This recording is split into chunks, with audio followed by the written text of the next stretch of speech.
Thank you for waiting. I finished checking your adventurer handbook. Here are your commission rewards.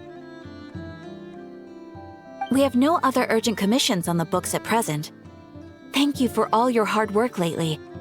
Perhaps you two could consider taking a vacation. Amazing! Paimon never thought we'd end up having downtime in nod-krai. Things were pretty hectic when we first got here. Everywhere you looked, it was either the wild hunt causing chaos or the Fatui stirring up trouble. It felt like this whole region was one giant slime in a barrel, ready to go boom at any moment. Sure have. Things were looking pretty dicey, but in the end, we managed to turn it around. Whoa! Paimon just got deja vu! Oh, that's right. It's because we've done this like a million times now. Ah, yes. Are you two aware that the Moon Prayer Night is soon to take place? Oh, yeah! Llama told us that was coming up soon. Wait, why do you mention it, though? Do people in Nasha Town celebrate it, too? Paimon thought it was just for Moon Goddess worshippers. You're partially right. Most people in Nasha Town just see the festival as an opportunity to do business. They do not concern themselves with the religious element. The festival was first celebrated by the Frost Moon Scions. On this day, they would wear moon prayer blossoms and celebrate the birth of the moon goddess through song and dance. They would also prepare food and handicrafts and give them as gifts to others. Over time, it became nod-krai's most lively festival. Oh, sounds like fun! Great! Well, in the meantime, since Catherine doesn't have any commissions for us, let's focus on some personal business instead. When we first got here, you mentioned that this was where your spaceship landed?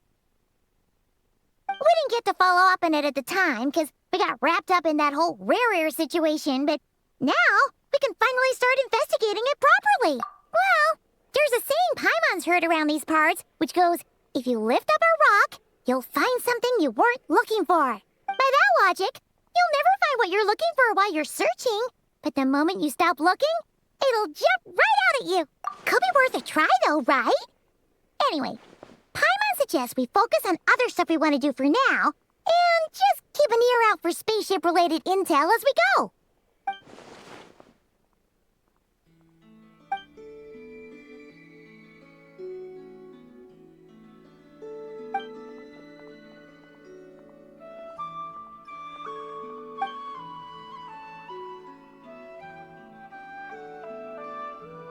What's wrong?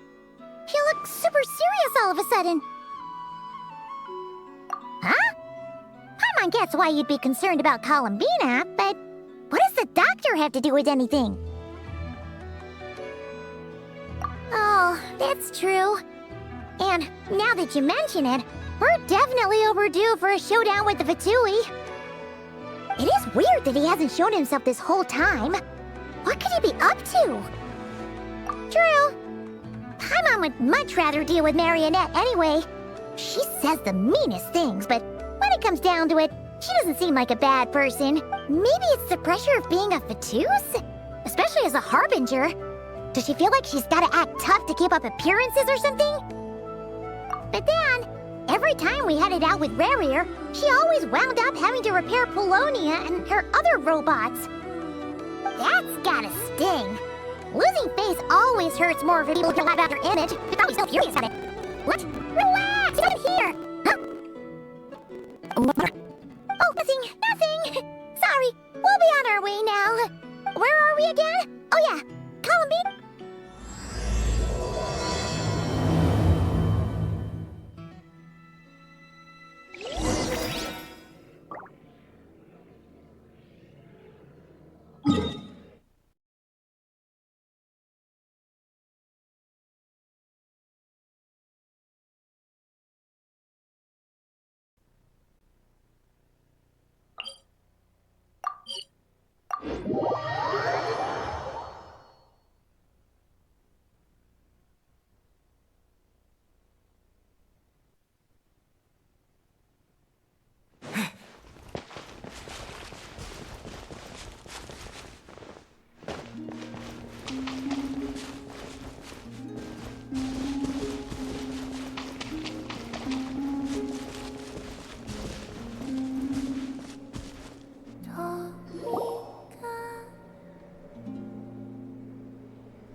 She's sitting up!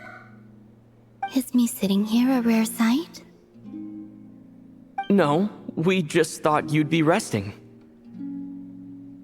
Perhaps I would have been, were it not for the sudden arrival of some unexpected guests. Not that I consider it a disturbance. After all, you are the only ones who are free to enter. Would it not be a little unfriendly of me to lie down while we speak? I didn't realize you put so much thought into little things like that.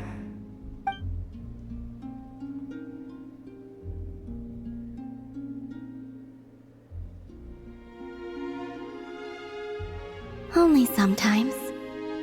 There have been moments lately where I think about you and your companions. They are warm, mysterious, and cozy memories. Very few of my past memories are anything like that. They say that travelers return home bearing bags full of souvenirs. But my luggage was empty, and I believed it would stay that way. Return home? So, you're still planning on returning to the moon? Yes. This planet continues to reject me, reminding me that I do not belong here. If I remain in Teyvat, there will come a day that I disintegrate. And I don't mean reduced to dust, or turned into food for the flowers. I mean, I will cease to exist entirely. Alright then. Well, we're sure gonna miss you. But it sounds like we'll have to say goodbye. How do you intend to return? The moon prayer night is soon to arrive. On that day, the moon will be closest to Teyvat. The Kuvaki in this land will reach its peak at that time. I merely need to grasp the tide, and with relatively little effort. Oh, Paimon gets it! It'll work like a slingshot! You make it sound like she's gonna get blasted up to the moon. If I did that, I suspect I would crash into the false sky. I will be using a much gentler approach. But I do like the analogy. It's fun. You see? She gets Paimon's sense of humor. In the blink of an eye, the time has come to part ways. It does feel that way, doesn't it? Time seems to fly fastest when you are enjoying it. I have always thought of myself as a wanderer on this earth, and it has never expressed any desire to keep me here. Yet, just as I plan to depart, it tugs at my arm. Is this a gesture of affection? Or is the world mocking me? Oh. Were you hoping I can answer that? Yes. You are a traveler, so you must have a lot of experience in this area. Then, what I would say is, enjoy the moment. That's right! Don't overthink it! Happiness is happiness and joy is joy! The point is to enjoy it, not analyze it! I see. Then what I would say is, even though I am very tired right now, I am still happy. I can't tell from the tone of your voice. Oh, really? You don't think I sound happy? I'm just kidding. I could tell you were in a good mood today from the moment we saw you. Ah, a joke. Albeit not a funny one. Anyway, I assume you're here about you-know-what. Give me your hand. Actually, it's not that. There's something else we wanted to discuss with you. Oh. Then, do you still want to give me your hand? Or not? Sure.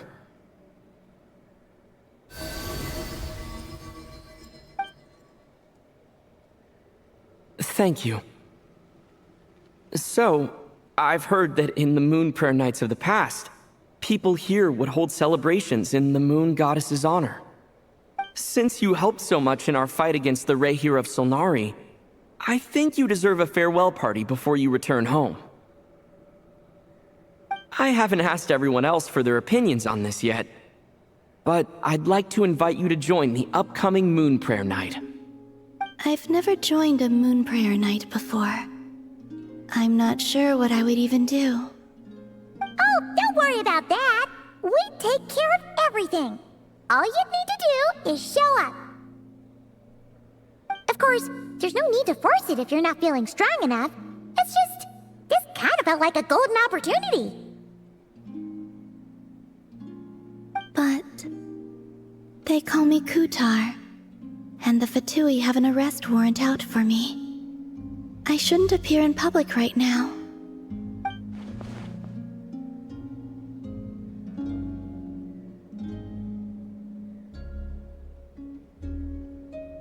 I'll make it work. You have my word. Yeah, we got your back. Well, he does. Paimon's actually not too sure what he's planning.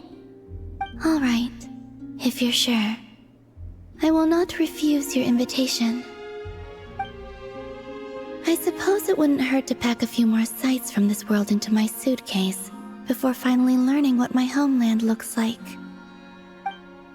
Oh, if you see Llama, please tell her that my answer to the question she asked me is neither yes nor no. Rather, it is, there is no need. That was kinda cryptic, but sure. Guess it's between the two of you. We'll pass along the message. Bye for now.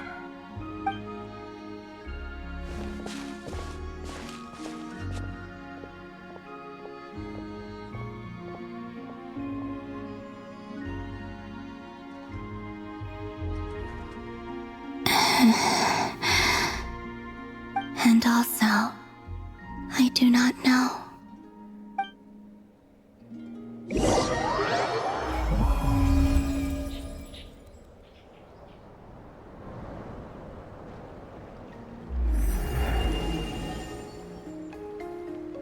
Since she's agreed to join the festival, let's go see who else wants to take part.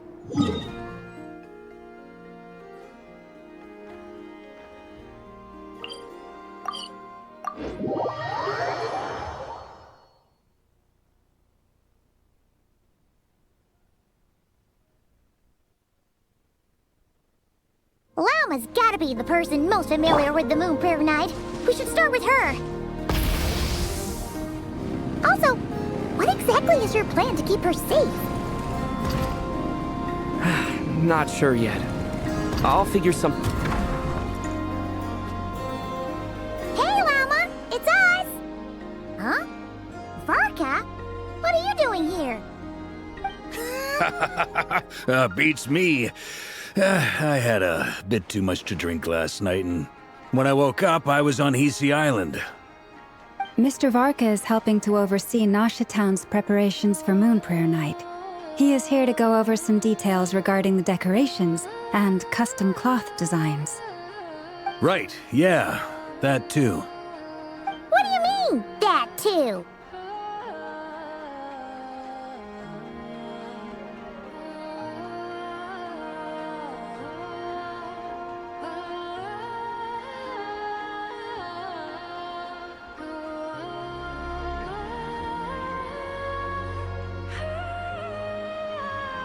Yes, celebrating this festival is a long-held tradition here in Nod-krai.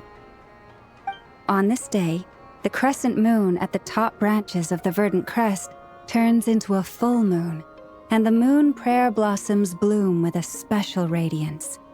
Our people take these to be blessed omens. It's an especially welcome event coming off the back of all that nasty business with Rare. Everyone got put through the ringer recently, and now they're looking to turn their fortunes around.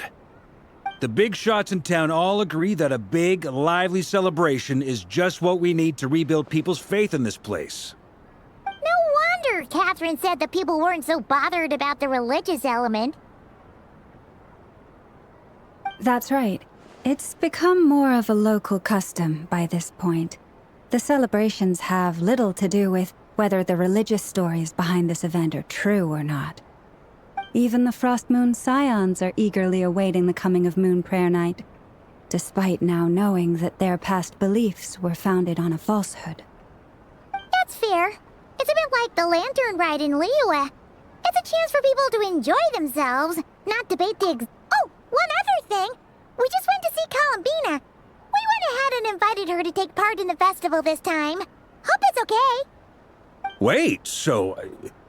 you mean she agreed to it? Huh. That's quite a surprise. Then I suppose that she intends to return to the moon on that day. Oh, yeah! It's kind of a complicated process, but basically, it's like a slingshot.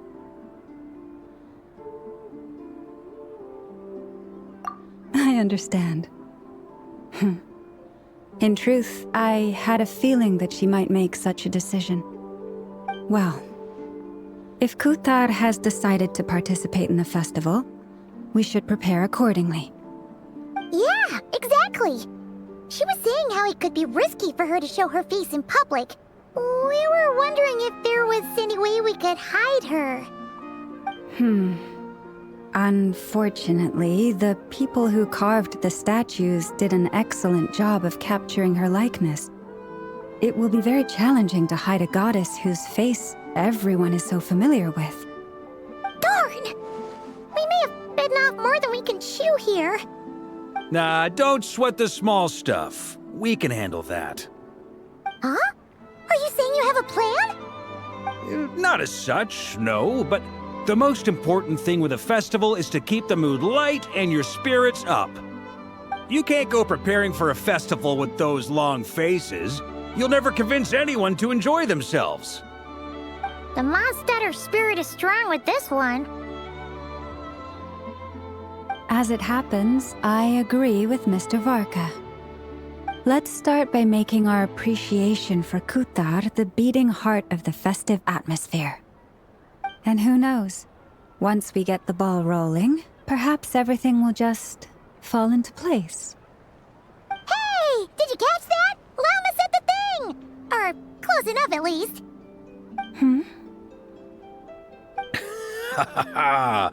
I'm looking forward to the Moon Prayer Night already.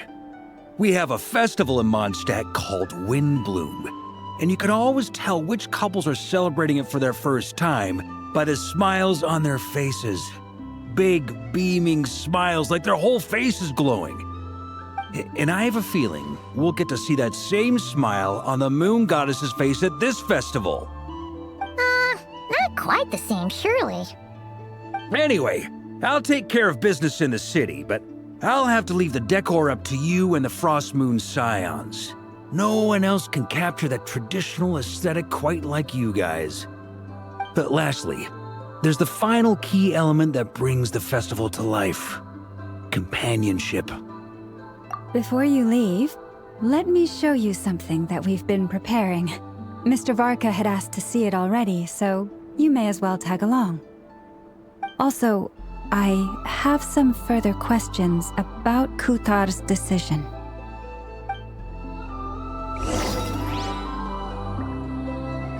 What? Are you serious? And Paimon even gave you her vote of confidence back there! When did you become so sneaky? Huh? What's this? They sure look like they're having fun. I believe so. Kuhenki seem very skilled at playing drums like these, although I'm not sure where they learned it from. Maybe it's an innate talent? In their eyes, they're probably just playing with toys.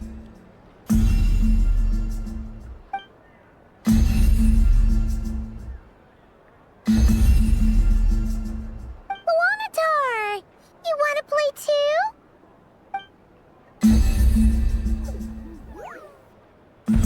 Yeah. She looks more confused than anything. Maybe we can teach her next time if we get the chance.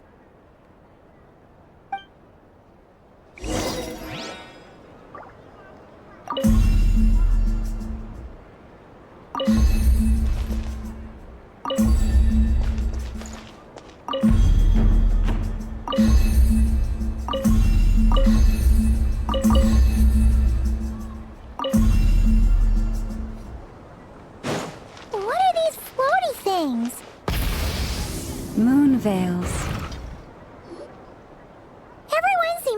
artwork? They're preparing items for Moon Prayer Night. For instance, the sculpture being made over here. Mr. Varka and I were just finalizing the details. Ah, there she is. I didn't know the finished article would be so large. Not to worry, though. All the necessary arrangements have been made. Just let me know once it's ready, and I'll get some people to ship it over. You have my thanks. And over here, we are preparing a very traditional confection. Oh, look at all these colors! It looks great! Can Paimon try one? Of course. I have a feeling you'll like it a lot. You bet! Sweets and treats are Paimon's favorite!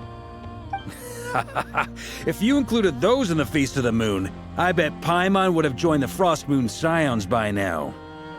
There will also be verdant crests like this present in Nasha Town during the festival. The timing of Moon Prayer Night is not completely set in advance. We make a rough estimate, then observe the changes in the verdant crests and moon prayer blossoms to guide us. As such, the wait itself is a fun feature of this particular festival.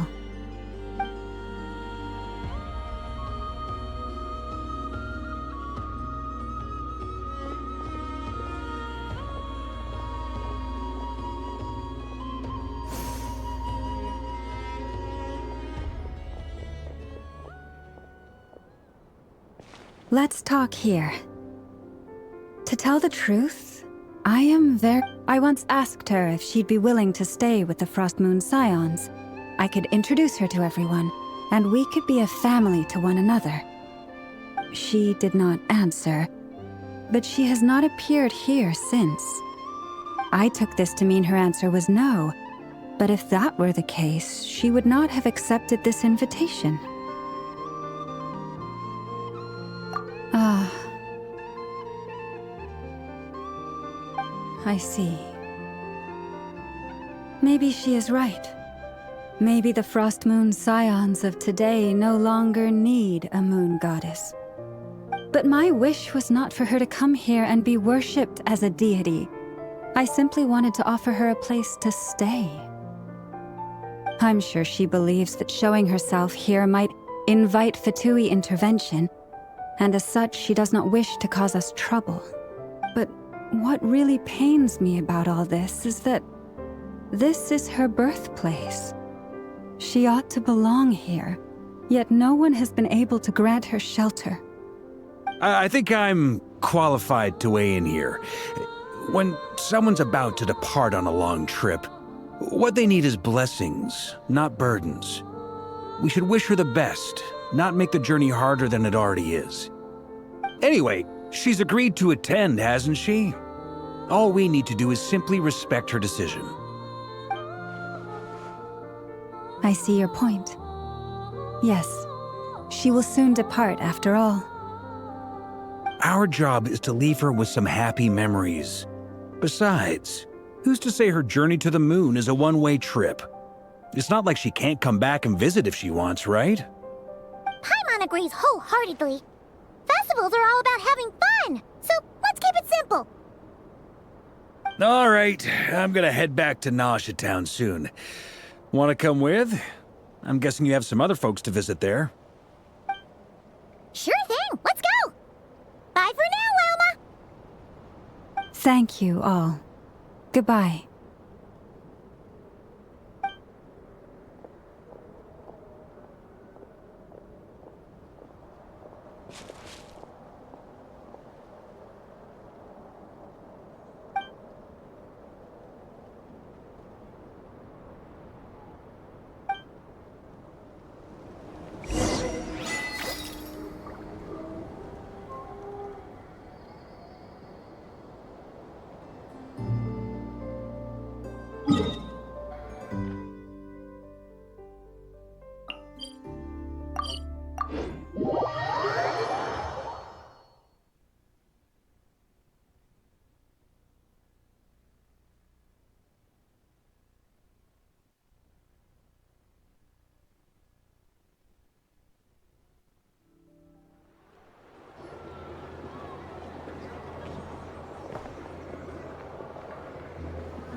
go with Flint's.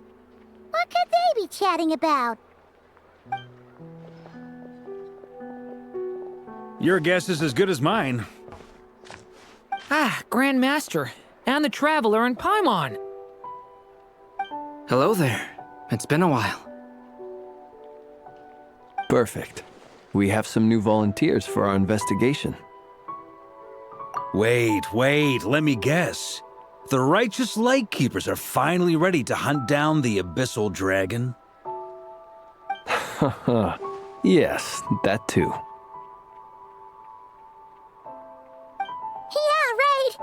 Oh, wait. Why does everyone keep saying that too? Well, to be precise, the facts match, but not the causality. Wait, so I guessed right? Half right. Don't act so impressed with yourself. Maybe I can explain. We ran into Mr. Flint's north of Nosha Town. At that time, we just noticed a few abyssal creatures out in the wild, but the strange thing was, I didn't detect any traces of abyssal energy on them at all. On closer inspection, we realized that they were not real monsters, but something akin to reflections in the water, or perhaps a mirage. Huh? What do you mean? Like, you could see them but not touch them? Exactly. It was very peculiar. They roared and tried to attack us, but we could not make any physical contact with them. I think I've heard of things like that happening in Nod-krai before, but I don't know much about it. Yes, it's a known phenomenon. Mirage-like illusions tend to appear in nod-krai in the run-up to Moon Prayer Night. From a distance, they appear quite real. I myself thought that Misters Durin and Albedo were locked in battle with abyssal monsters when I first arrived. But after sharing intel and investigating a little further, we can confirm that these illusions are harmless. There is no great cause for concern. All the Mirage stories I've heard are either animals, rocks, or small houses. Abyssal monsters, though? That's a first. It's a first for me, too. So I'm planning to look into it further just to be on the safe side. I intend to inspect a few more locations. What about you two? Any plans? Alice contacted me a few days ago. She'd like me and Durin to assist her with an experiment. But we lost contact shortly after receiving the message. I'm sure that comes as no surprise to anyone familiar with her. We don't know when the wind will blow, yet when the wind blows, we will know. That, in a nutshell, describes how Alice operates. Yeah, that tracks. Okay. Well, I suggest we investigate this Mirage business in the meantime. It's piqued my curiosity, and I'm pretty sure I know someone who will already be 10 steps ahead of us. Well said. Right? Whatever's happening in Nod-krai, she always seems to be the first one to know. Let's go see what she knows. We can invite her and her staff to the festival while we're at it.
You're right, I have noticed. There's certainly something a little fishy about this situation. Only a little, though.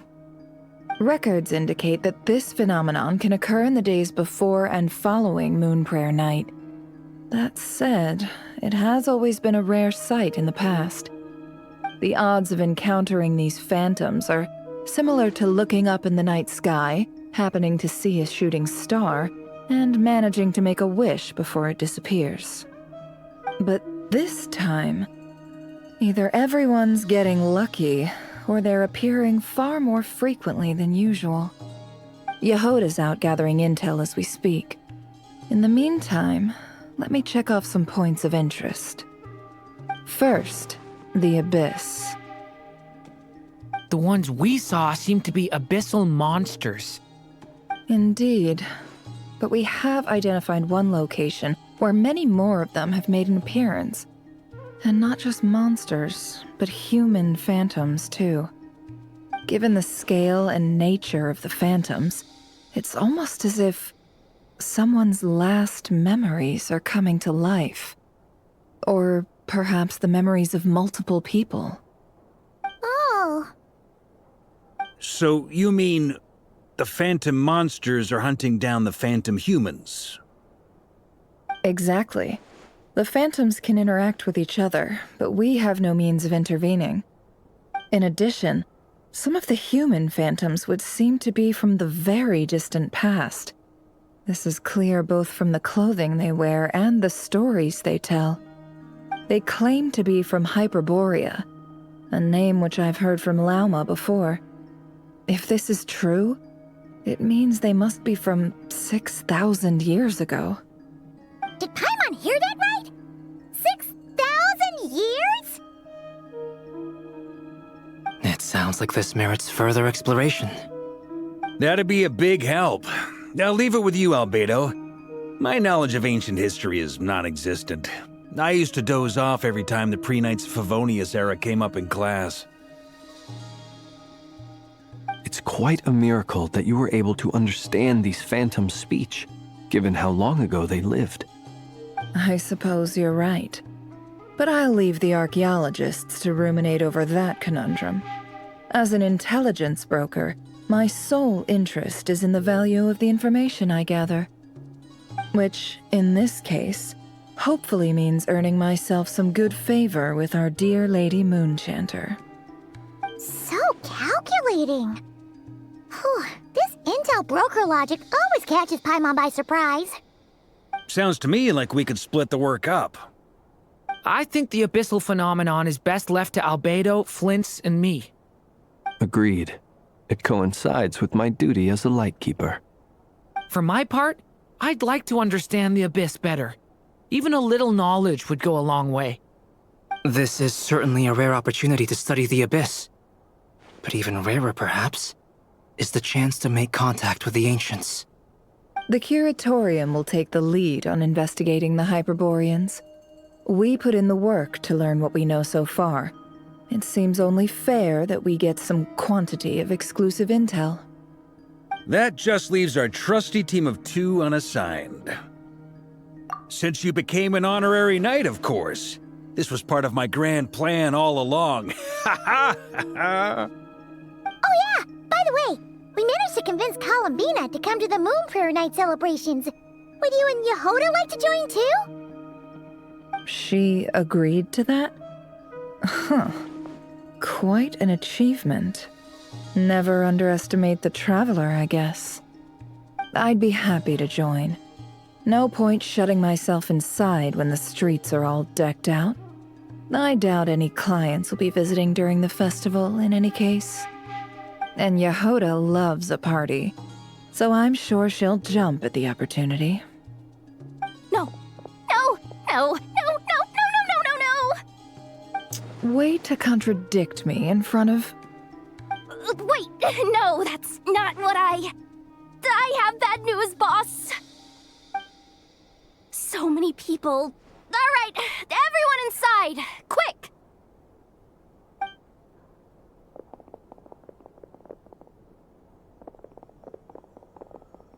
This is gonna sound crazy, but hear me out. I saw one of those phantoms at Star Sand Shoal, and it was some sort of flying ship. Like a spaceship? That's gotta be the one you came to Tibet in. You said you saw the same thing through the moon marrow, right? Huh? You already know about it? Ugh, I thought I was gonna blow people's minds. Wait, back up. You came here in a spaceship? Now my mind is blown! What's it like on the inside? Was it like flying through space? I want to know everything! Yep, exactly. Huge discovery. You're the best, second best intel broker in the world. After your boss, of course. Wow. Really? Well, I don't know if I'm all that, but... I guess that decides where we're heading next. Come on, don't look at me like that. I know the spaceship doesn't have anything to do with me, but you don't want to leave me as the only one twiddling my thumbs, do you? Fair enough. You can tag along. In that case, let's meet back here to discuss our findings once we're done. I wish everyone a productive investigation. You too.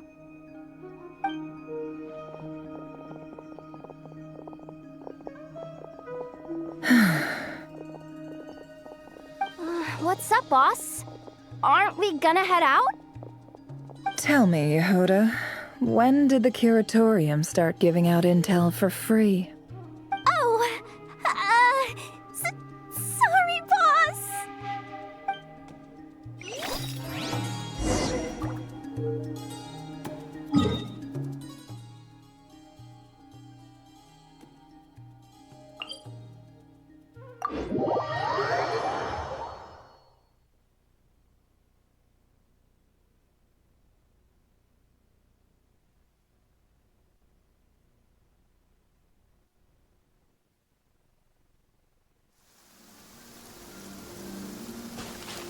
Full throttle!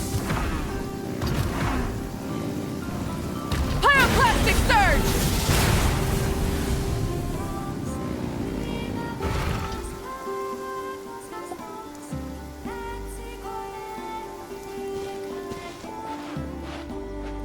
Wow, what do you know? Yehuda was right on the money. This Phantom really is your spaceship. But that's so weird. Why would it show up here? Is it some kind of projection? Or a ghost? Like, maybe it no longer exists. But somehow it left an... Ah, you're already here. Miss Lauma, what a surprise. I thought you were busy with festival preparations. I was, until one of our people informed me that a strange sight had appeared at Star Sand Shoal. No one's ever seen something quite like this before. I thought I should see it for myself. Same here. Oh, so we heard that these things appear around the festival period. Any idea why that is? Unfortunately not. We have very limited information about them, since they can't be interacted with. And no human phantoms have ever made an appearance before now. The most we've been able to deduce is that these sightings appear to be connected to the increase in Kuvaki energy around this time. Yeah, seems like that's all we can do. This is all so confusing. Allow me to lend you a hand.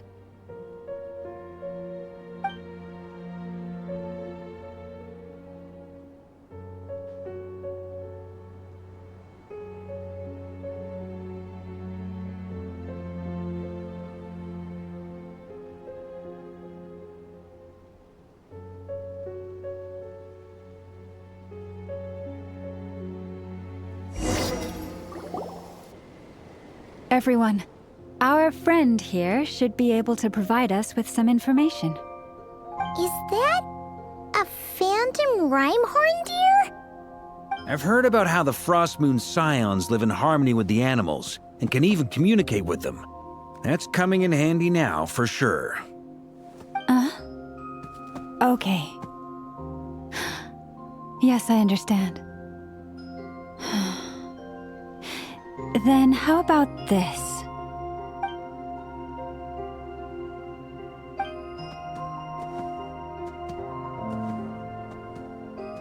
Oh, it's leaving. It appears to share our curiosity about this giant spaceship, so I asked it if it wouldn't mind investigating along with some friends. In return, I told it about some nearby spots where the wild fruit grows abundantly.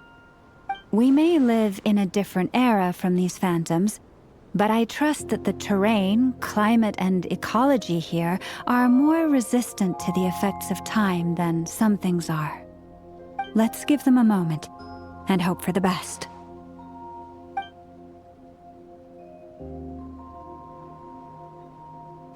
All back together? Must have been a lot of fruit. Indeed. Now let me ask them some questions.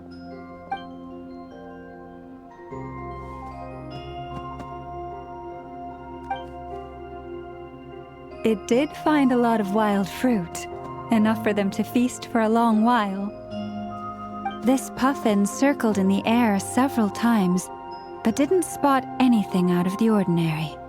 Certainly nothing to do with the spaceship. Huh. Well, it definitely makes sense to get a bird's eye view. Indeed. Other than that, I was also thinking that the world these phantoms see is also different from ours. Oh, I get what you mean. The wild fruit exist in both times and spaces, but there might also be things that only exist in that space-time, which we can't see.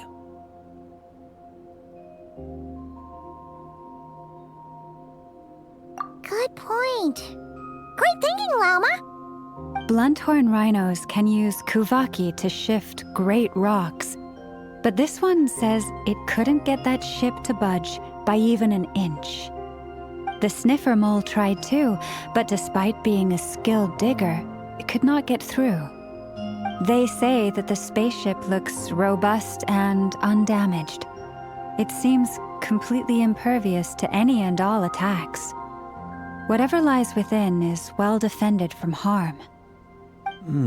So, just like us humans, there was nothing they could do about this spaceship either.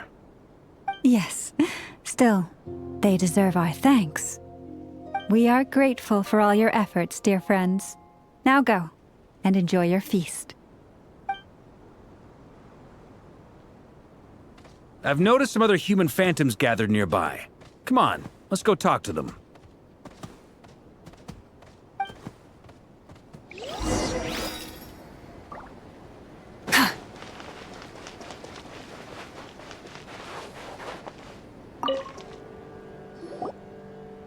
What is this thing? I've never seen it move, and there's no way to get inside. Goodness knows. My grandpa says it's been sitting here at least since his grandpa was still alive. What about his grandpa? Did he say anything to your grandpa's grandpa about it? Huh? I don't know. In all likelihood, it was here back then too. Hard to imagine something this huge could move. Guess that means that as far as they're concerned, this ship's been around a long time.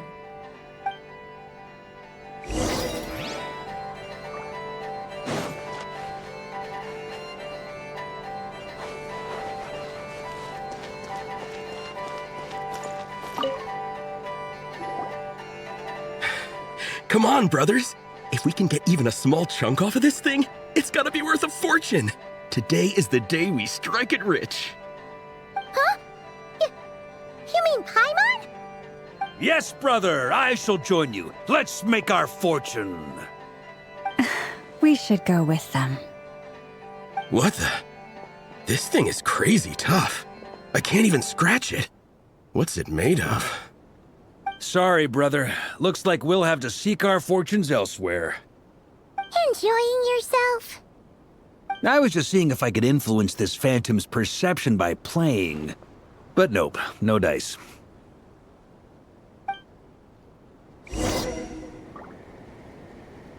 I'm sure we're all starting to build up an idea of what's going on here now that we've spoken to some of the people. These phantoms are reenacting real historical events in Nod-krai. It's almost like we're in some kind of interactive stage play. We can talk to the actors, but the plot is fixed, and we can't influence it. It makes sense. History is set in stone. The objective facts of the past cannot be changed. Paimon totally thought you were just goofing around earlier. But actually, you were doing some serious investigating. Of course I was. Anyway, at this point, I think we're forced to conclude that although the Phantom spaceship is right there in front of us, we aren't going to learn much about it from these people.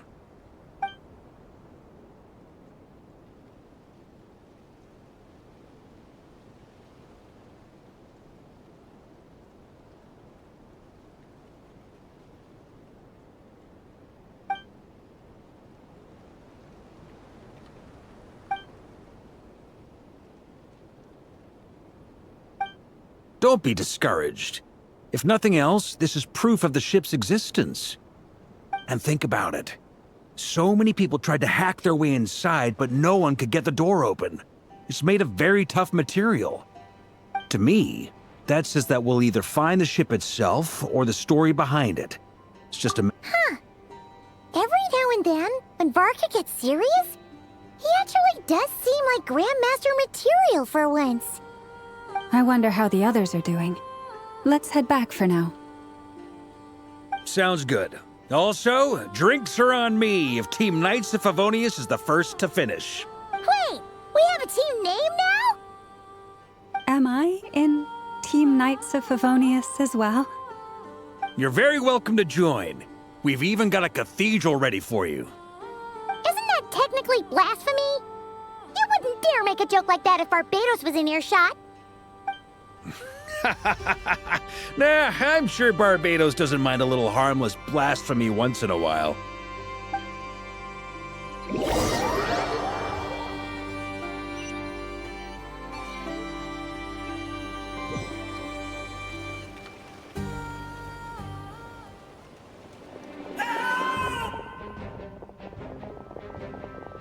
Oh, no! Get away! Oh.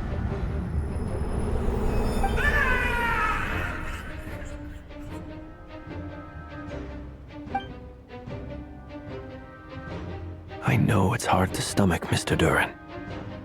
But as I'm sure you've noticed, there is nothing we can do to intervene in that which unfolds before us.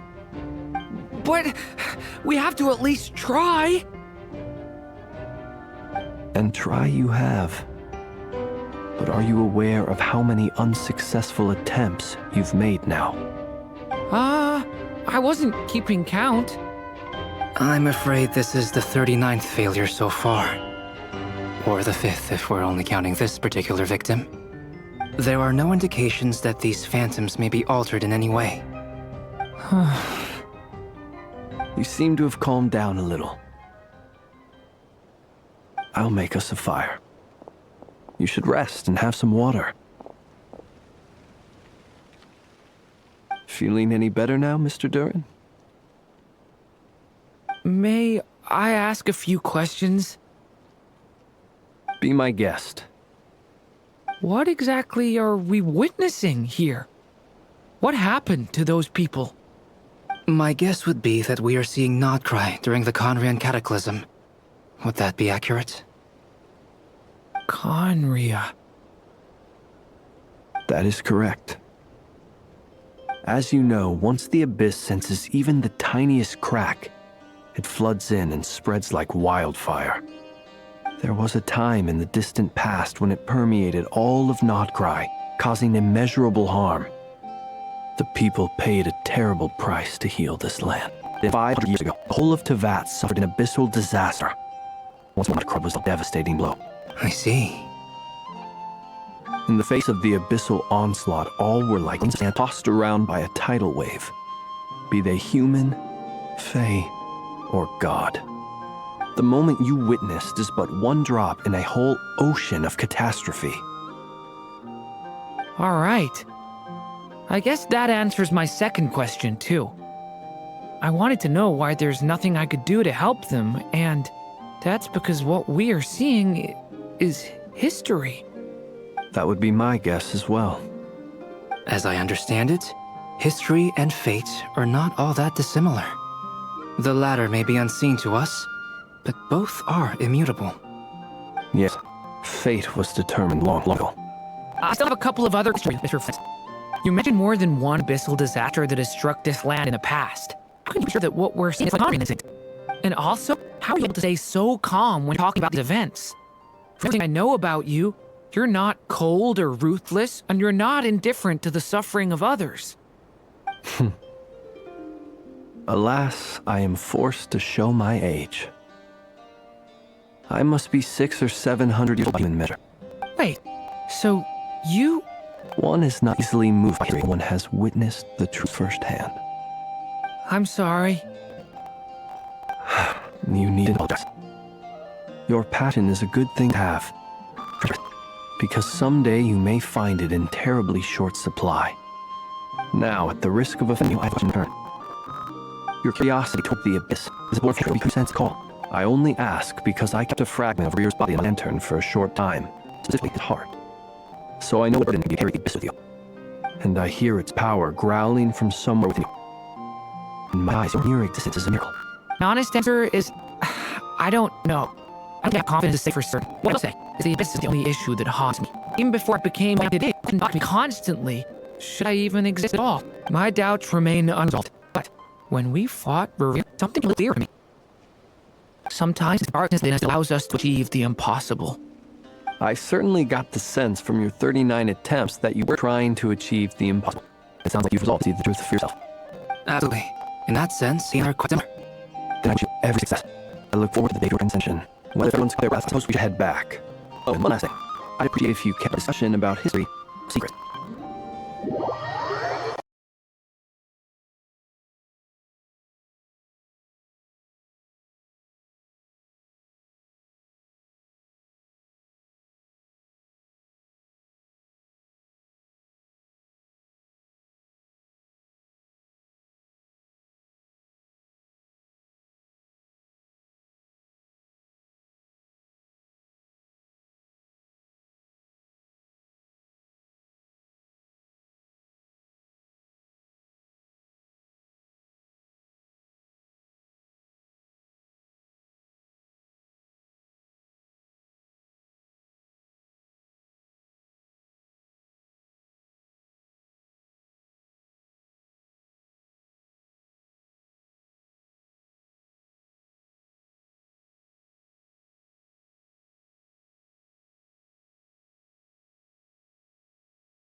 Incredibly, our separate investigations led us all to the same conclusion.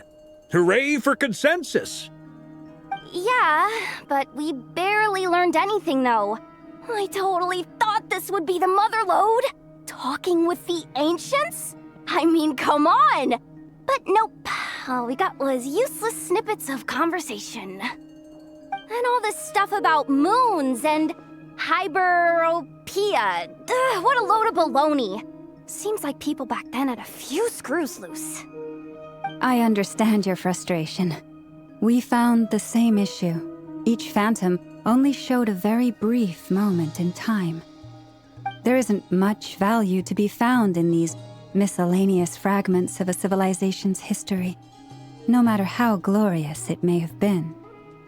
If there's a silver lining, it's that these phantoms are harmless to the present reality.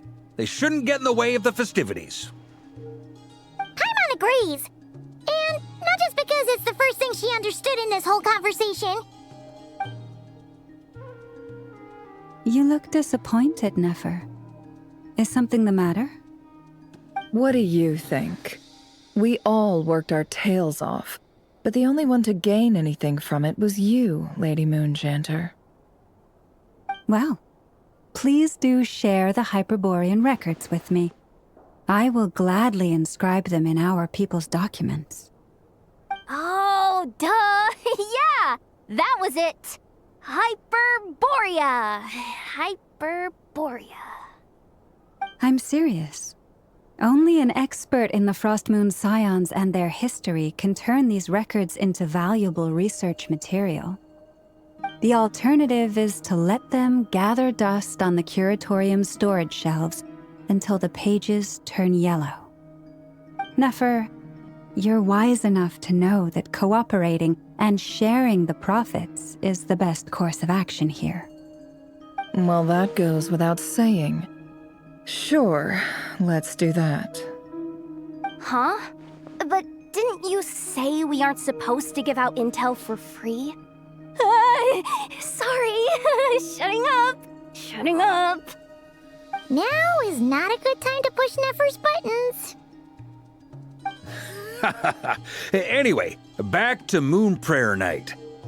I'm thinking that we should prepare something a little special, aside from the usual decorations and so on. You mean a parting gift? Can't go wrong with food. Although, does food go bad on the moon? Perhaps a lantern would be a better choice. It might be dark up there.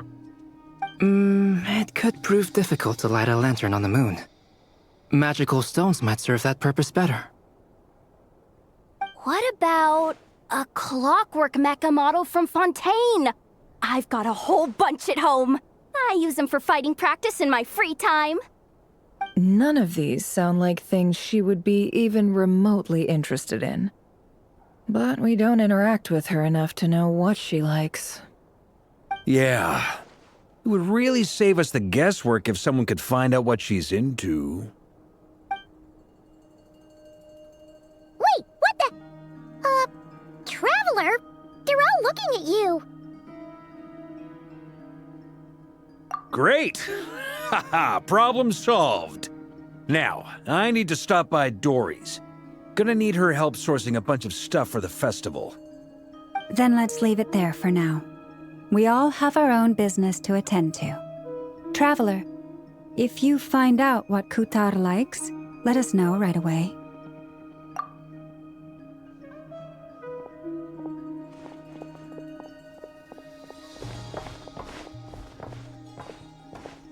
Is something the matter? I'm fine. It's just... I'm still feeling a little rattled after witnessing the horrors of the Abyss. But it's okay. This is something I have to work through. I'll be all right. Thanks for your concern. Well, don't put too much pressure on yourself. If you ever feel like something's wrong, physically or mentally, we're here to talk.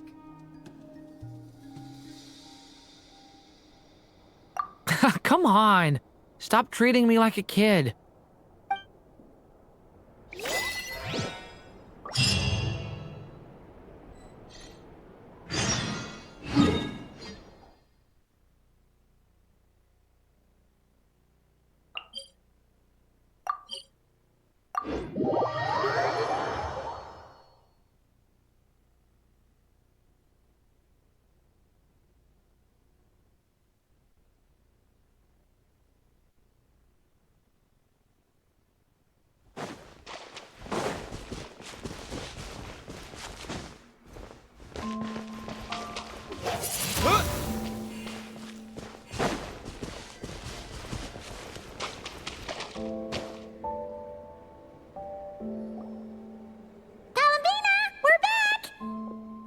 Huh? She's not here. Weren't there a few Kuhenki here last time, too? Where did they all go? Walkies? For Kuhenki? You're not pets, you know. Oh, well. Looks like we just came at a bad time. Let's try again tomorrow. There's still a few days until Moon Prayer Night, so we're in no rush. Besides, she needs time to rest anyway.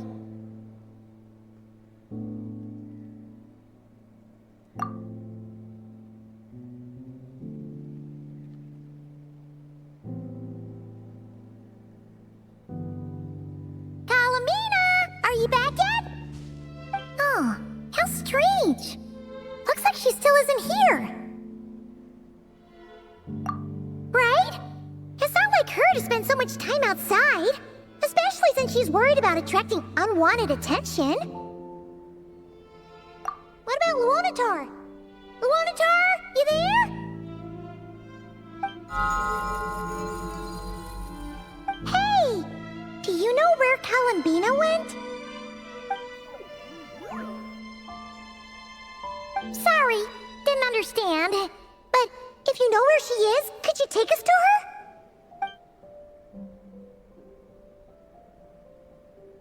Yeah, that's even stranger. What about him? Oh, that's not good news. They change color when Columbina gets weaker, right? And they look super pale right now. Good idea. She might know what's happening.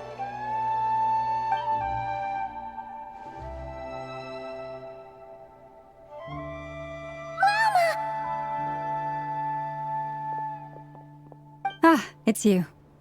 How is Kutar? Is she okay? No, she hasn't.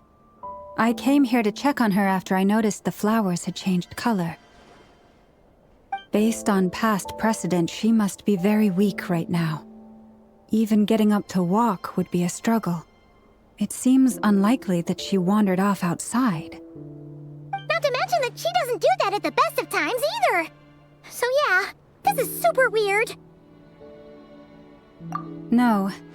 Very few people are in the know about Kutar's whereabouts. And if anyone suspicious had visited, they'd have left some sort of evidence. Come on, let's go to Nasha Town.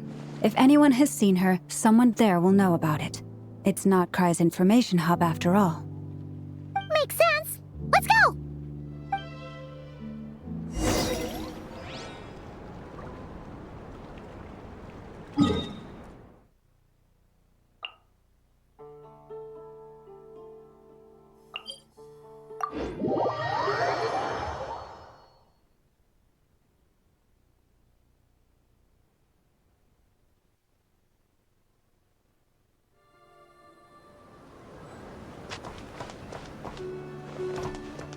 Try and stop me!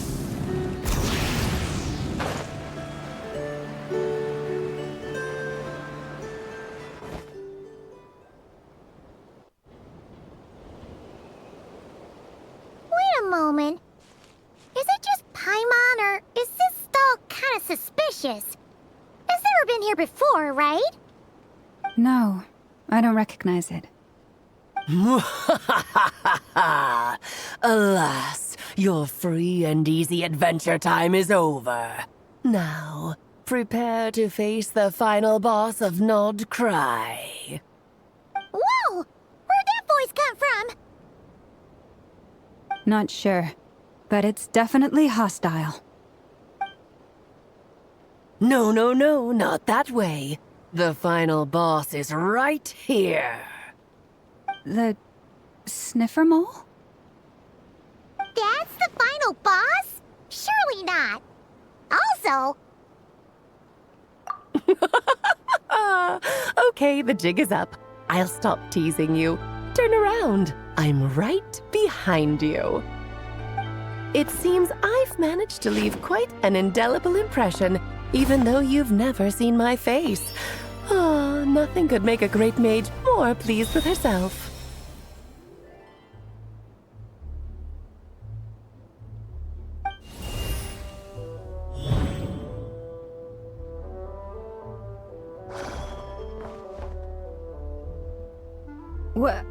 What is going on? I've heard that all the big shots in Teyvat have long, wordy titles that stun people speechless when they make their entrance. Unfortunately, none of them are affiliated with the Hexen Circle, and we ourselves keep a very low profile.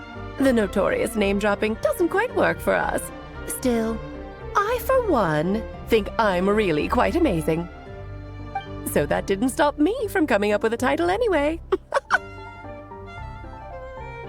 Alice?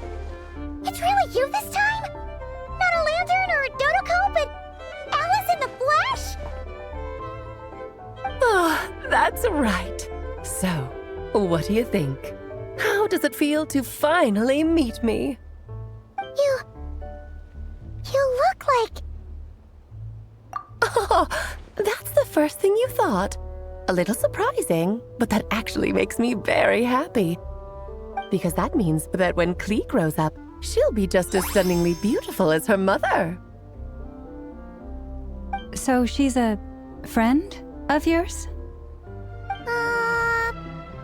Kind of. This is actually the first time we've seen her in person.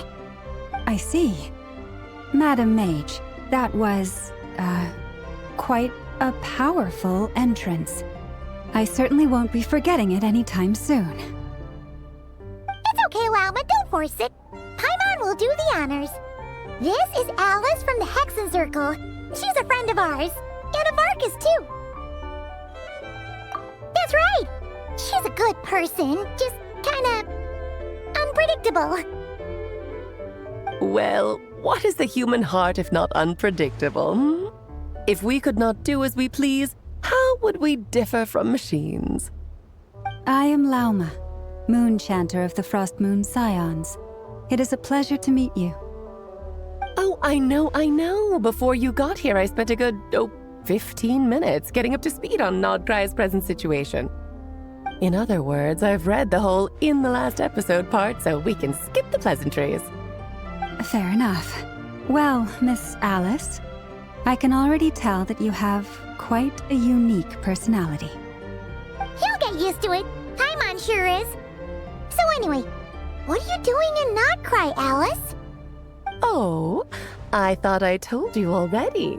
This time, I'm the final boss. And what a formidable foe I shall be. Powerful, confident, decisive, and good luck finding my weak spot. You will never succeed. Oh, drat! My one, you found it in an instant. It has been dealt a devastating blow. Thus falls the great Dodo King. Why are you playing along with this nonsense? For fun, of course. What's wrong, hon? Are you disappointed in me? Am I gigantic letdown? No, it's just... you seem and this is the one time you've shown a person. Paimon figured it would be for something more high stakes than just goofing around. You're quite right. I'm here in nod-krai because something big happened. Something big enough it caught the attention of the Hexen Circle. It concerns the 3 moons, Tevat's borders, and of course, the moon goddess you are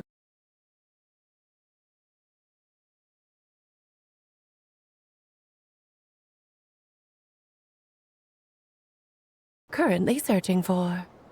Kind of. Why don't we discuss this over a pot of tea? My main reason for coming on this trip to Tevat was, of course, to have some fun. But I do technically have a job to do as well, namely, maintaining the stability of Tevat's borders. I'll skip over the complicated parts, but to sum it up, abyssal energies are all that lie beyond Tevat's border. We'd find ourselves in a real pickle if they ever made it through. And the phantoms you've been seeing are a sign that the border has been disturbed. No wonder they tend to show up around Moon Prayer Night. Is it because the real moon is now so close to us that its power can cross the border? In part, but only a negligible amount passes through.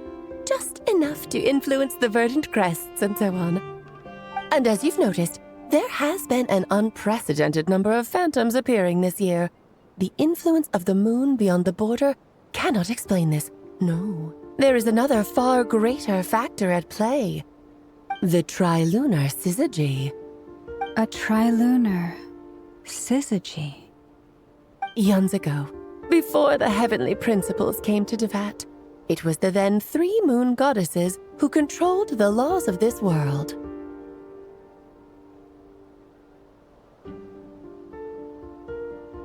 Oh, that's exactly it!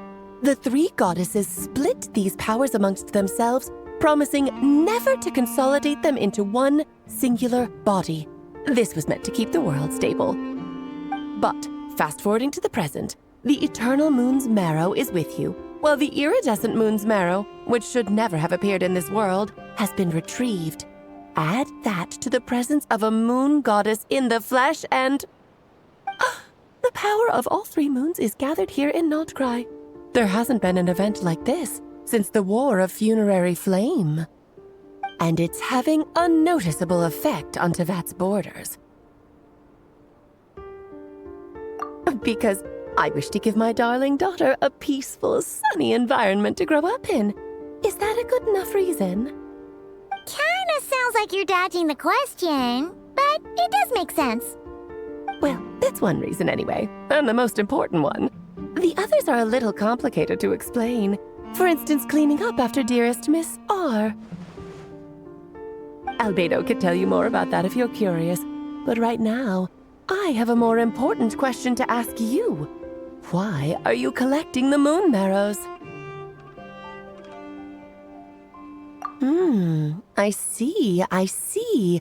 Nicole told me about that legend once. Nicole? You mean Mage Anne? Oh, so you remember. Yes, of course. That was a story about fate, her area of expertise. But back to the story of our dear moon goddess. I'm afraid her intended method of returning to the moon is unlikely to work anymore. What does that mean? She may be missing, but she hasn't gone anywhere. She has disappeared.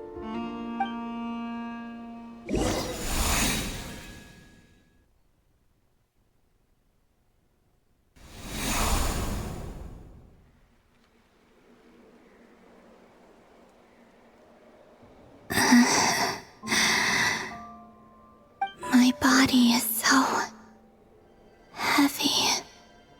Wait, no. It's my mind that's heavy. My arms and legs are as light as a feather.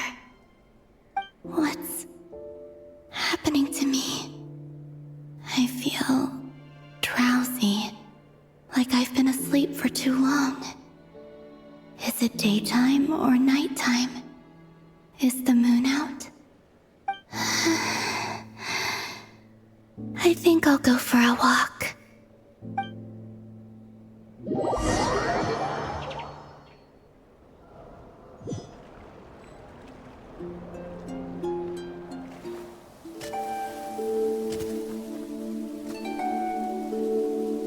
Are you out for a walk too?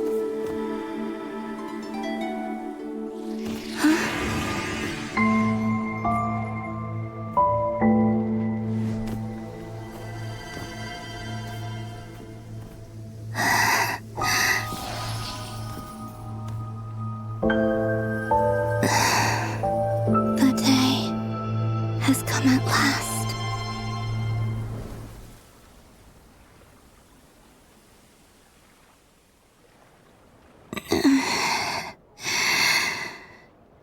Have I grown so weak that I can't even sustain my physical form?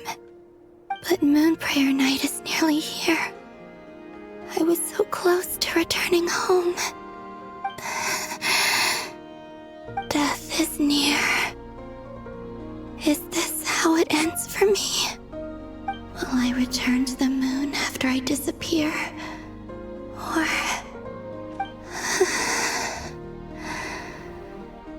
I don't want it to end like this. So far, at least, I still exist. Even if not physically, I can still feel. But as my power wanes, I'm sure that too will fade. I suppose I might take one final look at this world.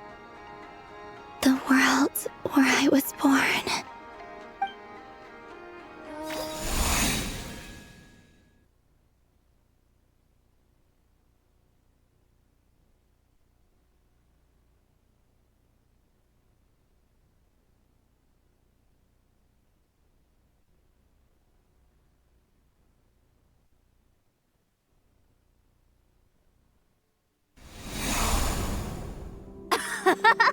Come on! Come on! for me! The Frost Moon Enclave. How much it has changed since I was born. These decorations, they're so heavy. It's times like this when you kind of wish men could be priestesses and acolytes. How fascinating. I've never had the chance to be privy to people's private lives in this way. In the past, people would get so solemn and serious the moment I showed my face, like they were frozen stiff. Karina, Lometti, it's time to eat. Coming! I want to watch them a little longer.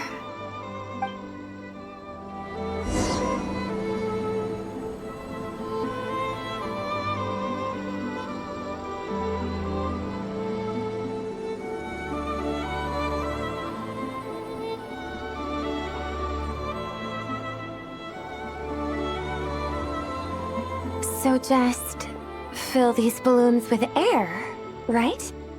Yep. Try a couple now to test things out. The rest can wait till Moon Prayer night. Think fast. Rita! Teasing an acolyte of the Frost Moon Scions? Surely that's a punishable offense. Take this!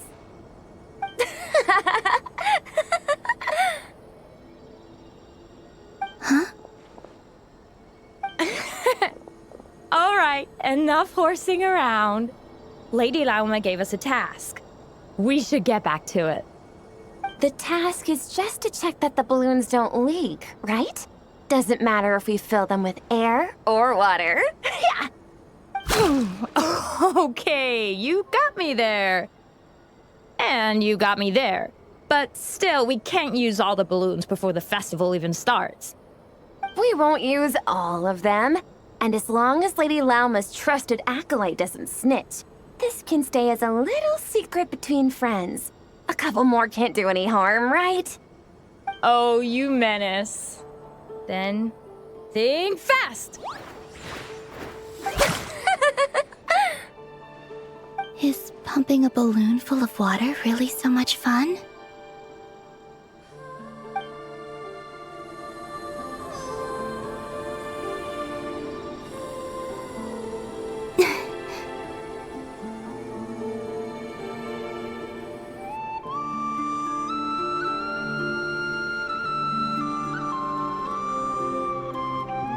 I'm sure you're both tired from playing all day. Come on, eat up. A plain, humble meal.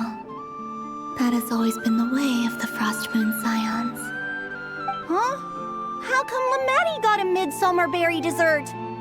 Oh, I always get Lockaberry. I don't mind sharing. You can have a bite of mine if I get to have a bite of yours. They're sharing food? I've never shared food with anyone before. Even at the Harbinger tea parties, everyone just ate off their own plate. And when I couldn't finish my food offerings from the Frost Moon Scions, they'd leave the leftovers out under the moonlight for the animals to claim. Hey! That was 2 bites! Oh, then you can have another bite of mine. Oh, you too. Oh, don't fret now. Here, have some of Granny's too. So this is what it means to be family.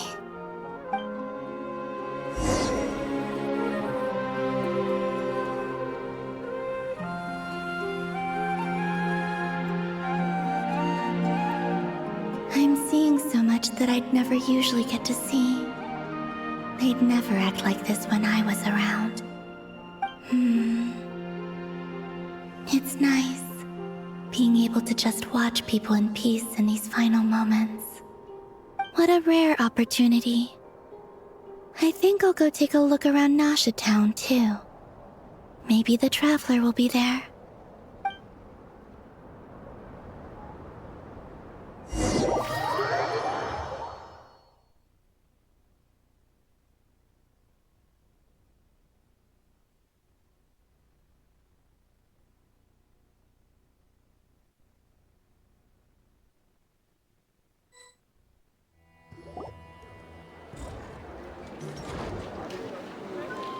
After the War of Funerary Flame, the moon goddesses were no longer recognized by Tevat. They lost the whole foundation for their existence. That's why the moon goddess's strength is fading. She cannot withstand the world's rejection of her. To be more pedantic about it, the moon goddesses did something to offend the heavenly principles, and that's why they were ousted. Something of a recurring theme in Tevat's history. Theoretically, speaking so candidly should put me in their crosshairs too, but they can't tell me what to do. I'll say whatever I want. Anywho, the moon marrow energies were but a drop in the bucket for her, and that battle against the Ray Hair of Solnari only weakened her further. Fortunately, it happened close enough to Moon Prayer Night when the Kuvaki concentration here is high. That's the only reason she managed to survive this long. What do you mean, fortunately? You said she disappeared. We're too late. Oh, what a headache. I thought this was all common knowledge. I guess I have some more explaining to do. Okay, buckle up. It's time for another lecture.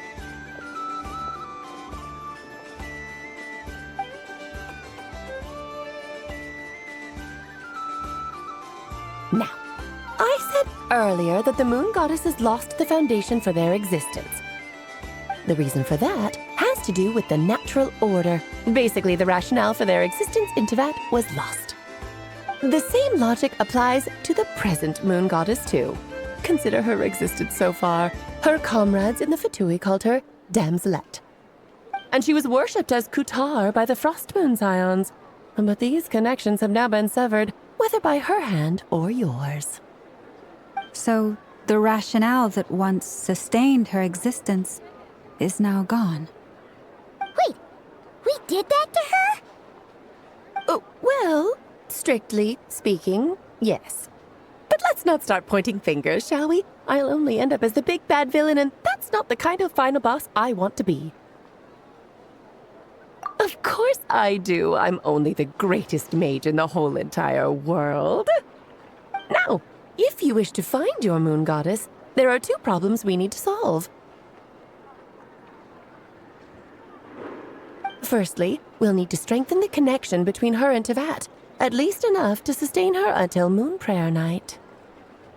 Strengthen her connection? But does that mean I'll have to rally all the Frost Moon faithful behind this? I'm afraid a bygone faith and a former home won't be of any help to her now. Do you know her name? Her name? Oh, yes. Names are very important things. A name is a fundamental gift that anchors one's existence.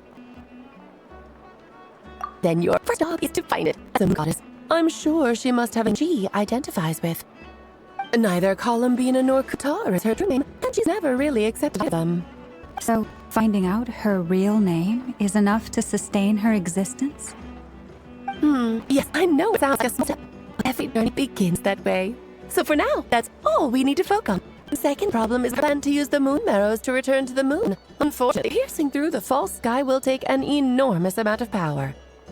Given her current condition, she won't be able to provide anywhere near enough power if she recovers her physical form.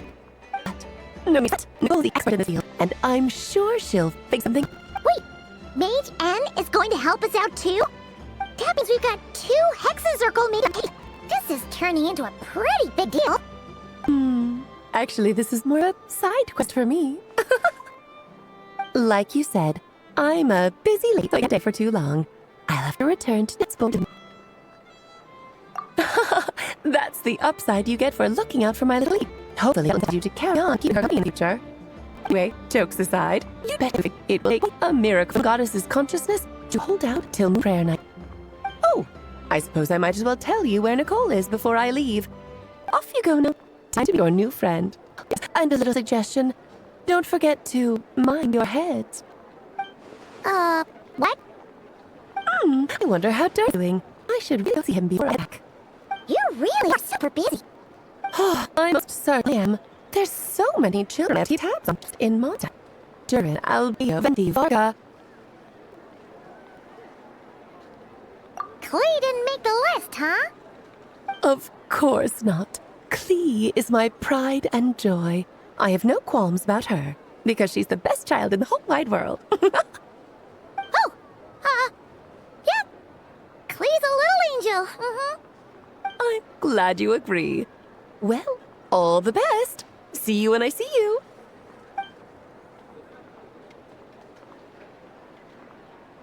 She left in a hurry. Yeah. She didn't pack up her stall. Should we handle it for her? I must say, I'm now very curious about her daughter. Klee, wasn't it? That's a long story. Come on, we'll fill you in as we go.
What a lively place. I've never experienced Nasha Town like this before. Hey, you old geezer! Your hammer's rusted through! Who are you calling old geezer? Are they quarreling? I'm looking right at him! You've really gone downhill since giving your daughter free rein in the workshop. Can you even swing a hammer anymore? It shouldn't take you days just to fix a single chair! You might as well use that hammer to massage my back for all the good it's doing. Don't run your mouth, or you'll get a back massage that'll put you in bed for the rest of your life. Look, the materials haven't arrived yet, all right? You know how busy it gets in the days before Moon Prayer Night. I'll bet you send all the materials to your little princess. Blood's always thicker than water, huh? All right, you've made your point, Uncle Koski. As soon as the materials arrive, fixing your chair will be the #1 priority. And Dad, if you've got time to chat, why don't you lend me a hand, See? Lolka knows what the score is. I guess they're friends. But the way they spoke to each other was so ugly. Then again, it wouldn't be the first time I've seen something like this. Columbina! Sing outside my door in the middle of the night one more time, and I'll unscrew your vocal cords. You hear me? Oh, Zandrone. So that was her way of trying to be friends with me. What a pity. I won't get the chance to say any ugly things in reply.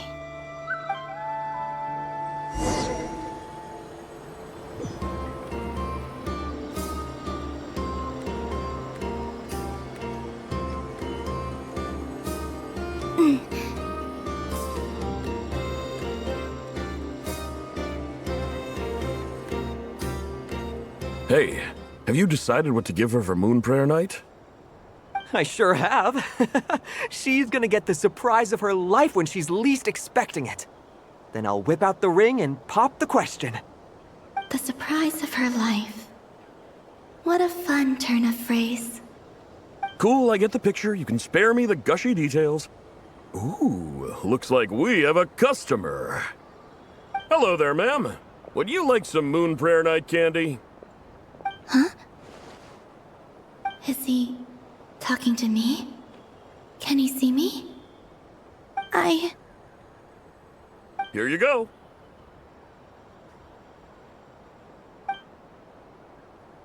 Oh.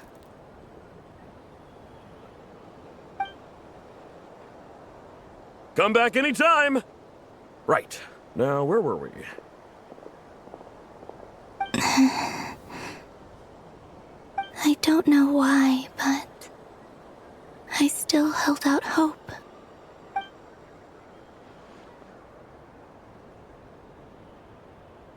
The most important thing right now is to find that mage. This name thing seems super important too, but where do we even start looking? I'd better go pay the Fatui a visit.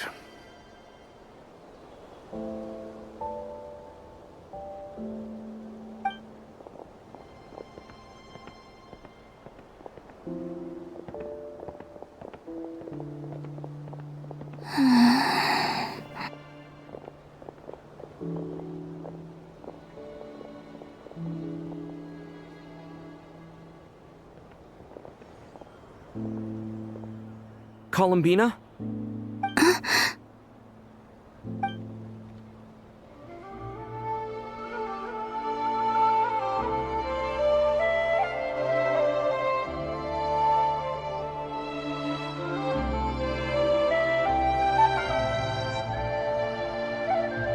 Traveler?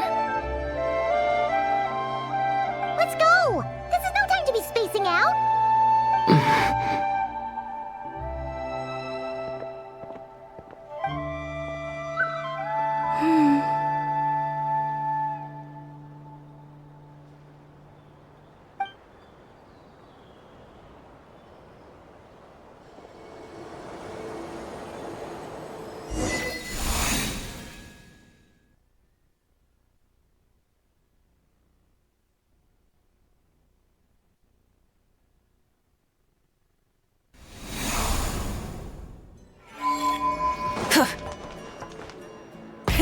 Rev the engines!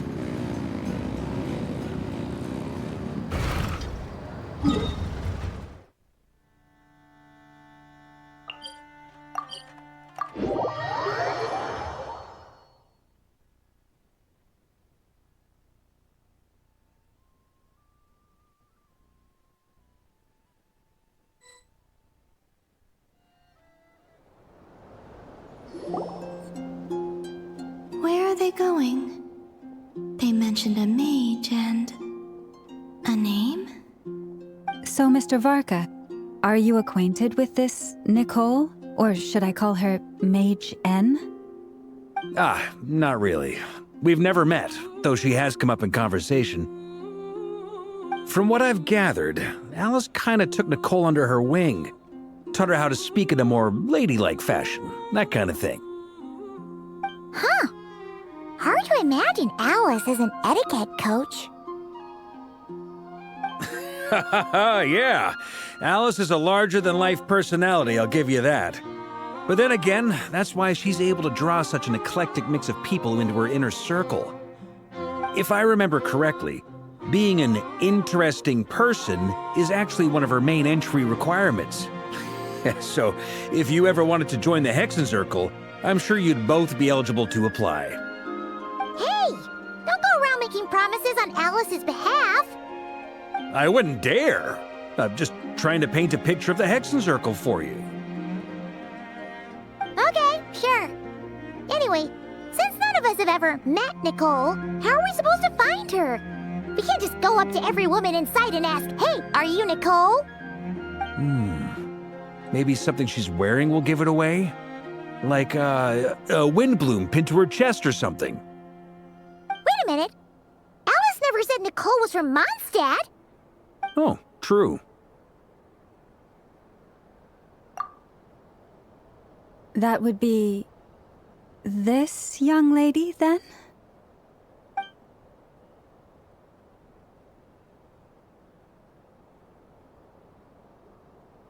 Hey there! Sorry to disturb you, but... are you Miss Nicole? Varka, Knight of Boreas of the Knights of Favonius. Alice might have mentioned me before. Mm-mm. Have we got the wrong person? Sorry. Well, this is awkward.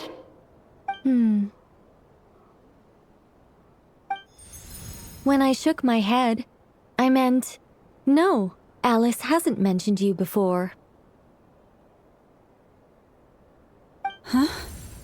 Where is this voice coming from? My apologies. For certain reasons, I am unable to speak. This is the only way I can communicate with you. It might take some getting used to, but I hope you can understand. Hey, it's fine. I'm more shocked by the fact that Alice never speaks about me. I mean,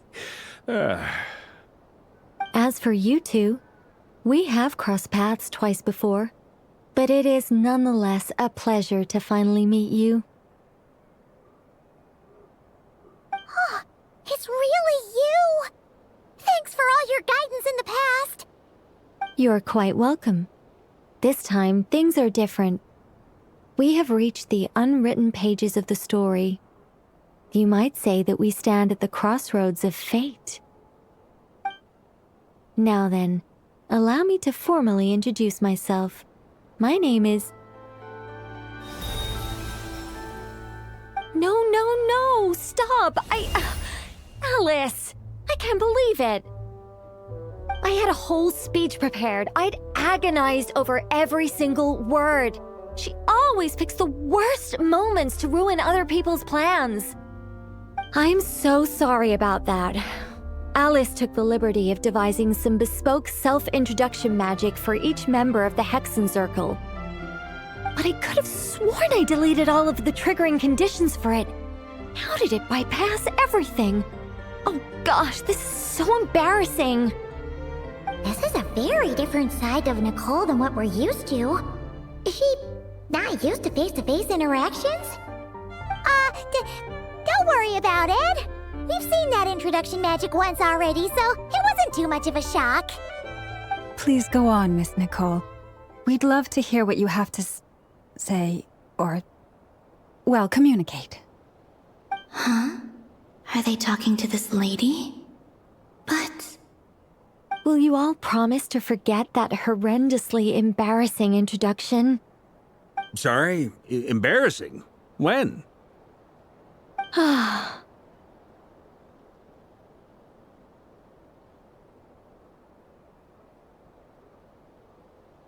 Yes, my name is Nicole, and I am one of a very few angels who have retained both their preferred form and their power. The Traveler and Paimon should be no strangers to this concept. There is another of our kind in Natlan. They call her the Lord of the Night. Right! Paimon remembers her! Yes. Well, I have retained more of my power than she. It's because I don't have a long-term duty to fulfill. To be more specific... no. We'll be here all day if I get into the specifics. Moving on. If I'm not mistaken, you are here because you wish to learn how one might reach the moon beyond the sky. That's right. Is that something you can give us any guidance on? Yes, I do know a way. It began with the Hyperboreans, who lived after the War of Funerary Flame. Blank looks. Maybe I should start with the background of the war. Or maybe not. It shouldn't be an issue. I'll fill in the gaps for you when we have more time. Anyway, after that war ended, the three moons retreated to beyond the false sky. The Hyperboreans were humans I once aided. They accepted the civilization and creations bestowed upon them by the angels. But despite accepting many blessings of the angels, many among them still held on to their faith in the moons. They were reluctant to accept the new order. Even after the War of Funerary Flame, they sought to contact the moon goddesses beyond the sky and receive their guidance. But all three had passed away by that point.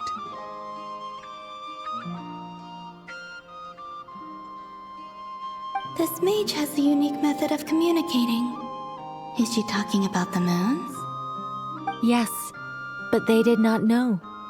And so, still they prayed for the moon goddess's mercy.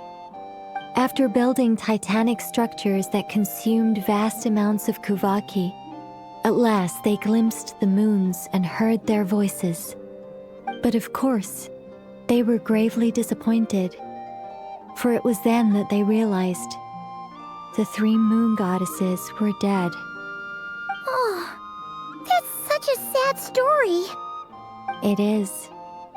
Humanity was in a very sorry state at that time. The angels who had once aided them were gone, and the war of funerary flames had left them homeless and destitute. Just a second, I gotta ask. How relevant is all this history to the task at hand? Well, I mean, it's... Okay, it seems we've drifted into irrelevant narrative waters. It's been a while since I've had the chance to speak inside someone's head. As soon as I got started, I lost control and the words just flowed out like a waterfall. What I'm trying to say is... Right, yes, that's it. The relevant part is the ritual created by the Hyperboreans. The fact that they bypassed the false sky and saw the true moons implies that they successfully built a connection between Teyvat and the outside world. Which means, with enough Kuvaki and a sufficiently stable connection, it should be feasible to send one person over the border. Okay, so they built some kind of portal? Oh, yes. A portal. Yes. Is something wrong? You sound disappointed. I just didn't expect you to summarize it so well. It turns out I could have said all that in one word, if only I'd managed to think of it. No, please, it's fine. This is invaluable knowledge. I'll be sure to record and preserve everything in writing. Oh, really? Well, in that case, I suppose I could backtrack and add some more detail. I did gloss over a few things so far. Whoa, whoa, whoa, time out. Let's summarize what we've got first. The Hyperboreans were the last ones to use this method, right? So we somehow need to find whatever structure they built and make sure there's enough Kuvaki to power it up. Luckily, we have the moon marrow of both the eternal and iridescent moons, so we're all good for Kuvaki. Which means the key issue we need to focus on is finding the place. Am I right so far? Yes. Although I expect the structure is long gone by now. That said, what if we could take advantage of the phantoms to travel back to a time when it still existed? Well, travel back isn't quite accurate. It's more like we'd be creating a handshake between 2 points in space-time. We wouldn't even have to pick a time when it still existed. It could just be a time when it still appeared in phantom form via projection, or we could project our own phantoms, fold them together, and... You look lost. Was that too hard to follow? Yeah, things got a little, technical there. Paimon's brain is reaching capacity. All right. Let me think about how to put this more simply. Okay, got it. Over the next few days, I'll search for phantoms that we can use. Once I find one that meets the criteria, I'll let you know and we'll regroup. By completing certain rituals, specific individuals will be able to enter the phantom and make it to the Hyperborean structure. If everything checks out and it looks feasible, we'll just need to wait for Moon Prayer Night, and we can send the moon goddess back home. I'm really skimping on the detail here. Is this making any sense at all? I think so. For now, we'll just wait to hear from you. Yes. Basically, yes. Great. Counting on you. In the meantime, we'll focus on finding the moon goddess's name. My name? Are they looking for a way to stop me from disappearing? Excuse me, Miss... Go on, Miss Nicole. This conversation was a little all over the place. I didn't catch your name. I am Lauma, of the Frost Moon Scions. Ah, I did wonder. I noticed that you listened very intently when I spoke about Hyperborea and the moon's history. If you'd be interested, I'd love to visit you this evening and go through it again in greater detail. Also, if you were serious about making a record, it would be too risky to simply write down the raw details as is. I would suggest some tweaks. Maybe rewrite the stories as fairy tales or fables, perhaps even prayers. Anyway, we can cross that bridge when we come to it. So, see you later then? Oh, and no need to prepare anything. Just a cup of tea will do. See ya! She seems friendly. It's just... It's so nice to find someone who's actually willing to listen. I've been dying for a chance to finally go through all this systematically from start to finish. Any longer and I'd probably start forgetting it. Now Paimon gets why Alice told us to mind our heads. What did I tell you? A lot of quirky people in Alice's orbit. Now then, the next order of business is, where do we start looking for the moon goddess's name? Maybe the rest of what Nicole has to say might give us some clues. Once I've heard her out, I'll summarize the salient points and share them with you all. I'm also inclined to review our other documents. But many of the more factually accurate records are from after Kutar's birth.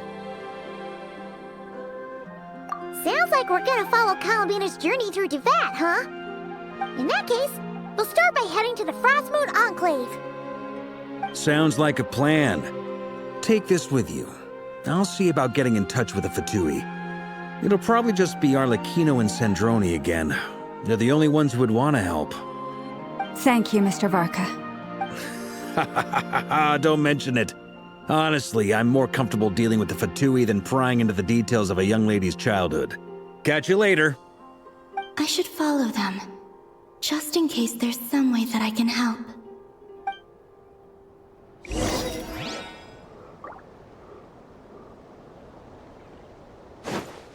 Try and stop me!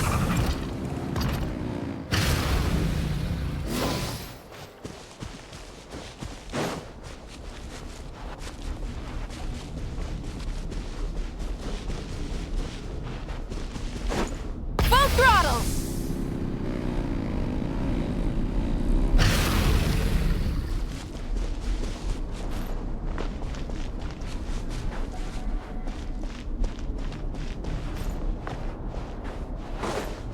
Try and stop me!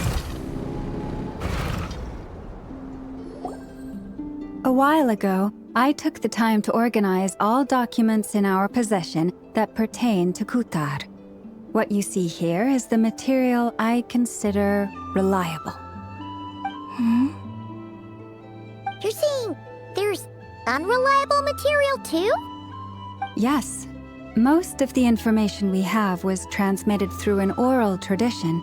Inevitably, some of her stories were mythologized and deified over the years through countless retellings. That's why I organized them into reliable and unreliable. There's no sense seeking answers in history unless we can ensure the veracity of the historical record. Makes sense. All right, let's take a look through.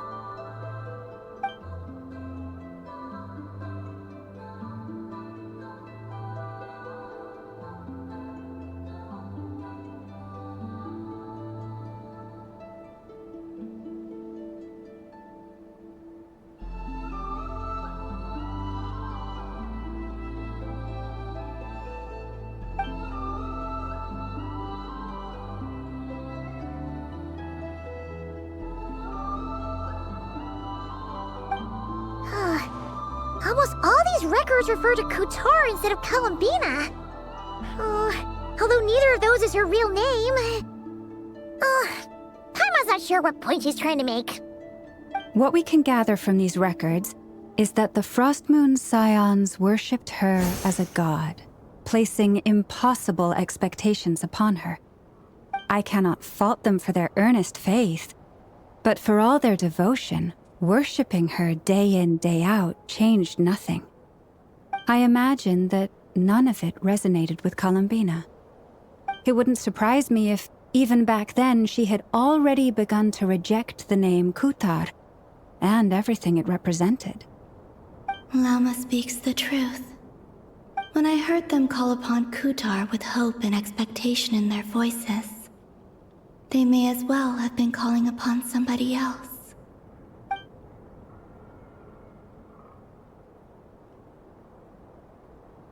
Well, that's a bit complicated.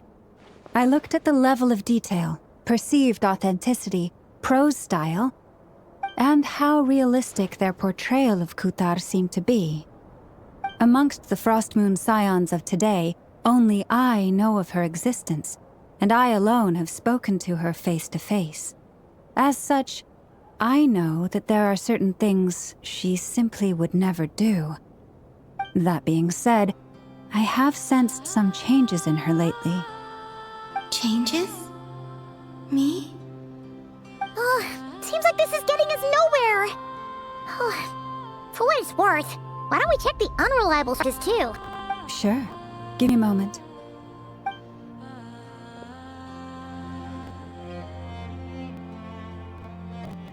Exerting but a fraction of her divine might, Kutar sheared a great mass from the snow-capped mountain, cast it into the sea, upon whose surface shone the mirror image of, thus formed and Hisi.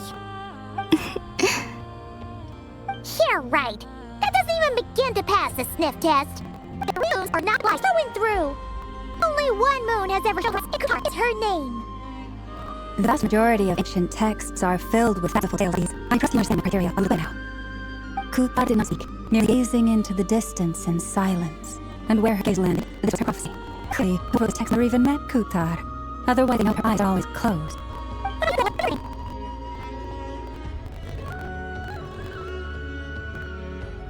Come on, Nazi! The child was built to nest with which to shield the failing bird in the cold. But being young and lacking strength, the child could not snap her trees. The cold passed by. Upon seeing that, she summoned forth the Kahiti, will build a nest for the child. I meant that. Not knowing meaning Kutar's intervention, child dared not respond, thus ran home to call their parents. Kutar, Moonchanter, declared the event a miracle and took the nest as a relic, placing it on high for all to see. The child was named as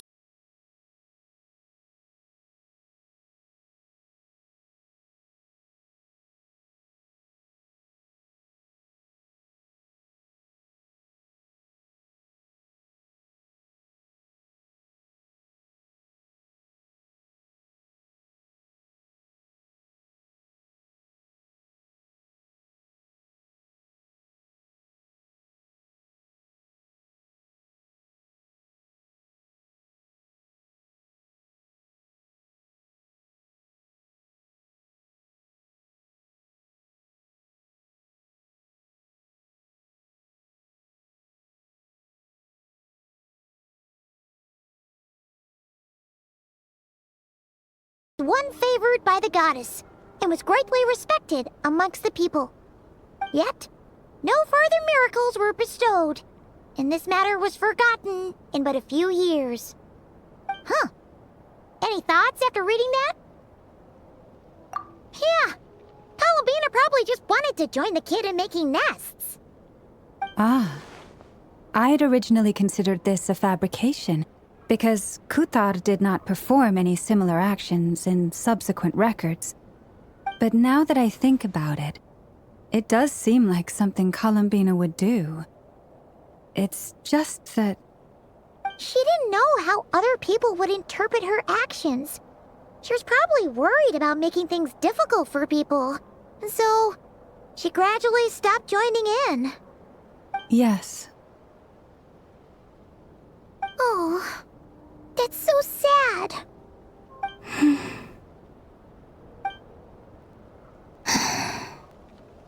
No.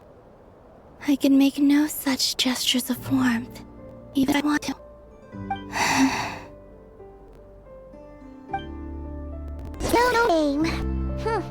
bit of a shame.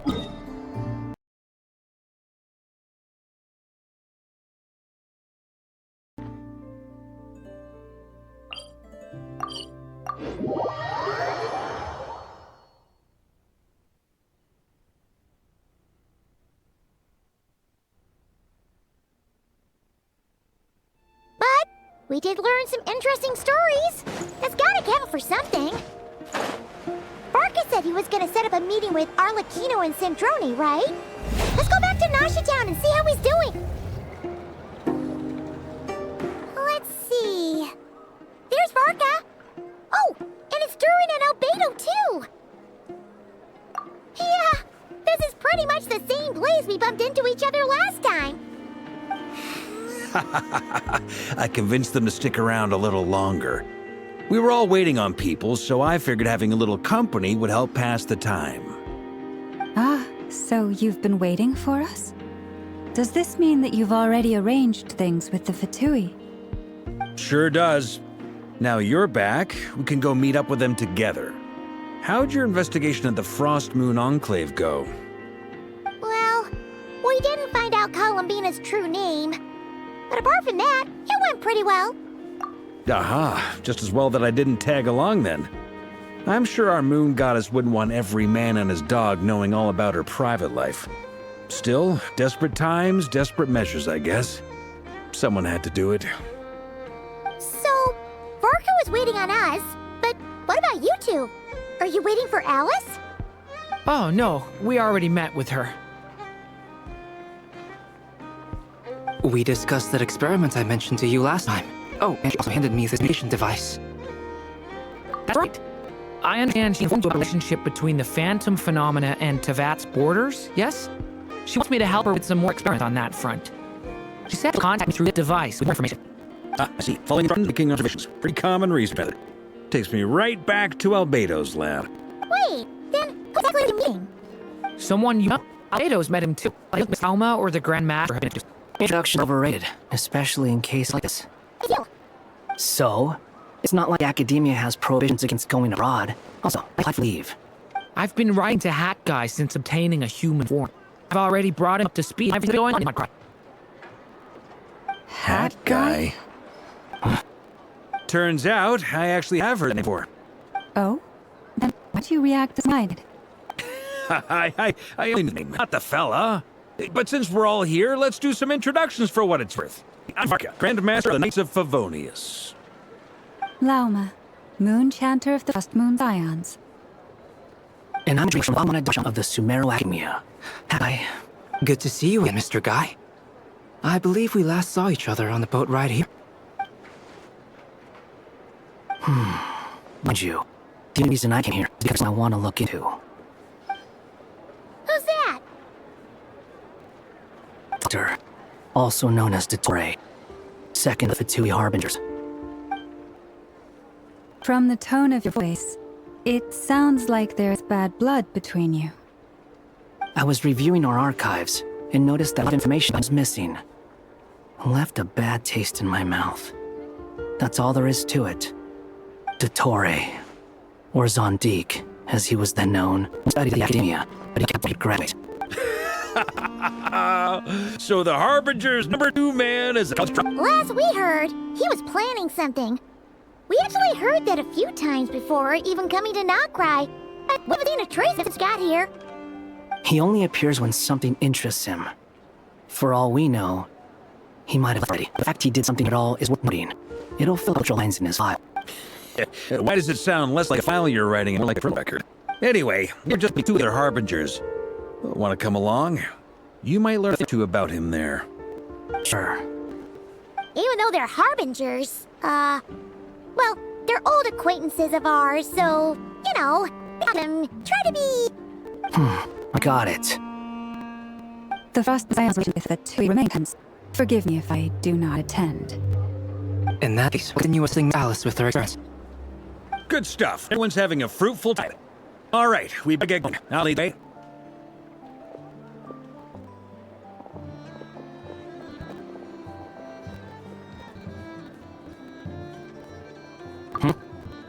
Well, yeah, that's obviously part of it.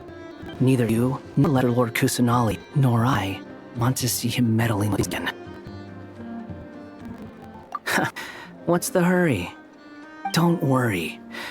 Pigeons always know which way home is.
You made it. Who is this? A scholar from Sumeru. They call him Hat Guy. He's an old friend of the Travelers. Wait, this is the academia representative you wrote about? He doesn't exactly look the part. I believe this will prove my identity. You'll notice it bears the seal of the Sanctuary of Surasthana. Well, what do you know? So it does. All right then. My mistake. It's fine. I expected as much. What? So as I mentioned in my letter, the Academia's got its eyes on Dottore. But this matter remains top secret. Apart from those assisting in the investigation, the fewer people who know, the better. If anyone asks, I'm here in nod-krai to pursue my personal academic interests. Gotta say, Varka, you did pretty well to keep all this under wraps for so long. Sounds like you got in touch with the academia about this way back. You flatter me. Where do I even start? Remember that time we fought Rerir at Star Sand Shoal? He sure let me have it then, didn't he? I'll bet Dottore had that all sketched out, with me as his convenient little pawn. He could not care less about us if he tried, but hey! The feeling's mutual. Does Dottore really strike you as the sort who values his relationships with his colleagues? Fair point. Definitely not. Which is why I always keep my guard up whenever he starts making suspicious moves. To that extent, our motivations align. On top of which, I consider you trustworthy people. Now, back on topic. In the wake of the Reikir of Solnari episode, Sandrone and I grew suspicious about Dottore's complete inaction during the entire affair. So we tried to find out what he'd been up to, but unfortunately to no avail. He never lets anyone in on his plans. The more he cares about something, the more secretive he gets. Indeed. Perhaps he believes that by keeping a low profile, he can avoid trouble. But that trick isn't going to work on his colleagues. Yeah, I mean, he's been researching the ancient moon's remnants.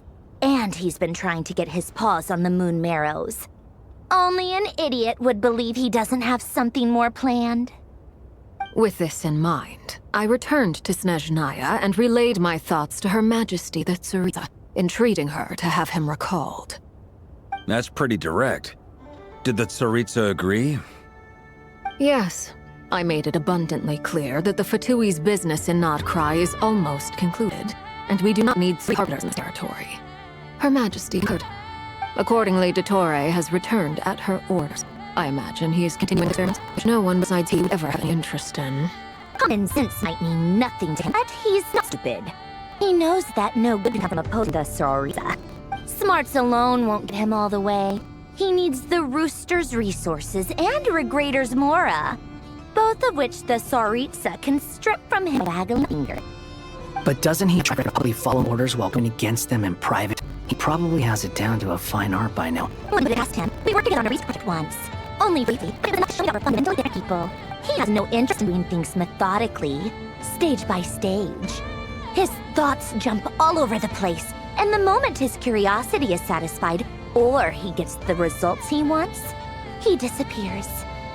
The only similarity we share is that, once we set our minds on doing something, we will see it done, whatever it takes. Oh, we definitely saw some of that in your battle with Rerir. You got so competitive. Ugh, do not remind me.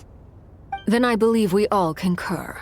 Dottore will not simply give up. Fantastic. Now this is turning into a whole day of unpleasant memories. Ugh. Are you talking about the Muro stuff? He also strikes me as the kind of person to disregard experimental regulations. All equipment will whale budget. Exactly. This one time, he was running some high-temperature experiment and the substance exploded. But does he care? No, he orders his ordnance to open the device to observe the results, which causes the gas inside to leak out. That gas was poisonous! If I hadn't been there, those people would have died. And after all that, he left, but was still cleaning after his mess. Waste of time, he said. Waste of time? The nerve!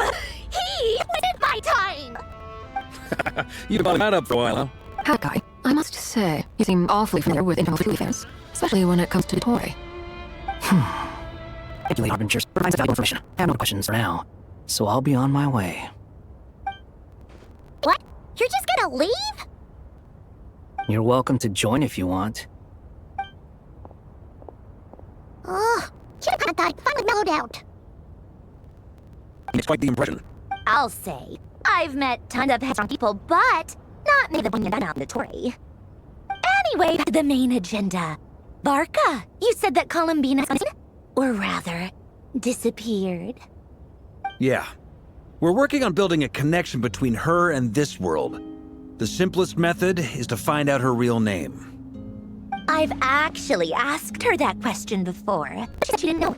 Considering our relation... As far as I recall, she was never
badged by Her Majesty to claim a gnosis or anything like that.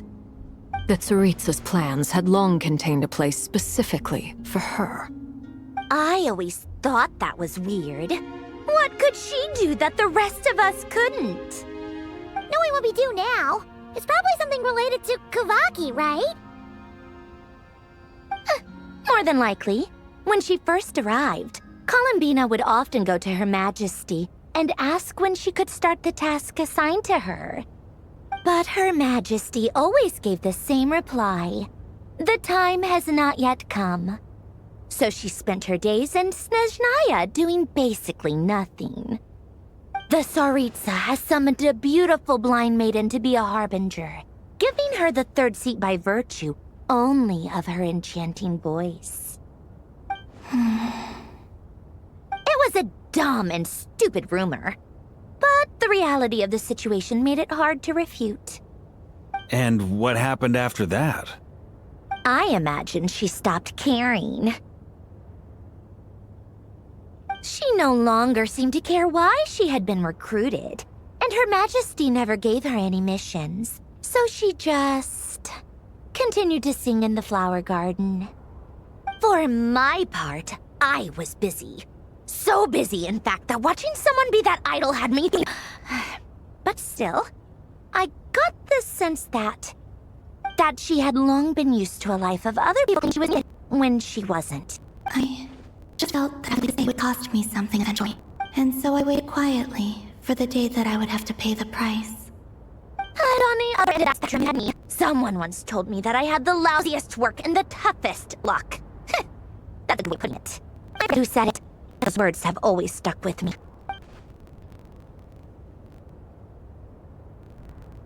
But you've done your job exceptionally well all the time. You are a conscientious person. What is it? Something to mind. That makes sense. You are needed like a name shot from across the town. Well, good luck with it. But if you ask me, Alembina is still the most shoutable name. I'm just so used to it now. After all the arguments we've had, I can't bother trying to remember another name for her. Nor I. Sandrone. How did you know?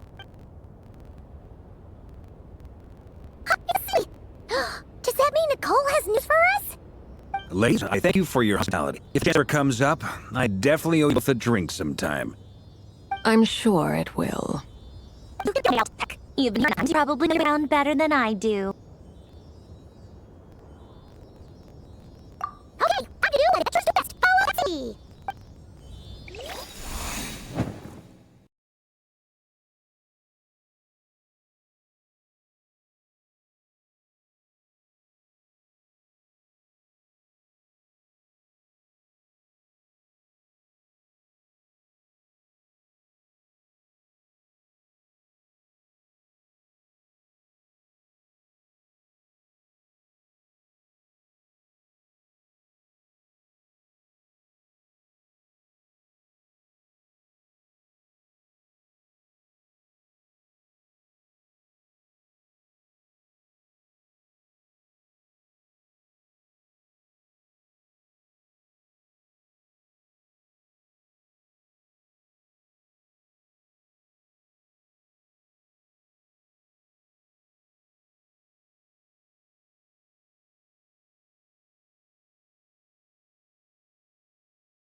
Here you are.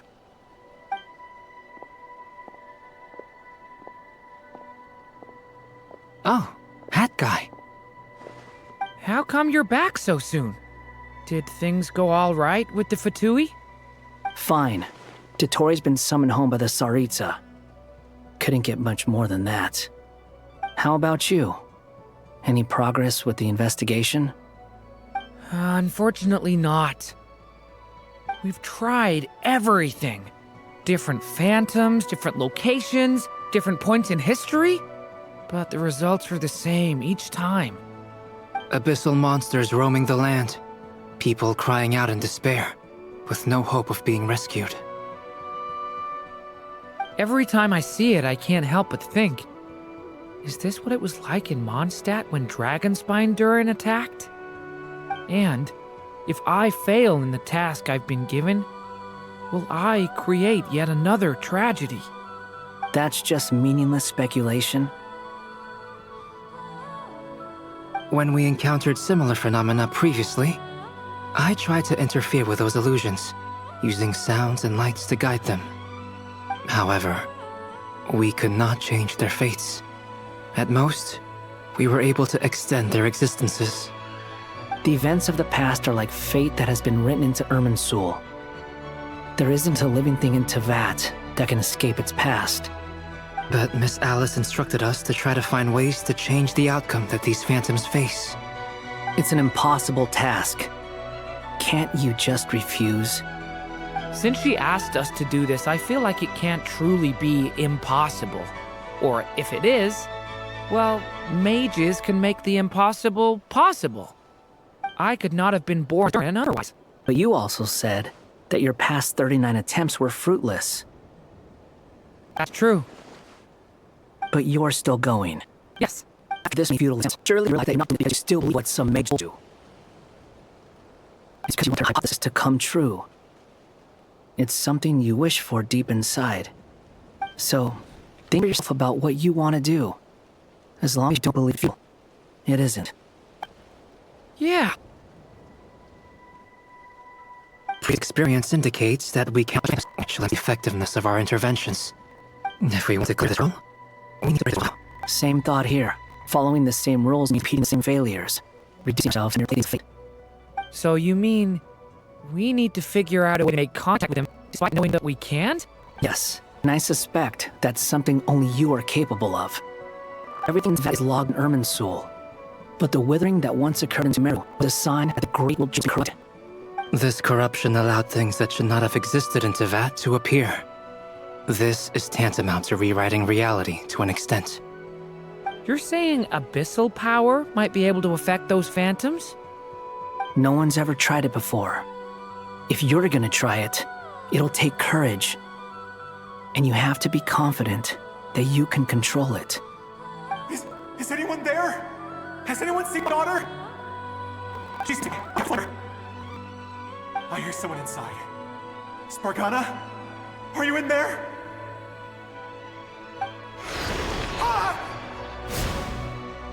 If I can use my abyssal powers to warn him that there is danger here, maybe it'll change his decision.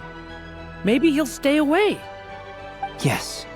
The important thing is not the nature of the power, but rather how you use it. To intimidate and obstruct. Sounds about right for the Abyss.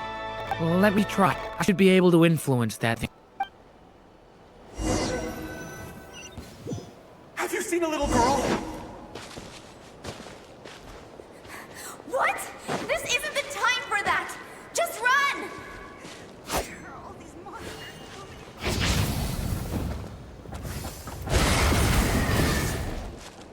I hear someone inside.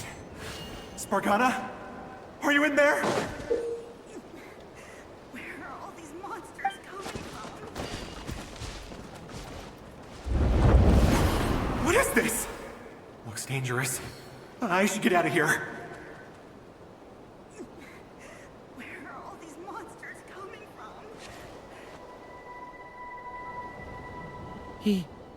He really left. Ha! We did it! Don't celebrate too soon. Follow him. See what he does next.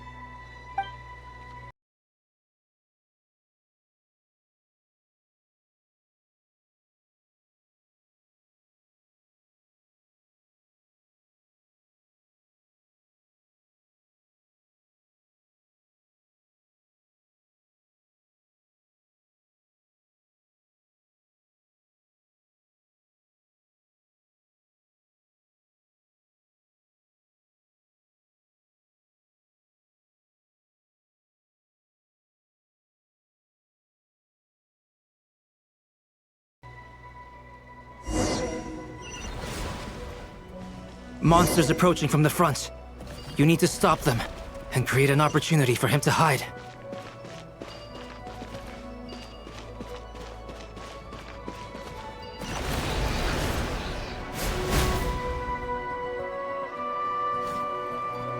Help me!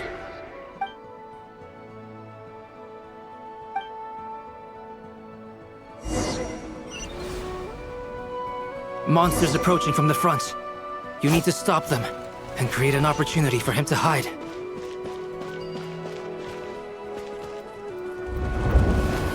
No! There's monsters ahead!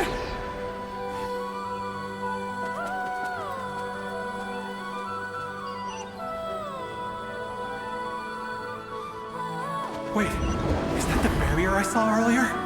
Why is it appearing now? It's as if someone's controlling it.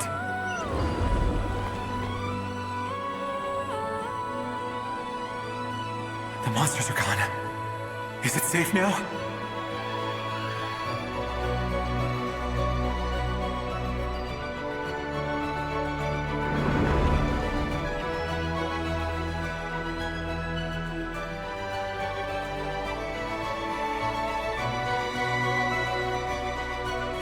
Gone too.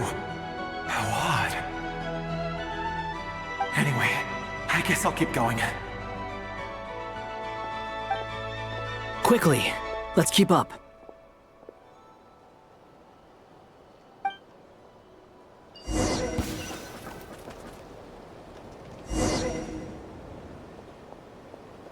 Wait, there was someone else here? Don't go any further. We've got anti-monster traps laid out everywhere. But my daughter must just be up ahead. I have to go. This way's blocked.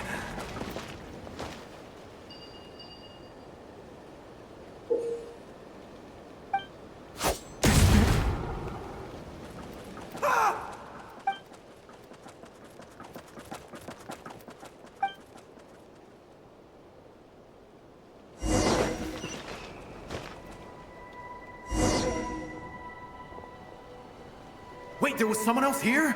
Don't go any further. We've got anti-monster traps laid out everywhere. But my daughter must just be up ahead. I have to go. This way's blocked.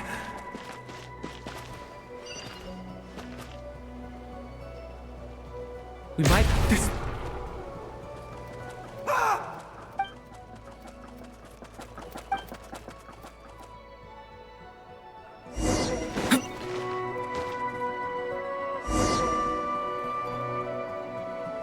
Wait, there was someone else here? Don't go any further. We've got anti-monster traps laid out everywhere. But my daughter must just be up ahead. I have to go. This way's blocked.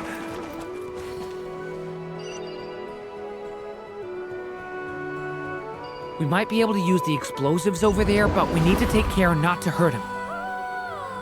I'll use the barrier to keep him at a safe distance. This barrier seems to be helping me somehow.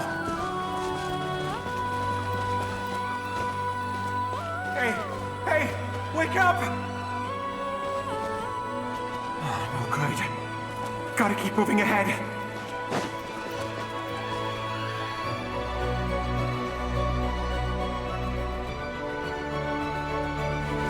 So many monsters! There's still a chance, Durin. Use the traps.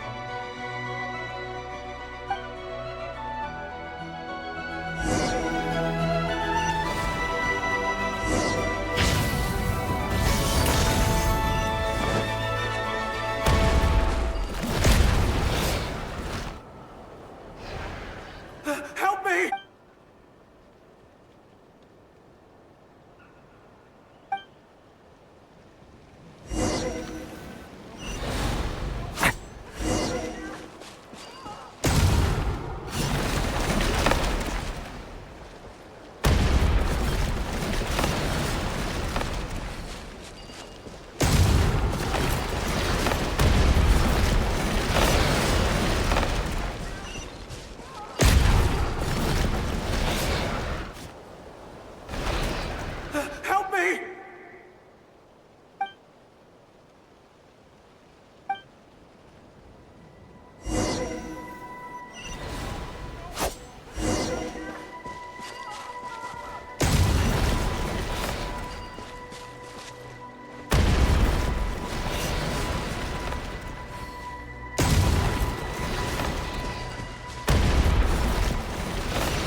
is a new development. I've never seen this happen before. We might just be able to save this person.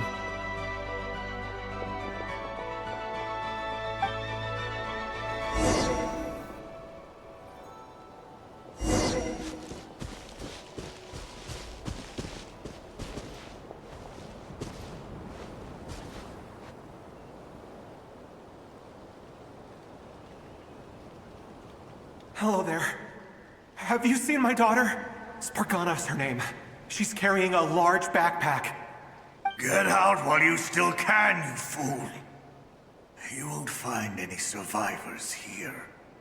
But I can't just leave her here. She must be so scared right now.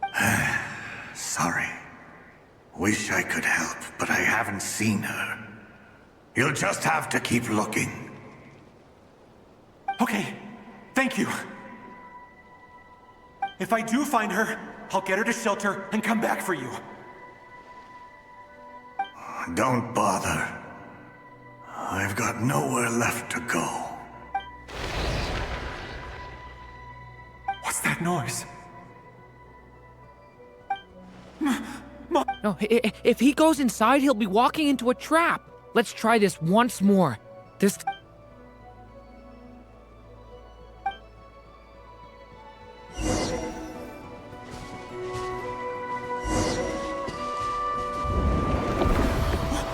Why? How will I know where Spargana's gone like this? You know what? I'll trust this strange barrier. It's gotten me this far after all.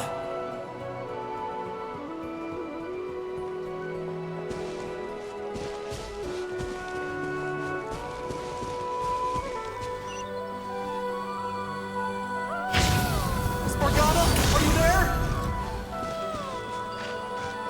What? Hey! Let us out!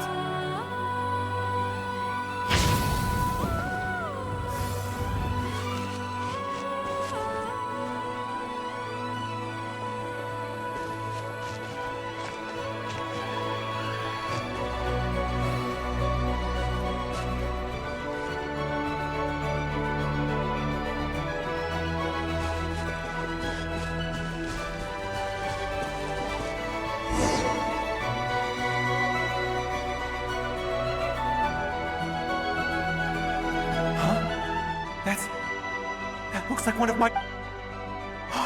Thank you. Thank you. Yes, it's one of hers for sure. That's her name on it right there. She left her backpack here.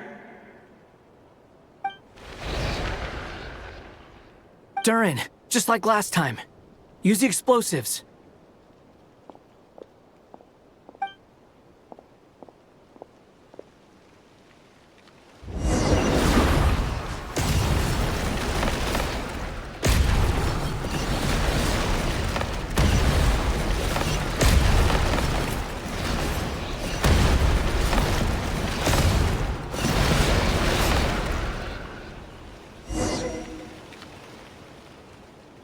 It won't work. There's not enough left. If he makes it in, he'll die. But then, this clue could be the key to him finding his... It might not be the only one. Better he misses that clue than loses his life. I guess so.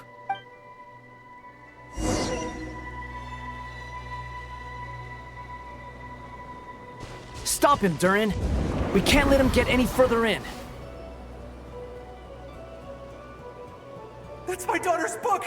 She's passed this way! I've searched and searched. I no longer have anywhere else to go.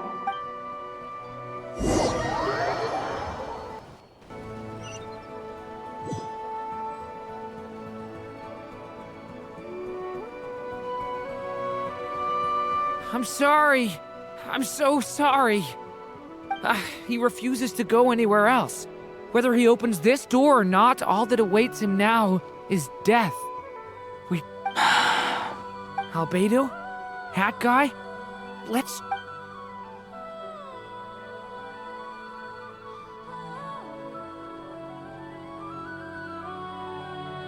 Why am I here? What's going on? All these scenes running through my head. Where are they from? Huh? What's going on? His reactions have changed. How many times have I... What's happening to me? Huh? Wait. Who are you? You can see us now? I feel like I always could, but that I only just realized you were there. I'm sorry, I don't know how to describe what I'm feeling. But you were the ones guiding me using that marked barrier, right? I haven't done anything yet, but those monsters, those deaths, they feel like memories. Like things I really did experience. I won't find my daughter. In fact, I'll ultimately die trying to find her. Isn't that right? Well, no, it isn't. Yes, it is. Even so, we're trying to find a way out of this. You've not seen my daughter either. It seems she really isn't here. I'm sorry, I'm just... tired. How long do I have left? Experience says 15 to 20 minutes. 15 to 20. Thank you for all your help. Let's rest a while. You look exhausted too. Now's not the time for you to start pitying us. It's not pity. I'm just realizing that I've only got 10 or so minutes left. You know?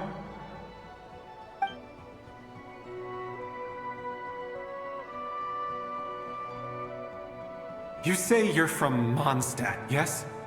A place with windmills, where people enjoy limitless freedom? And you're from Sumeru, where they've built an academy into a giant tree?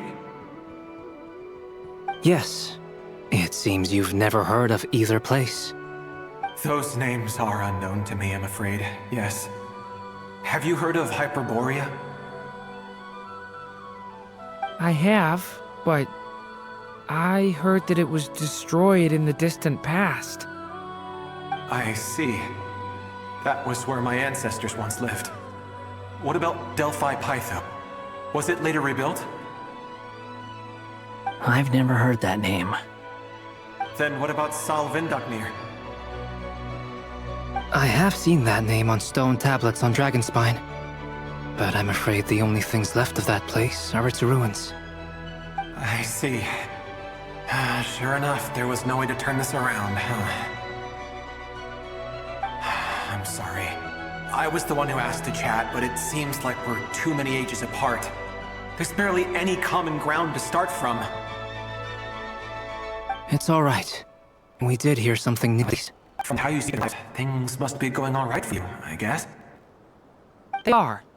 Mondstadt is a place of freedom and happiness. There's a lot of good people in the church and the Knights of Favonius, and even outsiders find that it's a place to feel at home. We have festivals a few times a year. Everyone gets together to drink, sing, and be merry. Sumeru is a lot more uptight. Not really the kind of place where you can relax. It's a nation fraught with problems wherever you look.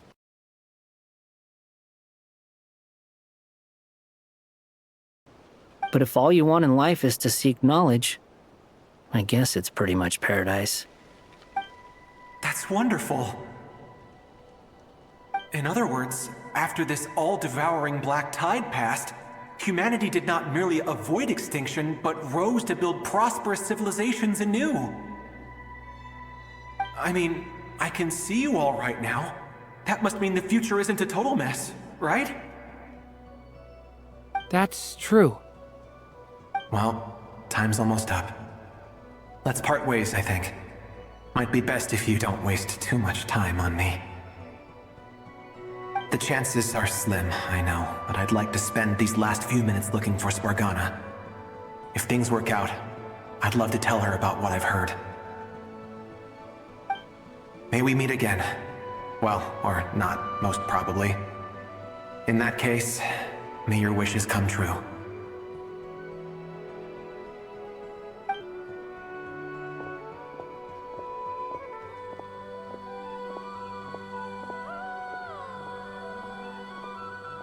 He's gone. In a few minutes, he will meet the end that was his to begin with. The ending of this tale did not change, but I believe that we've just made the most progress we have yet. May your wishes come true. If only it were so simple. Hat guy, could I ask you a question? You've never talked about your past. It seems complicated, and it weighs heavily on you, too. Would you be willing to tell me about it? I mean, sometimes it's better to get things out in the open. Take that guy we tried to help, for instance. At least he said goodbye with a smile, right? I know about Albedo's past. Our experiences are very similar, and he created me. As for you, you're my first friend, and you've witnessed every step I've taken. But by comparison, I know nothing about you. Either way, I mean, we're still best friends. But if I knew more about you, I might understand your thoughts a bit better. I've told you about myself. I'm a student at the academia. And what did you do before that? Prepared for the entrance exam? All right. If you really don't want to talk about it, I won't press you any further. I was a puppet built from the branches of a white tree, using technology left behind by the Conrian schools of mechanical engineering. A white tree? You mean an Irminsul tree? Yes. A branch of Irminsul that was once connected to the main tree. So you had a human creator too? Yeah. But my creator abandoned me after deciding that I was a failure. After that,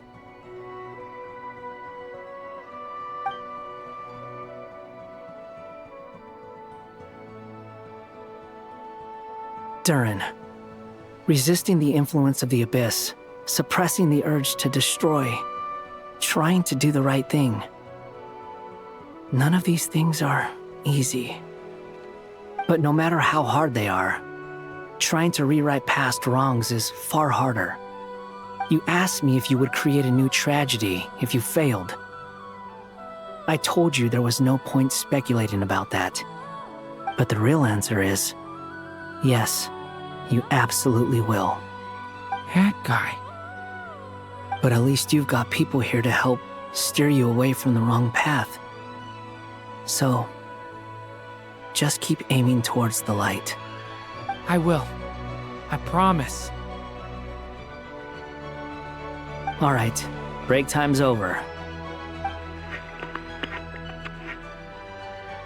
Hello, Durin speaking. Hello, friends, it's me. What have you been up to, I'm detecting some unmistakable fluctuations here at the border. The amplitude isn't particularly high, but they're completely different signals from the ones before, and the scale is comparable to those I've detected previously. Alice, we were unable to save that person. However, he appears to have retained a portion of the memories gained through that cycle, and was able to hold a conversation with us. I see. Well, that is rather odd indeed. It definitely merits further attention.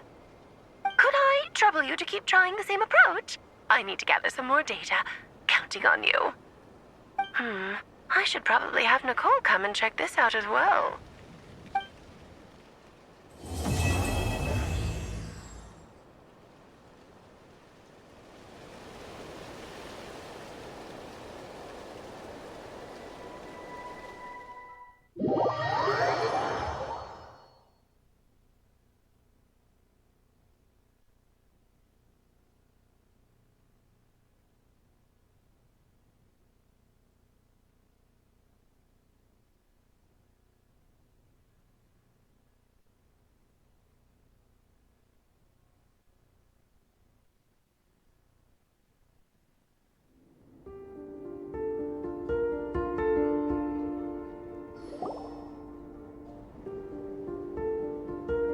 There you are.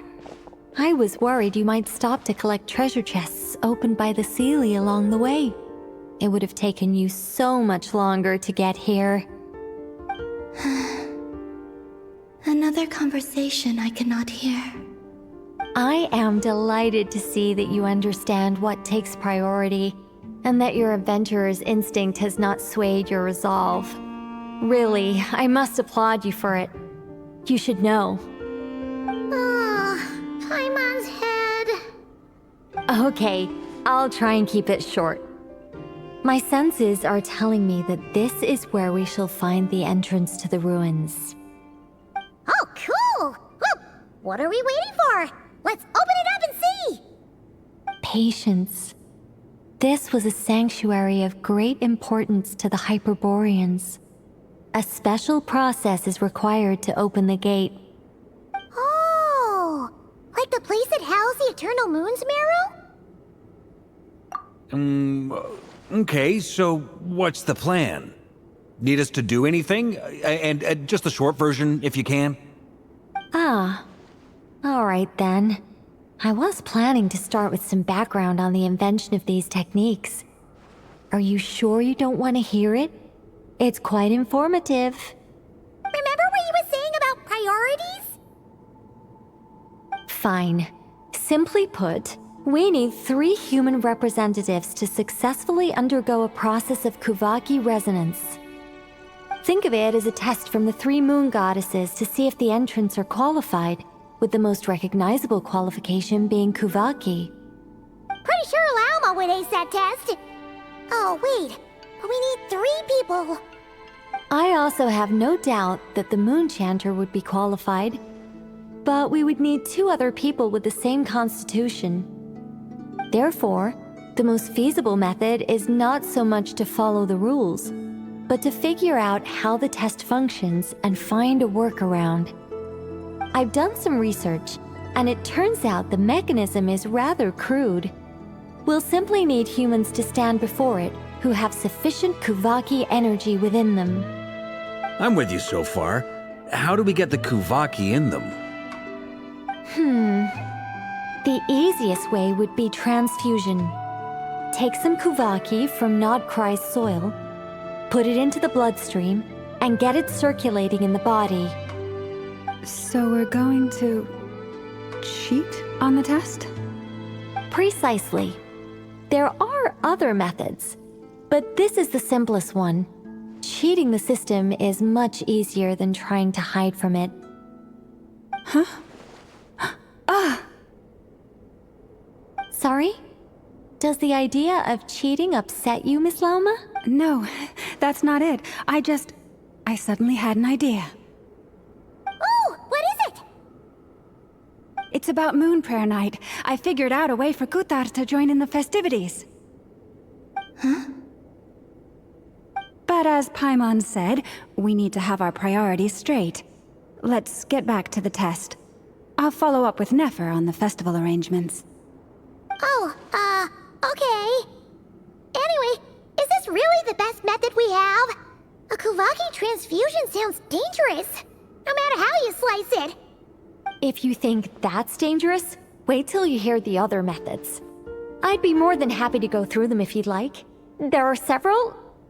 No need, we're good. Let's go with this one. Very well. Kuvaki transfusion it is. Now, I should mention that the risks can be greater or lower depending on individual compatibility. It would be rash to simply infuse the Kuvaki and hope for the best. If the body rejects it, the reaction can be quite severe. The symptoms are similar to another condition that some people living here suffer from, known as congenital Kuvaki sensitivity. So, before we execute our plan, I will perform a simple test of my own to see who is compatible and who is not. Once that is done, we will have to complete the resonance process as rapidly as possible. The participants must remain stationary while the Kuvaki circulates and bonds with them, and they mustn't eat or drink anything. What? No eating or drinking? That's some hardcore fasting. They'll all be monks by the time they're through. 3 days. Oh, that's so long! And we still need to find 2 more people who are not just compatible, but Also willing to volunteer. Fasting? What are they talking about? Really? Don't you want to think this through? Haha, count me in too. 3 days without food? I can handle that. Miss Nicole has made it clear that this is the easiest way. The way I see it, there's nothing else to discuss. It's time to step up. Yeah, you're right. In that case, Paimon volunteers to be Captain of Logistics. She'll keep the fires lit and grab some spare clothes to keep you comfortable. Then we'll start with you first, Traveler. Please step forward.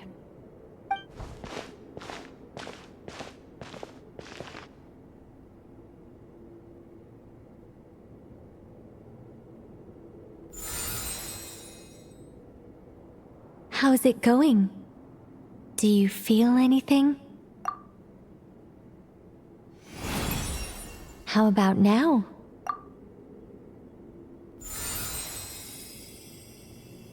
And now?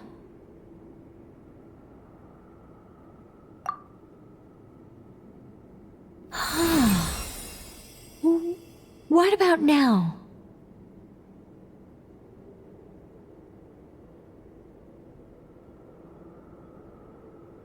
You guys, it's not a competition, you know.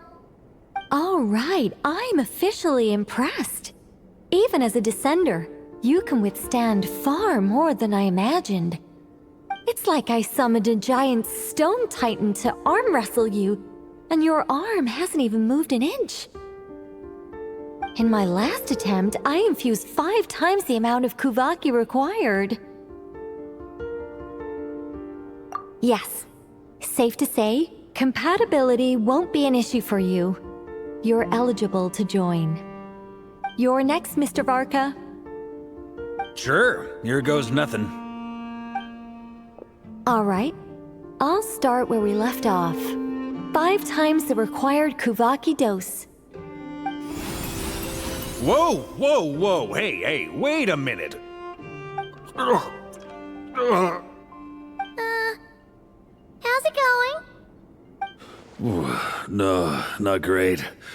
I kind of want to puke. Feels like I've been drinking too much. A few bottles of wine, then a big stein of Dark Horse, with some hard liquor from Liyue mixed in. You think this is funny? I just lost to a young lady in an arm wrestling contest. I'm never gonna live that down. My apologies. I'll lower the concentration and try again. Oh. How's it going now? I'm not as dizzy as last time, but I can still feel it pulsing around. In that case, you wouldn't be an ideal choice, Mr. Varka. Let's try someone else. Okay, let's go ask some of our other friends then.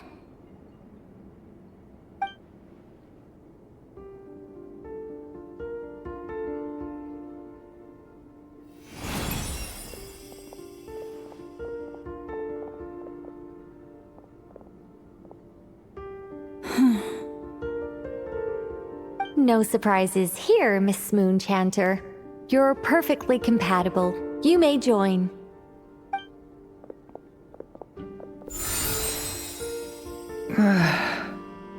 I'm getting a slight headache. Shame. You were so close. Whoa! I'm itching all over! Allergic reaction. We can't have that. Huh? Well, are you gonna start or what? The Hexenzirkel is an organization that cares for and protects children. We will not have them do dangerous things. Not even tests.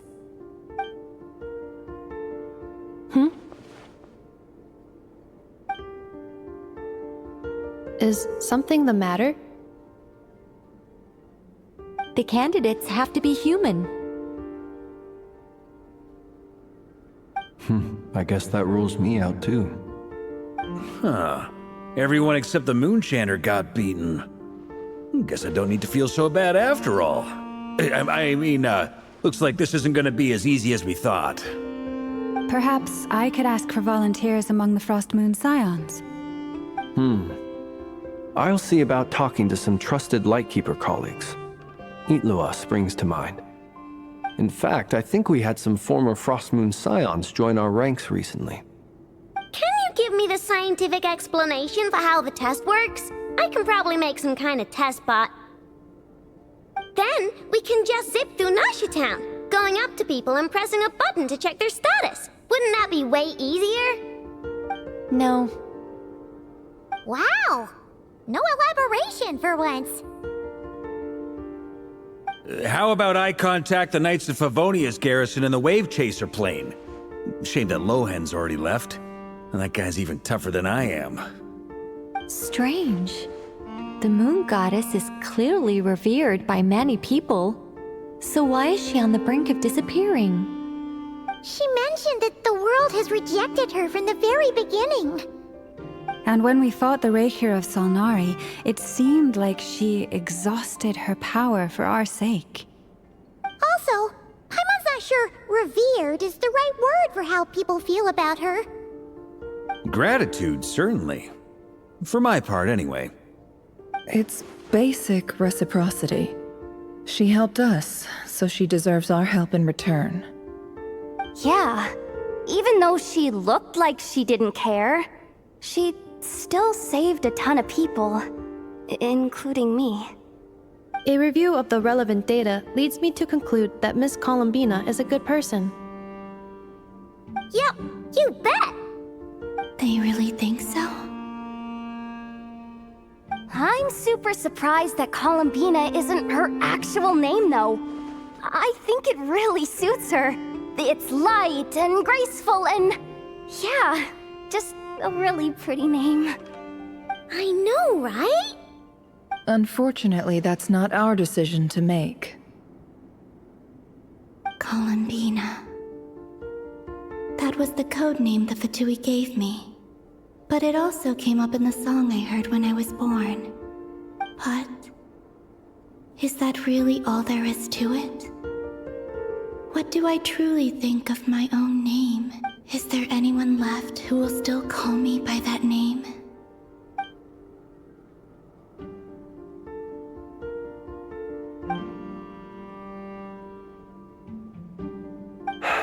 Moonprayer Night is getting closer by the day. We're running out of time. We need to look for other candidates. Then allow me to try. Huh? What are you doing here? You contacted your friends via the Adventurers Guild. Sandrone has been keeping an eye out for something like that, so she informed me. Since I have the ability to accommodate a moon marrow, I should prove to be a suitable candidate. Arlecchino. When can we begin? I see. We can begin right away.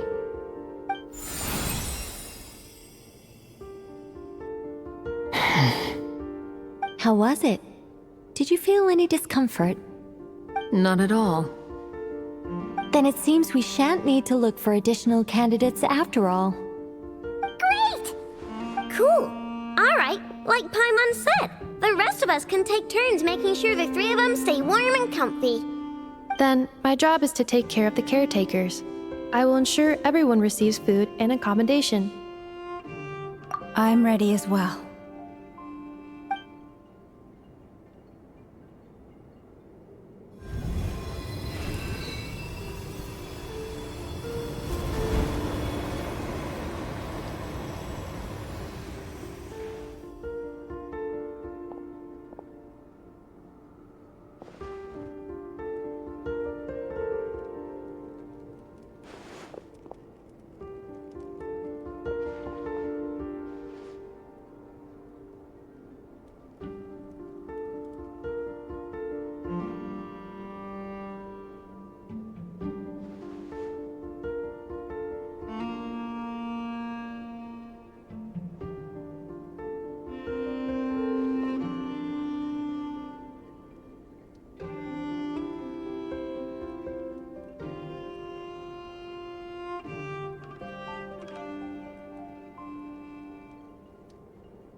The work is done.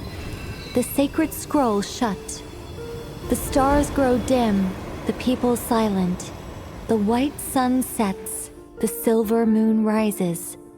O path to the temple, appear now before us.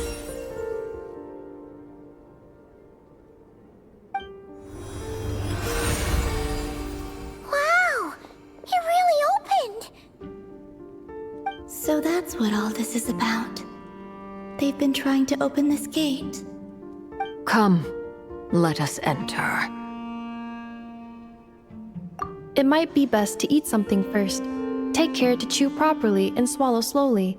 It will give your body time to readjust to the digestion process. They will head in soon. They will need to enter this gate.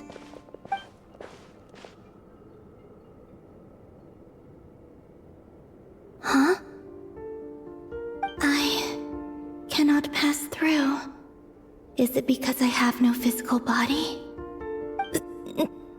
It has been 3 days. My strength has all but completely faded. Can I really hold on until Moon Prayer Night?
Are these people...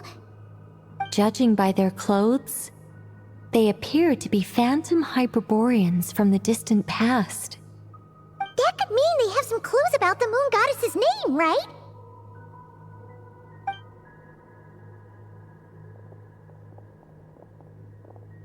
Hey there! Could you tell us what the moon goddess's name is?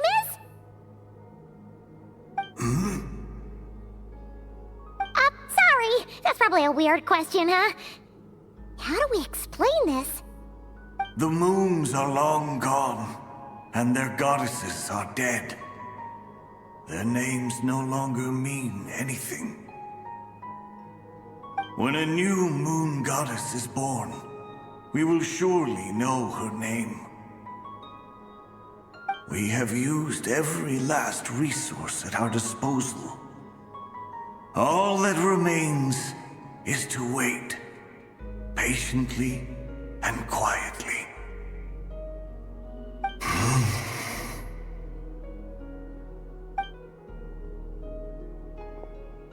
Were the people of the past all this devout? It looks like this phantom doesn't intend to converse with us any further. Surely the new moon goddess he speaks of must be Columbina. Alas, Kuthar's birth came long after the age in which he lived. But, maybe if we find a phantom from a more recent age, they might know Columbina's real name. True. Keep an eye out. We should be able to tell which era they're from by the clothes they wear. Yeah! You've been pretty talkative this whole time. What changed? Oh, nothing. I'm fine. You all make good points. When the Hyperboreans speak of moon goddesses, they mean the three from truly ancient times.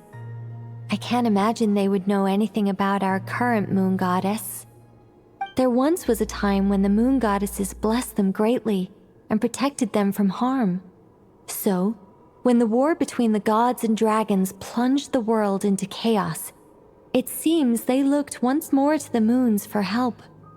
praying for a new goddess to be born. Yeah, that checks out. Let's continue on. Who knows what else we may discover?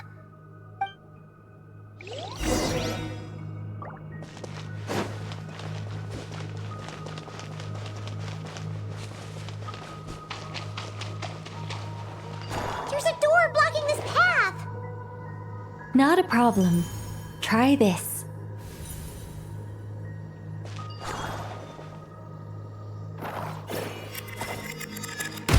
Whoa! How did that door suddenly collapse? This device was maintaining the door's integrity. Remove the core, and the device stops working. Is this our destination? Impressive. More precisely, this is a device that will help us reach our destination. Let's go. We still have a long distance to cover.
Let's try that device again.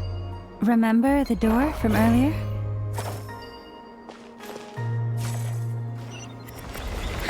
So it works in reverse, too!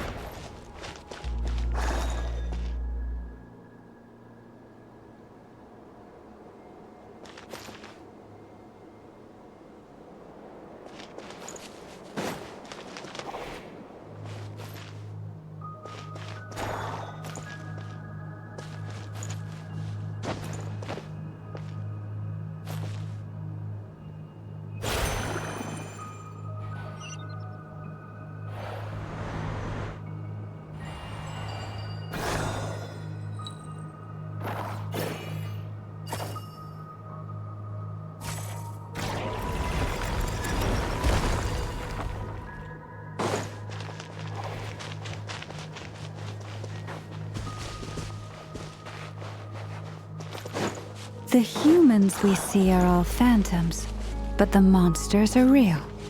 What a fascinating place. There'll be plenty of time to admire it later.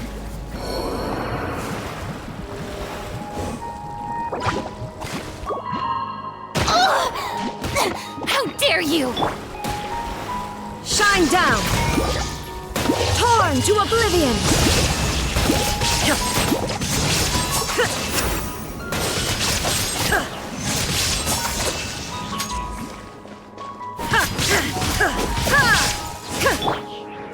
Go and splend! I swear by my sword!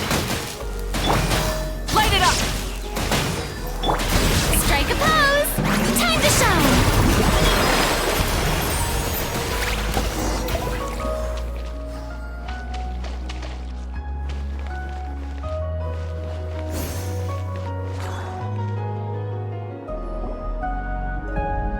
Ooh, there's a whole bunch of artwork in here. Seems pretty old. Nicole, this is probably your area of expertise. What do all these paintings mean? Let me see. To understand these murals requires some knowledge of the history surrounding the War of Funerary Flame. I shared a little of this with Lauma before. Yes, I think I follow. The dispute between the Moon Sisters, the transformation by Nibelung. Oh no, it's no trouble. I'd be delighted to share the tale again. Tevat's 3 moons and their goddesses were brought into being by the will of Nibelung, the then ruler of Tevat. But when the heavenly principles came, they changed the world completely, down to its very foundations. The moon goddesses were nowhere near strong enough to challenge this entity, but the heavenly principles did not view them as heretical entities that had to be removed. Essentially, the 3 moons existed to keep this planet alive and operational, which did not directly conflict with the heavenly principles' aims. Nevertheless, the inherent precariousness of this arrangement would soon be revealed. Nibelung returned, yes. He did, and thus began the War of Funerary Flame, a battle for dominance between Nibelung and the heavenly principles. Discord would soon emerge between the 3 moon sisters. One would voice the opinion that they should follow Nibelung, for it was he who first hung the moons in the sky. Another would argue that taking sides in the conflict would only bring the world closer to ruin. There was no telling where it would lead, especially since their creator had returned, bearing the perilous power of the abyss. Nibelung would eventually discover their disloyalty. He had all 3 imprisoned before transforming the moons into weapons with which to fight against the heavenly principles. What? Weapons? Yes. The very moons that had once defended the planet became instruments of death and destruction, striking terror into the hearts of all living things. And although the heavenly principles and the 3 moon sisters had once been at peace, it now seemed that the moons posed an unacceptable threat to Tevat. It is possible that the heavenly principles did not know of the goddess's imprisonment. If so, the weaponization of the moons would surely have been viewed as an intentional breach of the peace agreement. Regardless of who knew what, when, the heavenly principles shattered 2 moons and flung the other beyond the skies. Whether the goddesses managed to escape Nibelung's captivity after his fall, nobody knows. But this much is certain. From that day on, the moons no longer belonged to Tevat. The rejection slowly drained their power until eventually they passed away. So that's the full story. You say the moons ceased belonging to Tevat from then on. Why then would Columbina be born here? That is perhaps due to the lingering connection between the Frost Moon, which was not shattered, and this world. You could see it as the 3 sisters' dying wish. They never desired war. All they ever wished for was to protect this land. I see. If the final fate of the 3 goddesses is as you say, then Columbina faces the same grave danger. Our investigation has yet to bear fruit. We must hurry. Yeah, you're right. Let's keep going.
Should we trust him to keep his promise? We have to. There's nothing else we can do.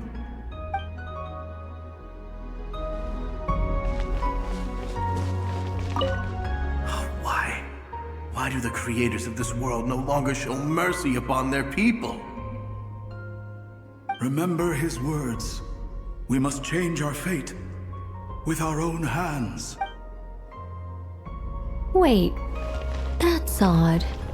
Who is he? Is something wrong? No, not really. It's just that over 30 possibilities emerged in my head, so I can't be sure who he is. It's been too long. My memory isn't as sharp as it once was. Okay. 30! Wow! Impressive!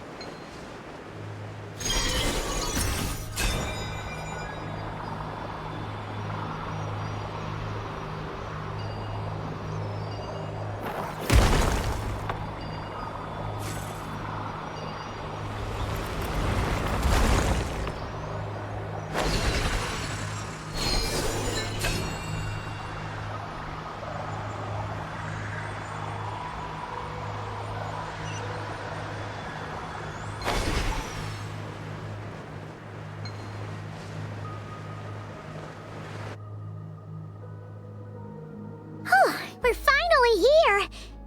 Guessing we'll need to activate this thing? Indeed. I was a little worried about that at first, but as we got closer, I sensed that the Kuvaki within it flows unimpeded. It should be functioning normally. The only issue is how to activate it. It's looking a little worse for wear. What about the cores from some of the other devices we've seen? Can we repair it using those? In all likelihood, yes. I imagine that would have been the Hyperborean's backup plan.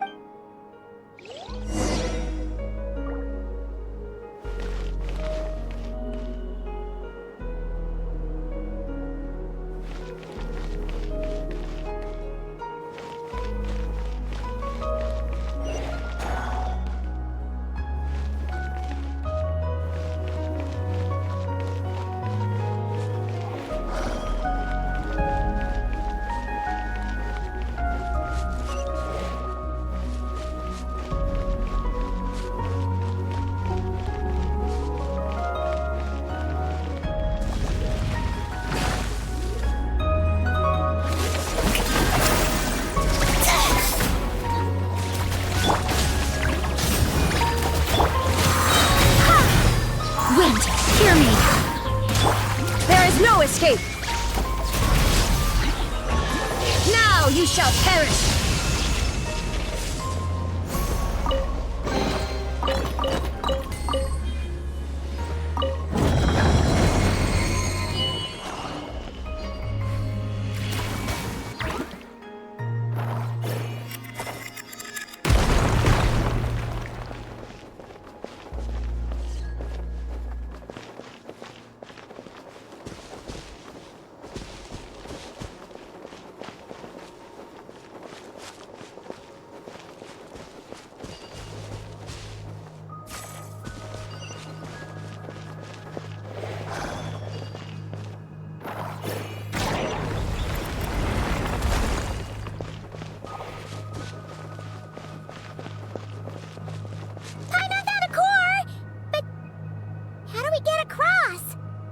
Walk up, then jump down.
should be enough cores. Let's head back.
The device is up and running. It's hard to believe that the ancients were capable of constructing such things. Paimon sees our destination! It's right up ahead! Yes, let's go.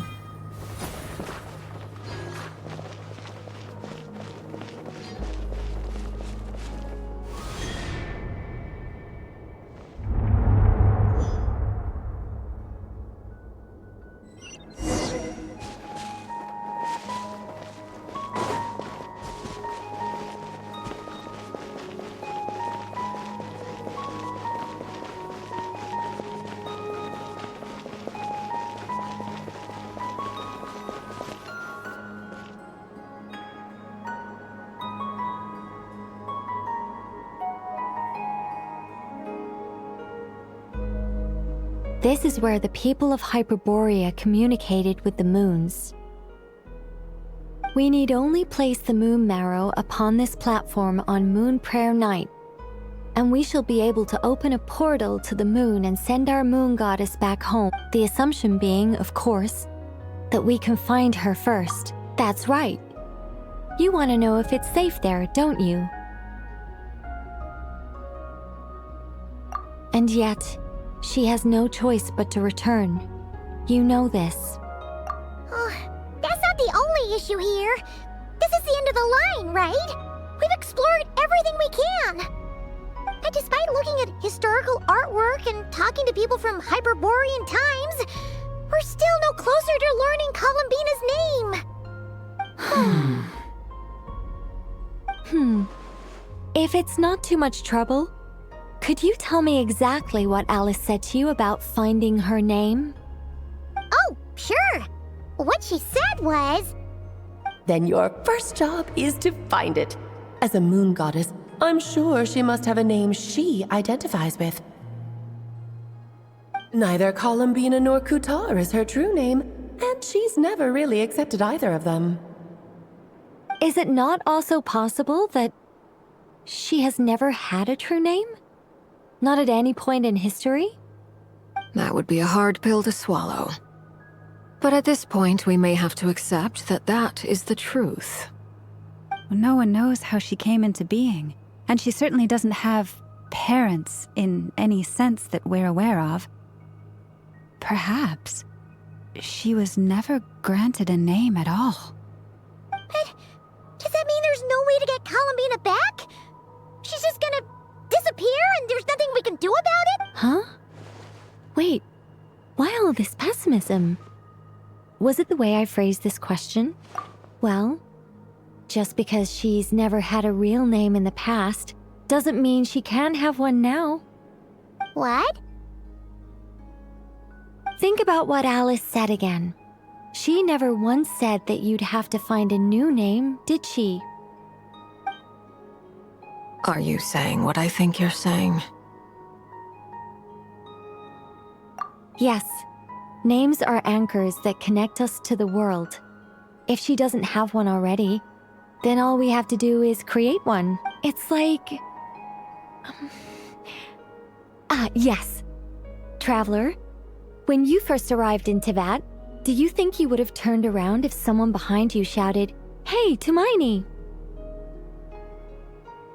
But what about now? I understand what you mean. Life is a long journey. Even the friends and family by our side can change over time. When people call you by different names, what matters isn't so much the words themselves, but what they symbolize, and of course, whether that resonates with you. Lumine. So, close your eyes and picture the moon goddess in your mind.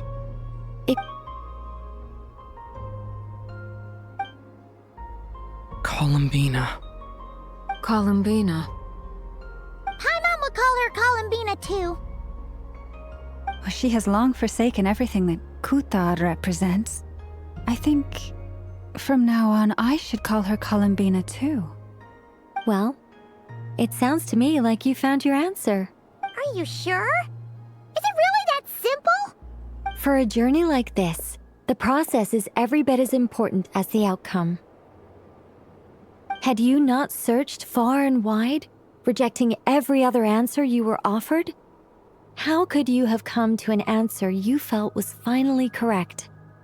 Oh, it all makes sense now. This has Alice's fingerprints all over it. Are you suggesting that Mage knew from the start that Columbina never had a real name to begin with? I can't say for sure. But I can definitely imagine her chuckling in satisfaction somewhere right now, saying, "Ah, what fun." Llama! Your antlers! You should hurry. The festive moon has begun to rise. Do not worry, for when you called the name Columbina just now, I could sense that the power within was enough to summon back the moon goddess. The power within what? Yes. So, the thing is...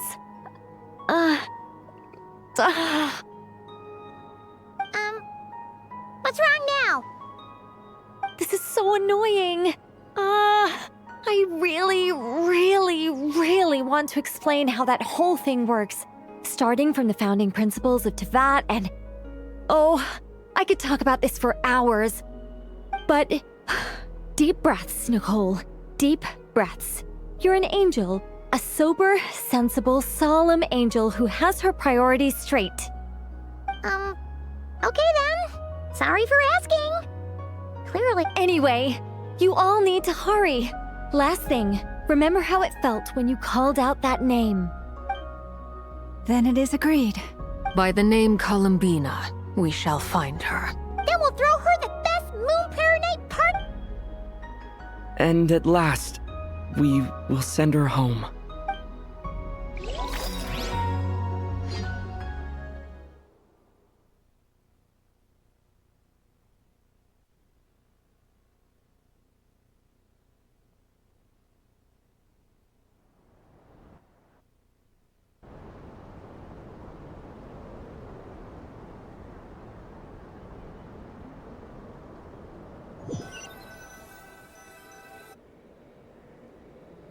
I can barely...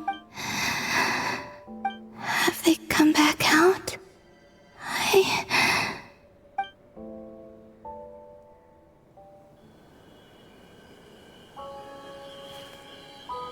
They didn't make it.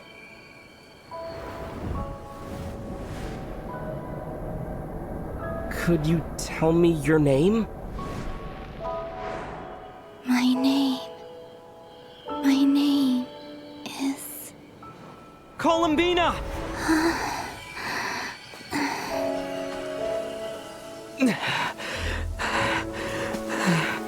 Columbina! Are you here? Columbina! That's the name you gave when we first met. And it's what I've called you ever since. Columbina. It's a fine name. I have many fond memories of Columbina, and so do all of your friends.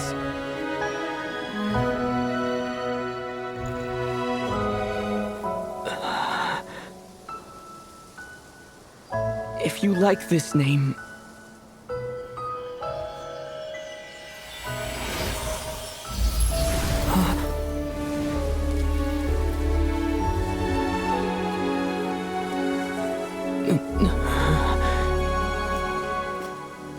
Looking for me? I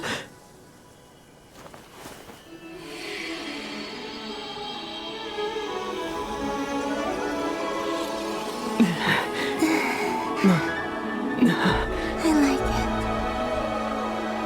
You can carry on using it. My name is Columbina Hyposelenia.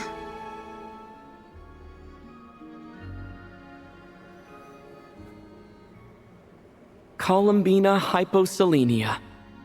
That's a wonderful name. I never thought that Columbina would become my real name.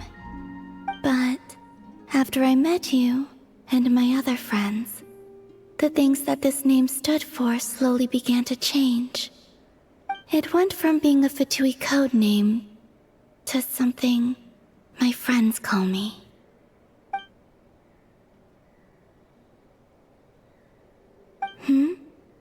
What is it? Why aren't you saying anything? I'm just so happy for you. Thank you. So, where's everyone else? We can go and meet them very soon.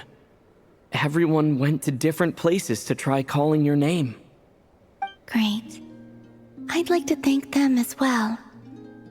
Everyone's done so much for me. Searching for my name, entering those ancient ruins. Huh? Wait, so you were... Yes, I was there. Not physically, but my consciousness was still holding on. I followed you the whole way. Starting from when? You turned around and called out my name while you were in Nasha Town. Do you remember?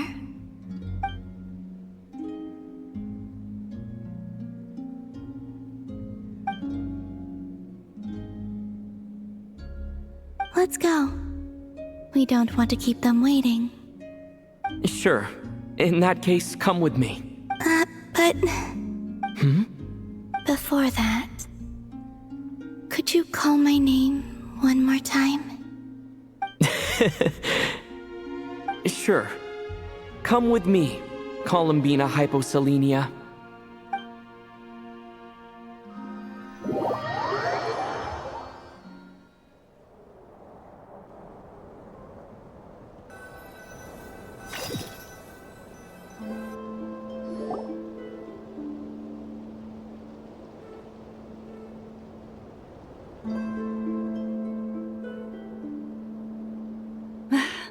Columbina! Oh, this truly is wonderful. Llama! Ha-ha! Just in time for Moon Prayer Night! It's good to have you back, Miss Columbina. Yeah, we were worried sick. Thank you, my friends. With your help, I now have a name that belongs to me. Columbina Hyposelenia. Where's the second half from? You added it yourself? That's right. It means... Born beneath the moon. Yes. And by extension, it can also mean born beneath this world. A fine name. Now, as much as it pains me to interrupt this beautiful reunion, I feel obliged to remind you that the Moon Prayer Night celebrations in Nasha Town have already begun. Don't you want to enjoy the festivities? There's so much to see and do. And some... Nicole? Why have you turned into Dodoko? So you're Miss Nicole. Thank you for helping us, and for helping me find my name. It's nice to finally hear your voice. You're quite welcome. Guiding lost people to hidden treasure is what we Seelie do. And if you ask me, spiritual treasures are far more precious than material ones. Chests are all well and good, but this was what it's all about. So satisfying. Anyway, I had to go help Alice. It seems like she ran into some trouble. That's why I couldn't be here in person. But don't worry, we're with you in spirit. We'll be celebrating right along with you. Keep an eye out for the Hexenzirkel's festive stalls in Nasha Town. I think you'll like what we came up with. Alice said she even managed to rope B in this time. The Frost Moon Scions have also prepared various attractions. I believe Aino, Ineffa, and their crew are setting things up as we speak. On that note, Nefer, about that request I made. It's all in hand. Yehoda is on site to ensure that everything goes off without a hitch. Wonderful. In that case, Traveler? Huh? Come on, Columbina. It's time to celebrate the best moon prayer night ever.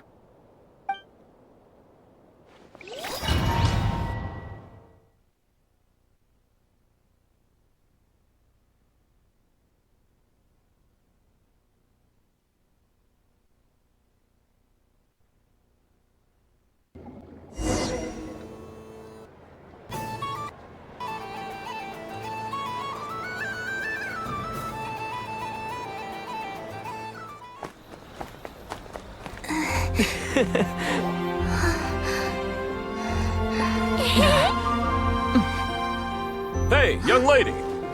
Would you like some moon prayer night candy? Happy moon prayer night. Oh, yeah. I almost forgot to say. Welcome home, moon goddess.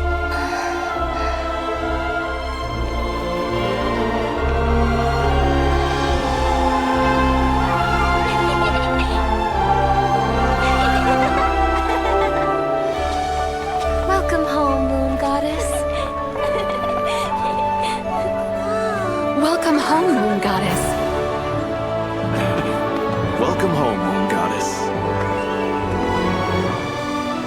Turning Nasha Town into her home is a festive gift.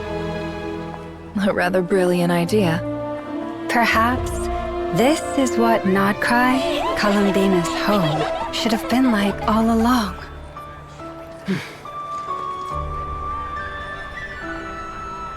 Thank you for the gift. I like it a lot.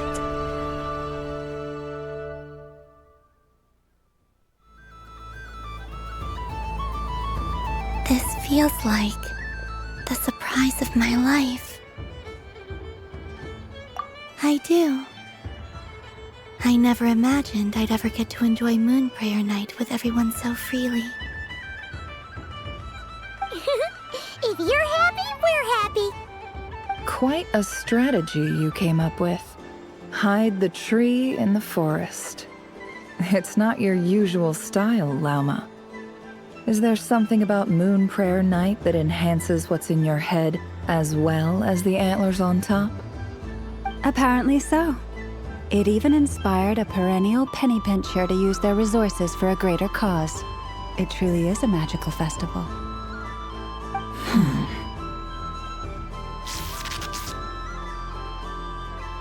I see it now. This bickering is actually a sign of a strong relationship. Huh? What's everyone doing here? Oh! Miss Columbina, you're back! Yes, I'm fine now. Thanks for your concern.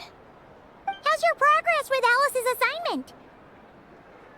Very well indeed. I've never heard her sound so excited. Not like this. This time her excitement seems more serious. Seems like she's had a major breakthrough. She said she'll contact us once she knows more. In the meantime, we're free to relax and have some fun. Enjoy the time off while it lasts. I have a feeling that our next task won't be so simple.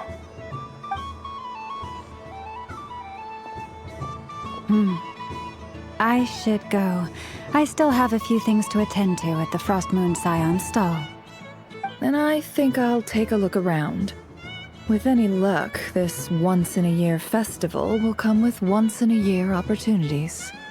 Hold up a second. Where's Varka? I believe he made a beeline for the flagship the moment he entered Nasha Town. Ah, that's Mondstadters for you. They know what they want when festivals roll around. Goodbye for now, Columbina. I hope you have a wonderful night. I will.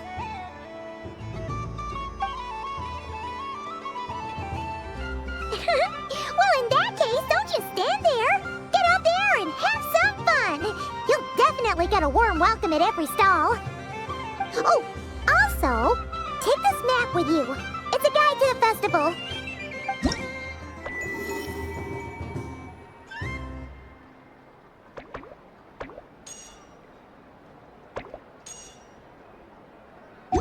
The Frost Moon Scion stall is over here. Lauma's invited a whole bunch of cute animals to celebrate too. Over there is the Hexencircle section. Alice seemed more excited than anyone about this festival, so she insisted on making it a grand affair. Oh, and then there's the Nasha Town local specialties, including... Actually, forget that. Better if you go check them out for yourself. Thank you. It looks like a lot of fun. You're not coming with me? We'll be around, but don't you want to browse by yourself for a bit first?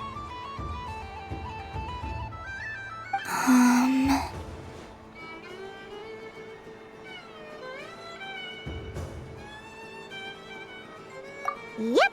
If you find something you like and want to try it out together, just give us a shout. We'll be right with you. Otherwise, just relax and enjoy yourself. There's so much on offer, so try to experience as much as you can. And don't forget to stuff yourself with all the delicious festival food. All right then. Off I go.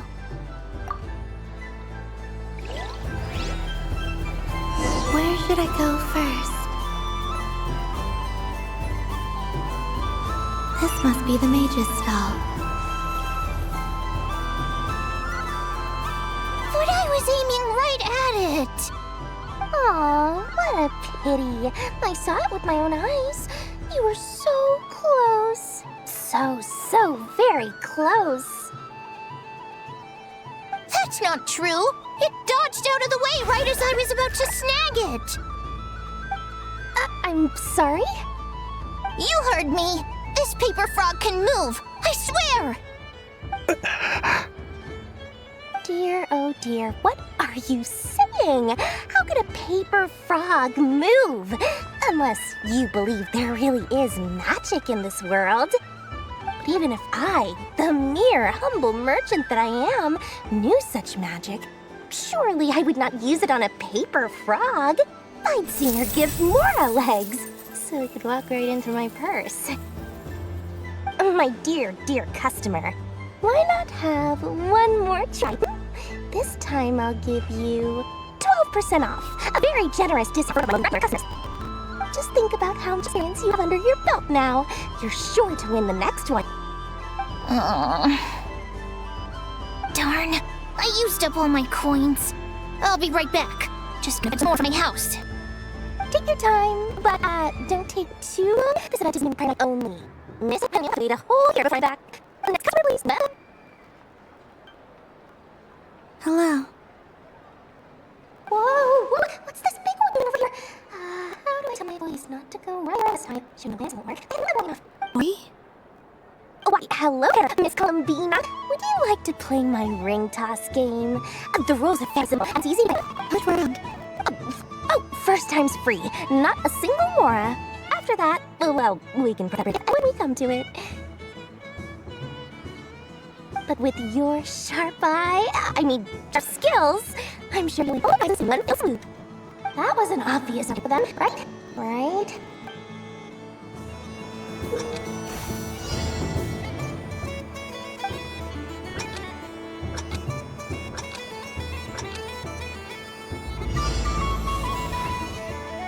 Here comes the ring! Oh, peanuts.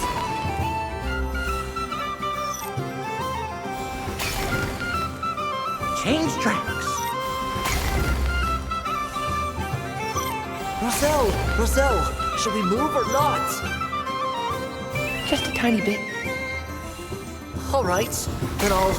Oh, sugar plums, not the clock hands. How do I move the legs again?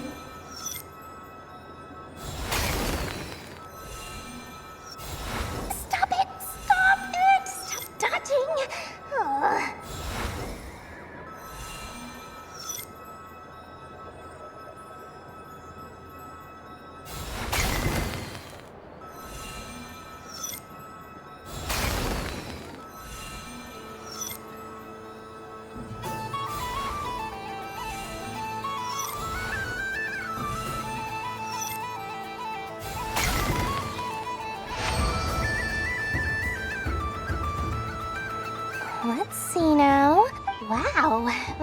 good.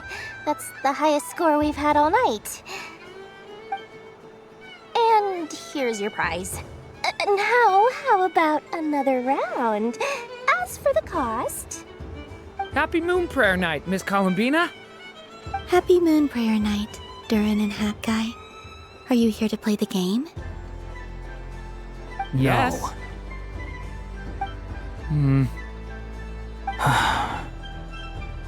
You said we were just coming here to say hello.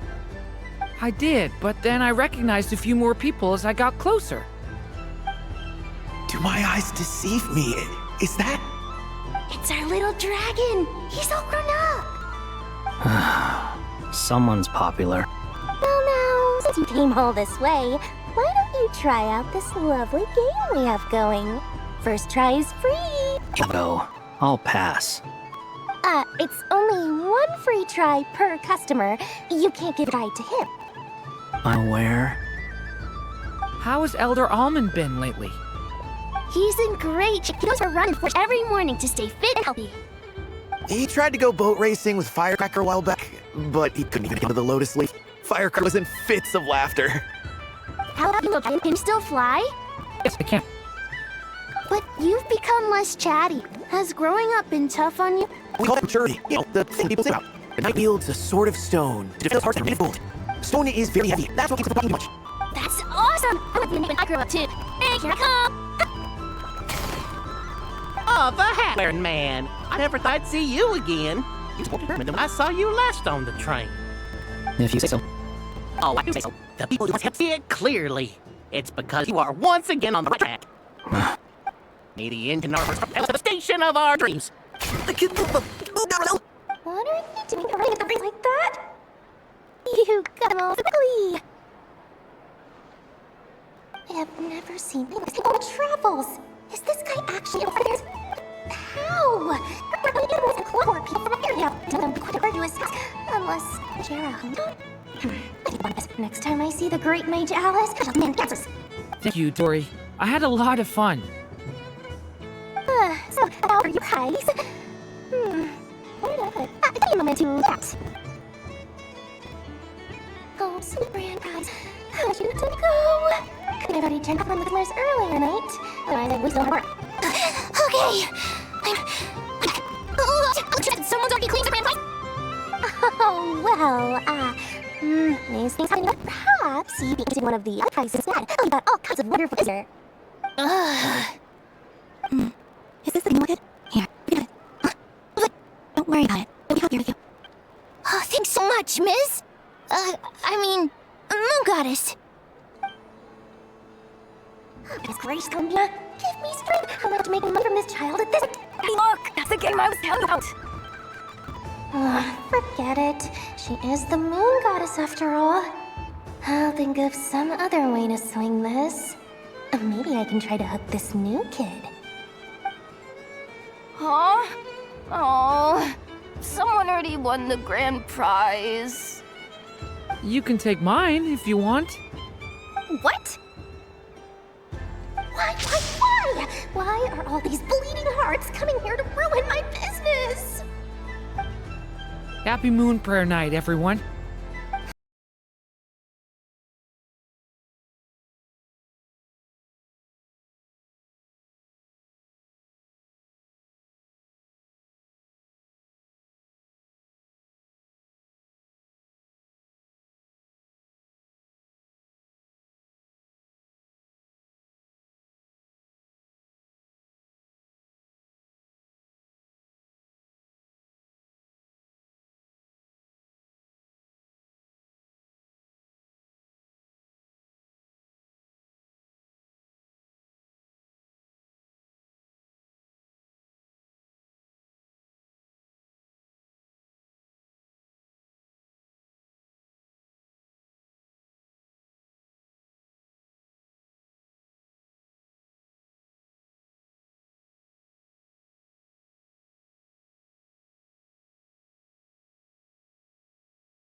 Happy Moon Prayer Night.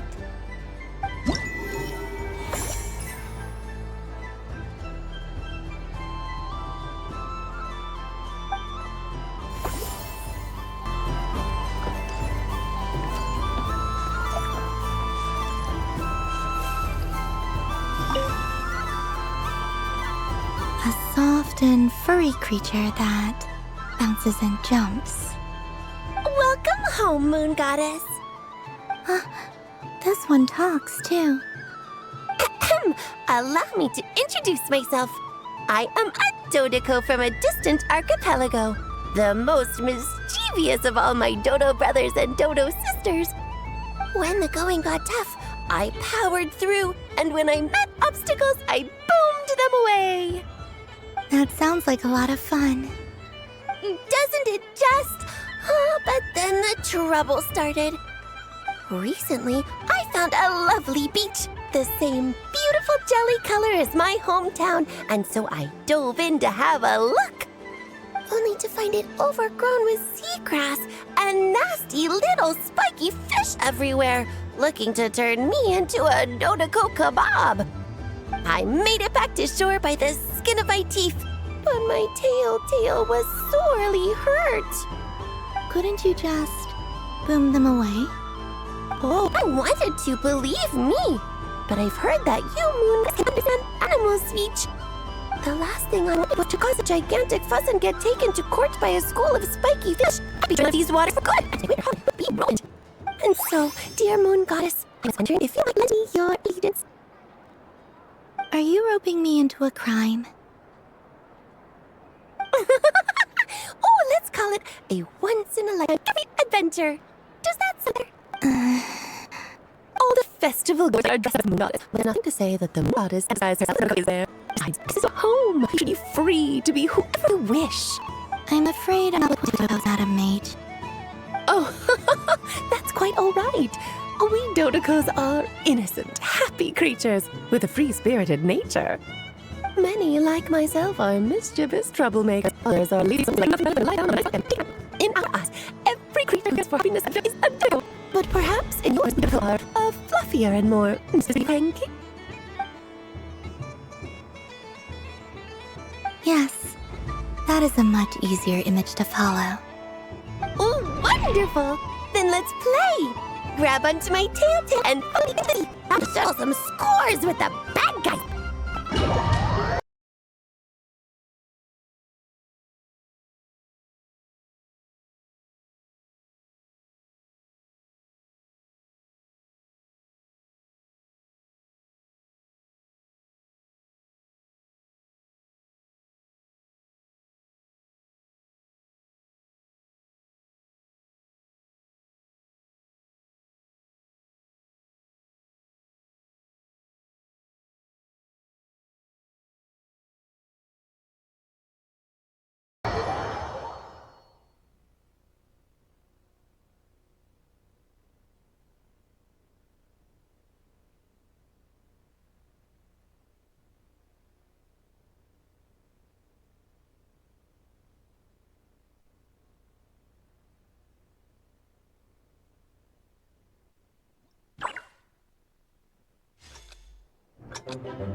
Ooh, a remarkable talent! So, what do you make of it? The use of Jumpy Dumpties doesn't come as naturally to me as Kufaki, but their unpredictability makes it fun. I think they call this novelty. Indeed! And how did it feel blowing those pesky nuisances away? Not bad. Any guilt? What do you mean? Oh, wonderful! Lovely answers to all 3 questions. You've passed the safety test. Now I can give this special bomb to you as a souvenir. Remember, if you find any meanies living on the moon, you can use this to boom them into oblivion. I will.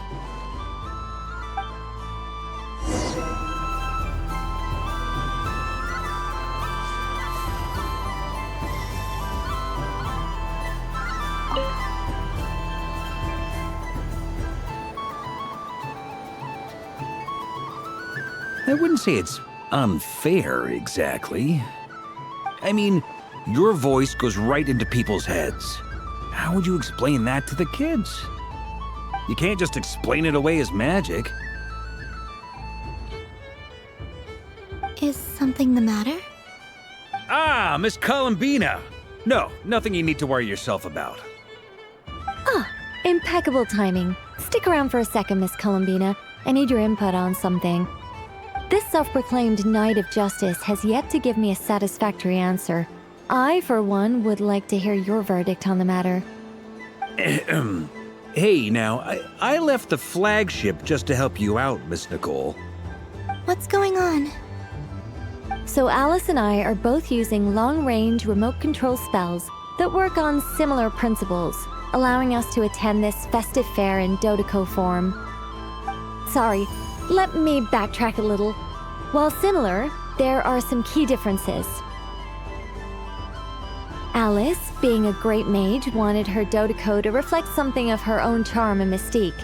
So she adjusted the way its tail moves when it spins around. An entirely gratuitous move, in my opinion. I hardly see how anyone is going to notice that. If anything, I'd say that anyone who stares intently enough at a Dodoco's tail to notice such a small detail is someone we ought to be highly concerned about. I only say this to emphasize that my question has nothing to do with tails. Now that we're clear on that, why is Alice's Dodoco permitted to interact directly with the children celebrating Moon Prayer Night, while mine is not? Your voice speaks directly into people's minds. See? Exactly what I said.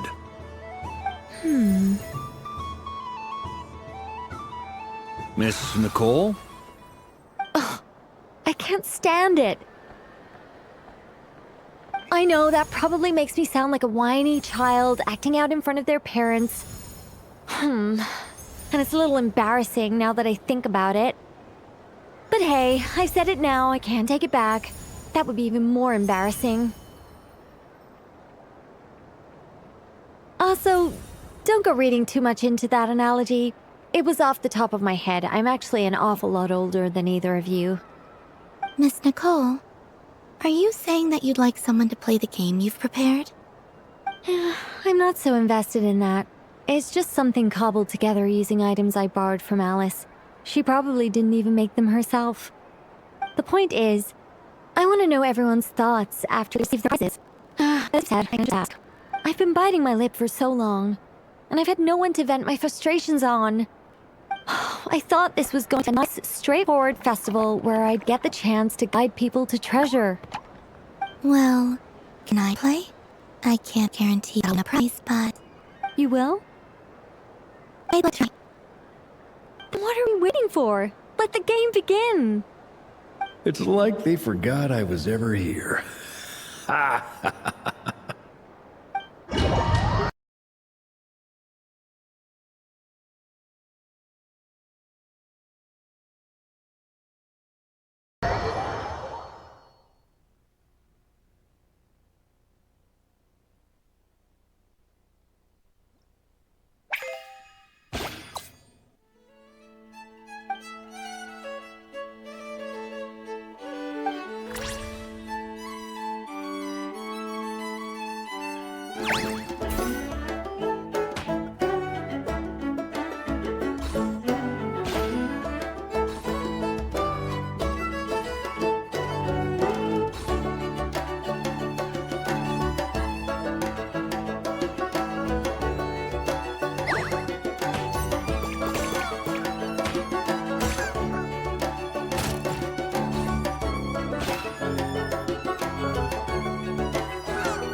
Congratulations, Miss Columbina!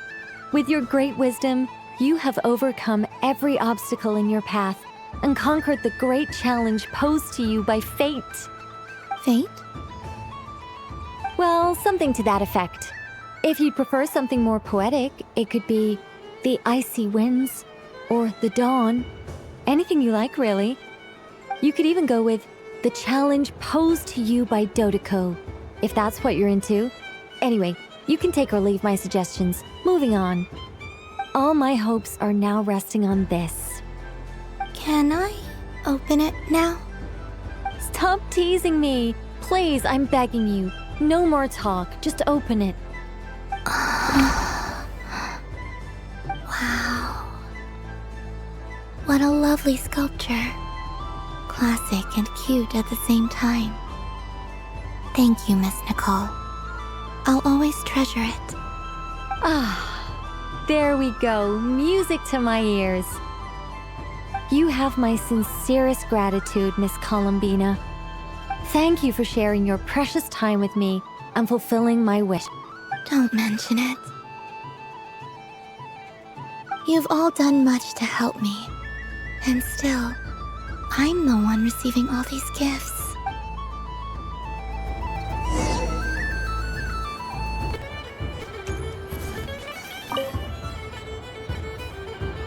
Welcome home, Moon Goddess.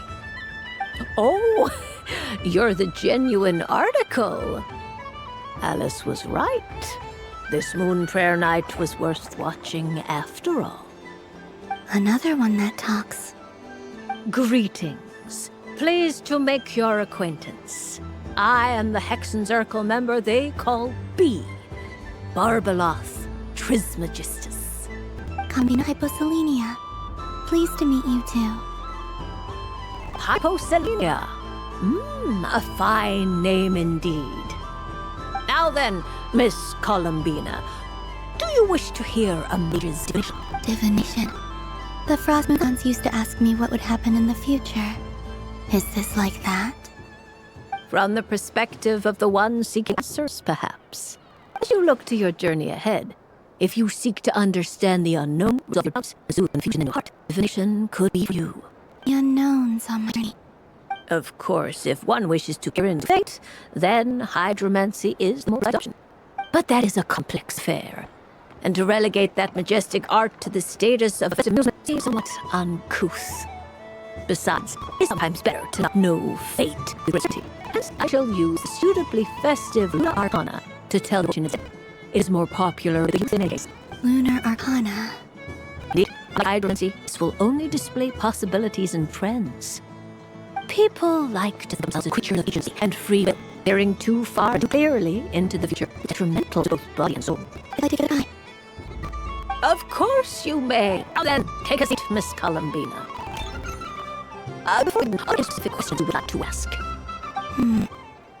Let's stick to general possibility trends, like you suggested. Ah, very well. Then I shall use the basic lunar tonic. Now, try to relax. Cast your mind upon the things you have experienced and the things you are soon to experience. I will shuffle the deck. Would you like to cut cards yourself? You do it. No problem. Now then, to make it easier for the seer, that is to say, you, I shall cut cards from your perspective. Please, draw the first Lunar Arcana. Now, draw your second card. And now the third Arcana. This is the present. Finally, the last card. This shall speak of the future, which... fascinating. I've never encountered this before in my role as diviner. Something has exerted an influence upon this card, causing it to leave its designated position. What do you make of this, Miss Columbina? That is the guiding hand of fate in action. Of course, if you wish, you can choose to deny the validity of this card and draw the future for yourself. No, it's like... this one. A bold decision. Well, let's flip the lunar eye sequence. Sure. First, destiny. No surprises here. The card that represents yours is the moon. Indeed. The moon can represent the truth sometimes, but deception to others. False peace, destructive calamity, and the world-changing power that lies within. When the moon is placed on the destiny tile, it indicates that your destiny is not what it appears on the surface. Instead, it may yet have a hidden side. It symbolizes a journey through the fog, fraught with uncertainty and deception, where one must face challenges head on. I don't understand. Patience, my dear. This is but the first card, which serves as a basis for the interpretations that follow. Our divination will only grow clearer from here on out. Now then, flip the second card, the one that speaks for the past. The Hermit. Inverted? Yes. The Hermit symbolizes solitude, introspection, and the pursuit of truth. When inverted, it represents isolation, truth out of reach, and path that leads one astray. Combined with the moon as one's destiny, the Hermit inverted represents a choice you made to stand alone in the past. It was a choice out of fear or arrogance, but reasons that others could not perceive. You fumbled through the darkness without a guide. but you did not find your way. Rather, you went astray. More than once, it would seem. Is this about how I became Kutard and wishing to become a god? And how I joined the Fatui because I yearned for a place to belong? I suspect only you know the answer to this question. All is not lost. The past is in the past, and so shall be the present now. Oh my, lovers. One of the most interesting arcana. What does this mean? This means that you have had an unprecedented emotional experience, finding your soul coming intertwined with another. A precious and wonderful thing indeed. True. I've made a lot of me, and they are very good to me. A lot. That's lovely. I am most delighted for you. The lovers also represent important decisions, perhaps raised to a couple of ways. Now, if I were to guess... Yes. My return to the moon. I understand. Parting with friends is never easy, Columbina. But rest assured, this is not the end of your journey. There's always another story waiting to be told. The future always lies ahead. The future. Well now, it's highly kind of this mysterious of cards. Why did it appear? And what does it wish to tell you? Ready. Very well. Flip this card and see what lies on the other side. Oh. What is it? This card is death. That doesn't sound very good. It depends on how you interpret it. It is true that it can represent an agonizing death, a complete and utter end, but at the time, it can also represent rebirth. Do not forget, your destiny card is the moon, and your future many different potential meanings. If death was the end, is it unavoidable? As I have said, divination can only display general trends. It is a rough guide, but it does not show predetermined outcomes. Allow me to summarize it for you. In the past, you may have lost your way, but now you have gained new passions and new strengths. You now face an important decision, one that may bring about great change in what is yet to be. This change might, in part, be the end of things, or their beginning. But remember, everything is subject to change because of the moon isn't in destiny. You must see the truth clearly and face your innermost thoughts. The truth. My innermost thoughts. Thank you, Mr. Loth. You mention it. Some people dislike visions. Fear of glimpsing an ending to their story they wish it's not so. But I can see that you're different. The result of this mission will not sway your decision. This is a rare quality, and one that others always hope to see in the seeker. You are here merely to guide, not with your undue needs. I understand. Go then, and illuminate your future, Miss Columbina. Moon time for you now is most captivating.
So this...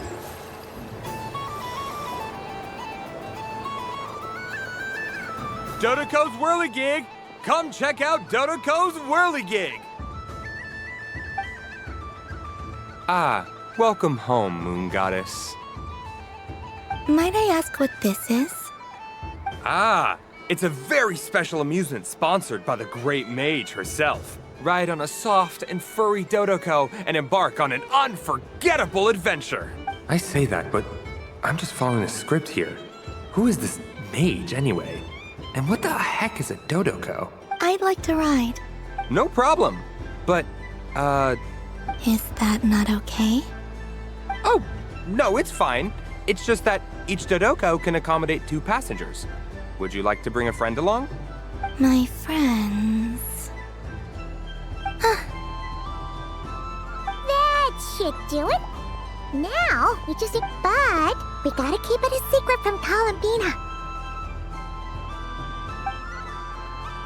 Traveler?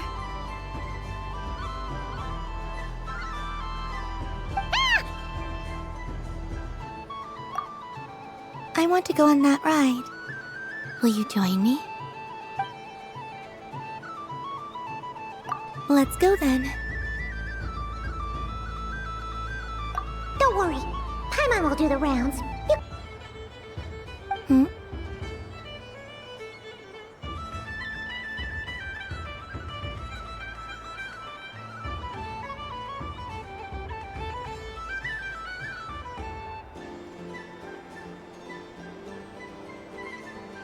All right. I think we have to wait in line over there.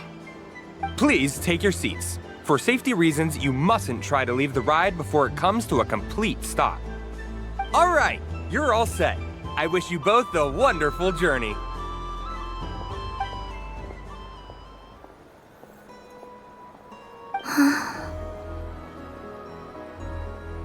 Not bad.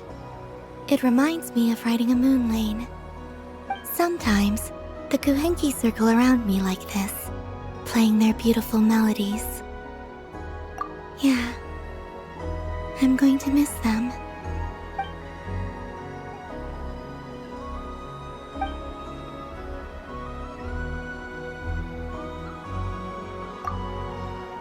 It does. I've felt scared in the past, too. But this is a little different.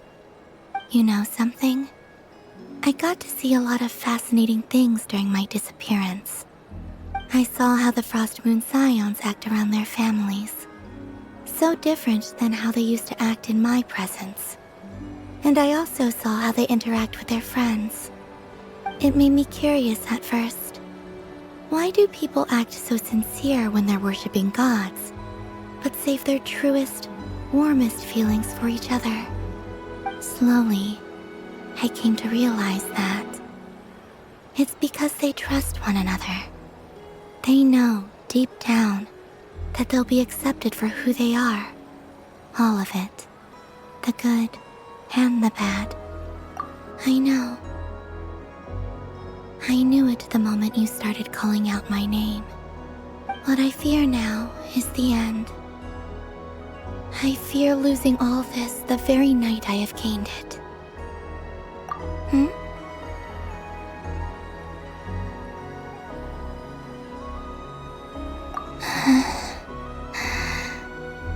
Thank you for this conversation.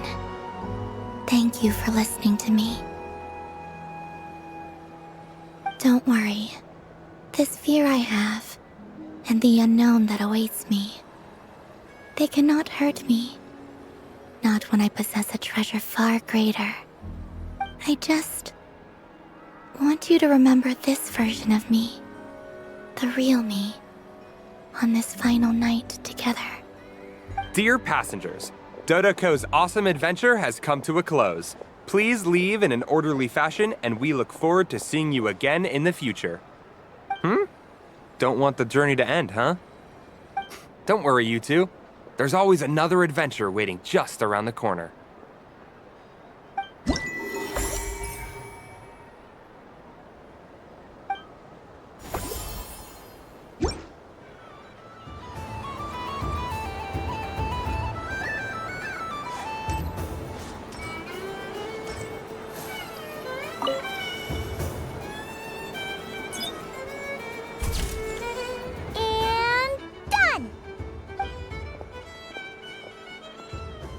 I think it looks quite funny.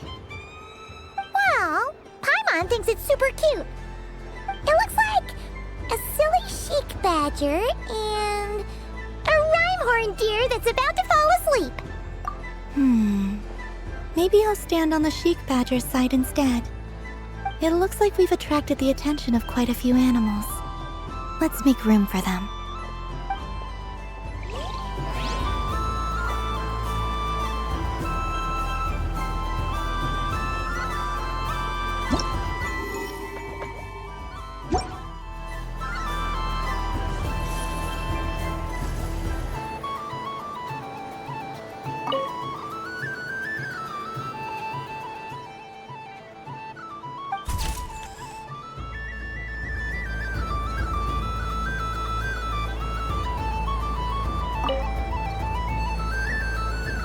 If this were any other day, I'm sure it would make for a great photo opportunity. But Moon Prayer Night has rendered my antlers uncomfortably large. Doesn't it look like this rhyme-horned deer has 2 sets of antlers?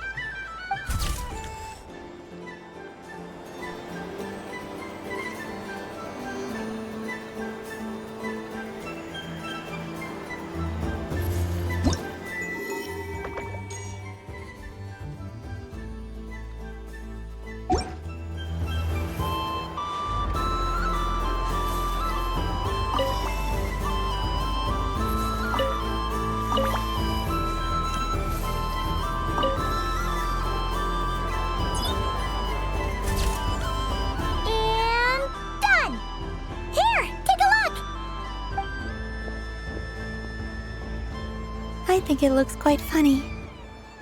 Well, Paimon thinks it's super cute. It looks like a silly chic badger and a rhyme-horned deer that's about to fall asleep. Maybe I'll stand on the chic badger's side instead. It looks like we've attracted the attention of quite a few animals.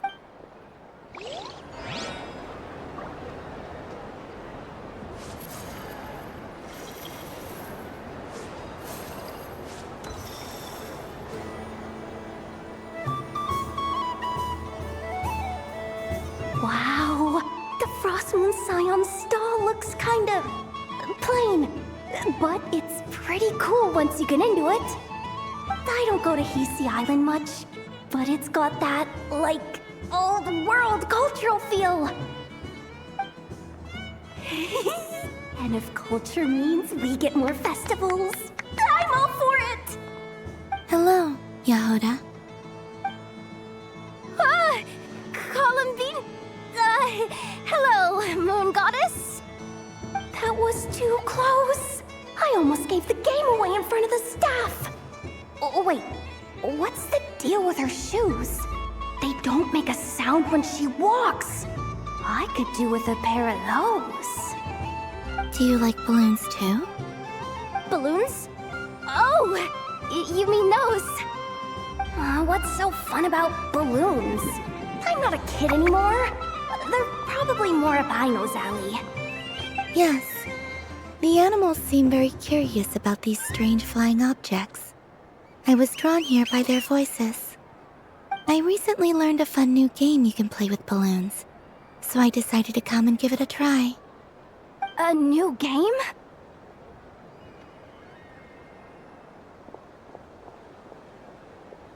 Hello. Welcome home, Moon Goddess. Here to buy some balloons? Yes. Could you give me a few that haven't been inflated yet? Are you sure? I guess it's not a problem, but... Yes, please. Thank you. Uninflated balloons? But those are just little rubber pouches. What does she want with those? Would you like to play the balloon game, Yahoda? Huh? Sure. I guess. How do you play it? Wait here a moment.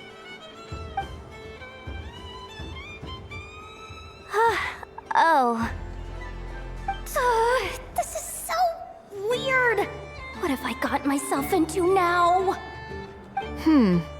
I thought I saw Columbina nearby. Uh-oh! That's the fourth Harbinger! Although she's helped us out quite a bit, she's good people, right? Is she looking for Columbina? Oh, guess that's my ticket out of here. I'm not sure my heart can take being sandwiched between two Harbingers.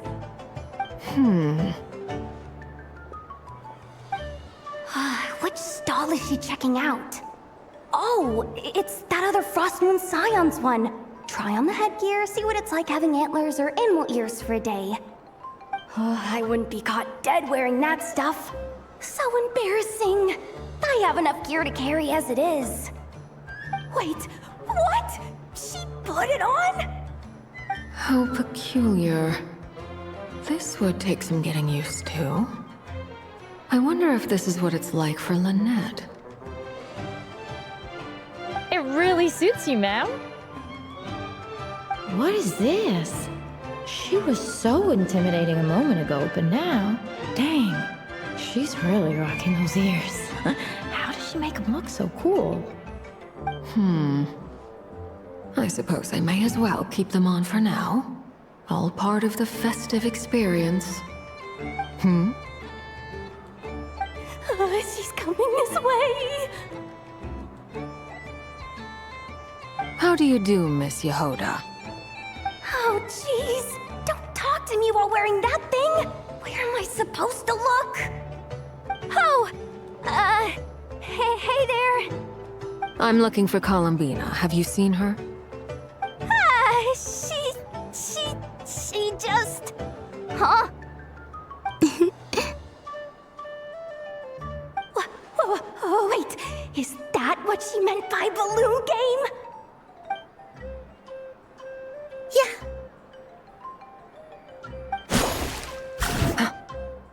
Huh? No fair! How come I get caught in the crossfire? An ambush from the rear?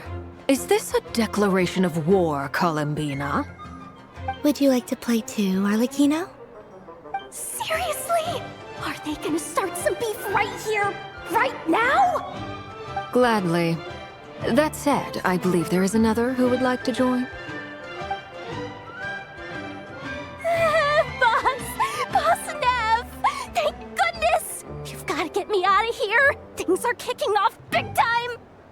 Hello there. I'd like 10...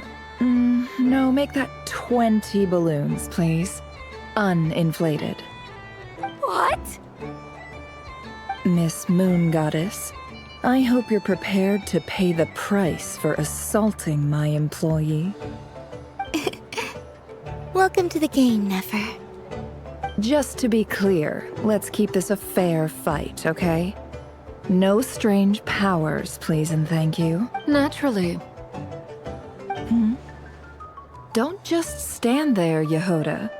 Aren't you going to team up with me? Huh? Do I have to? Of course. Don't forget, the Curatorium has a reputation to uphold. I knew something like this was gonna happen.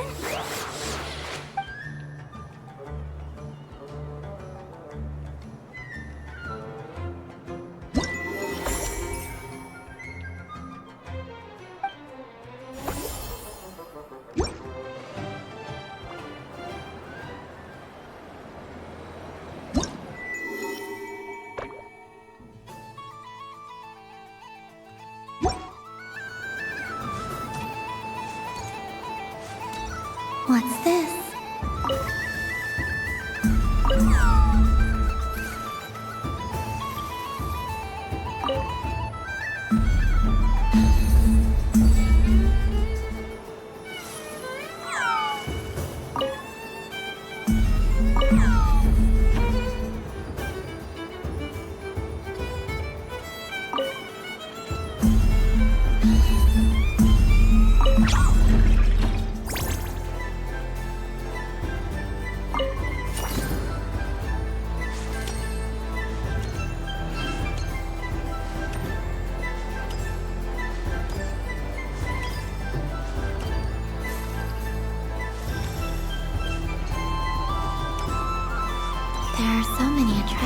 here.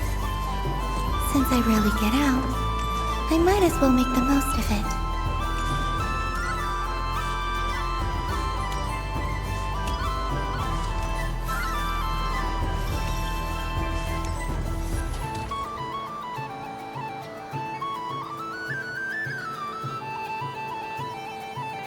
This doesn't make any sense! How am I losing every single time? Wait, Inefa, you're cheating, aren't you? Yeah, that must be it. I am not cheating, I know. Uh-oh, sounds like Inefa's turning into a big baloney bot. I think it's time for some serious maintenance. Moon Goddess, help me. Miss Columbina, I know, is attempting to cheat. What the? I'm not the cheater. You're the cheater. How dare you throw it back at me?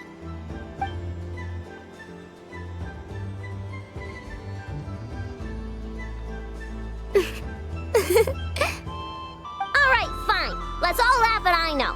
Just you wait till I get home, because I'm gonna make a game bot that can win 100% of the time. Let's see you laugh when I come back and beat your butts. You'll all have your heads covered in stickers when I'm through with you.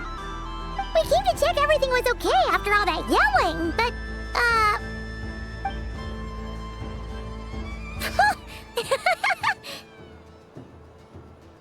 Whatever it is, it sounds like cheating is allowed. Kuhenki concentration. Each player starts with differently colored kuhenki. Each round, they draw one kuhenki from their opponent. When a player has two kuhenki of the same color, they make a pair and can be discarded. Any that can't form a pair must be kept. The round ends when a player can't form any more kuhenki pairs, and that player gets a sticker.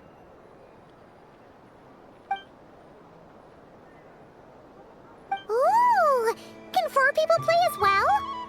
That is fine, so long as the turn order is fixed beforehand. Alrighty then. In that case, the 2 of us will join as one team.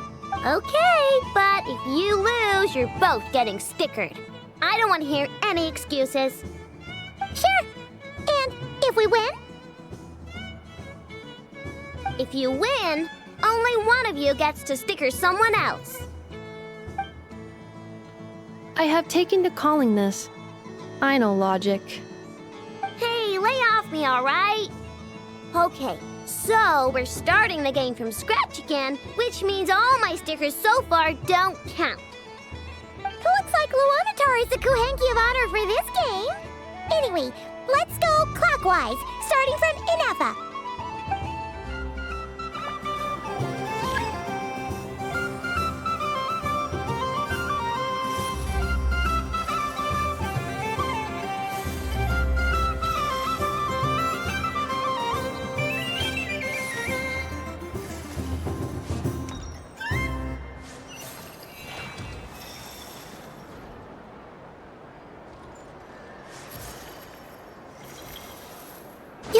Nice! That's a pair!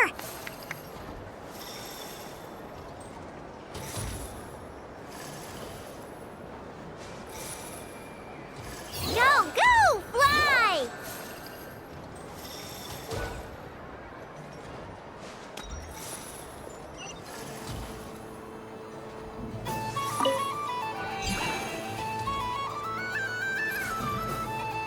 Go on.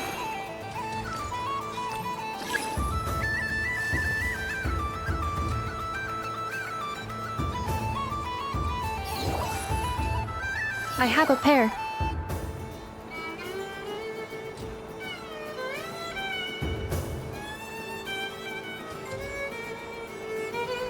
Uh-oh!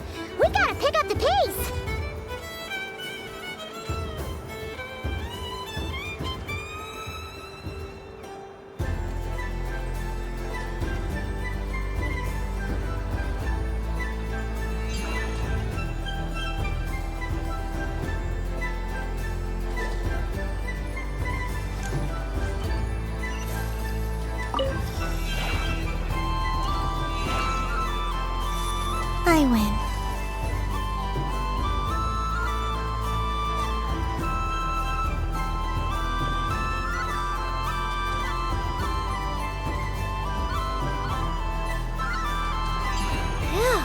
That was too close. I thought I was gonna lose. Good luck, everyone. We're out!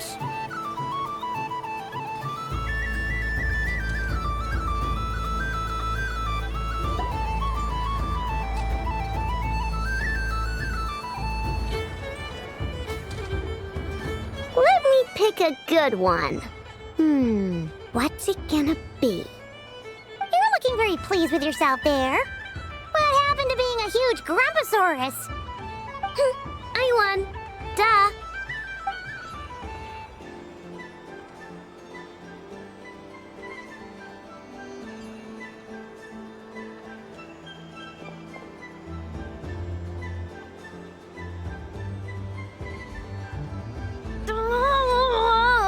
Me again?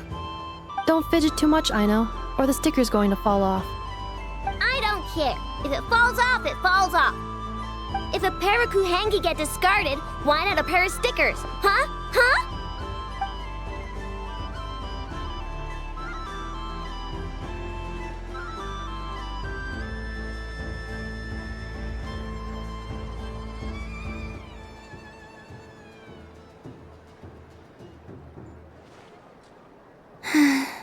I've lost. Sticker, sticker!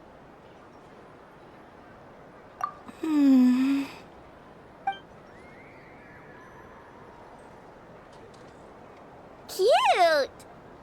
You think so? Shame. I can't see it for myself.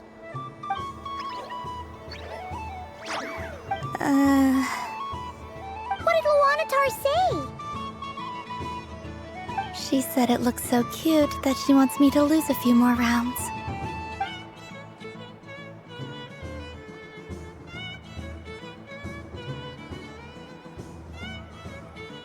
Who put these stickers on Paimon's eyebrows?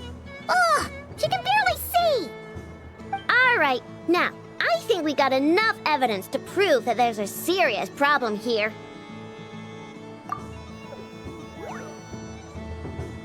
Yes, I agree as well.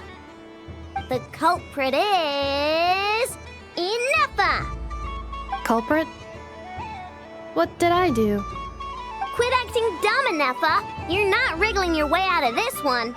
I've been watching you. Not only did you remember whose side Luanatar started at, but every time someone drew a Kuhenki, you were logging it and calculating every last possibility. Which Kuhenki pairs were gone, who had what color Kuhenki in their hand, even our facial expressions. You were keeping track of it the entire time.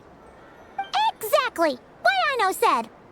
Putting aside the fact that running calculations is not against the game rules, do you have any evidence to support your allegations? But that's not against the rules either. So she admits it. She certainly does. Alright, everyone grab a sticker. It's time to get Ineffa back. But... Take that!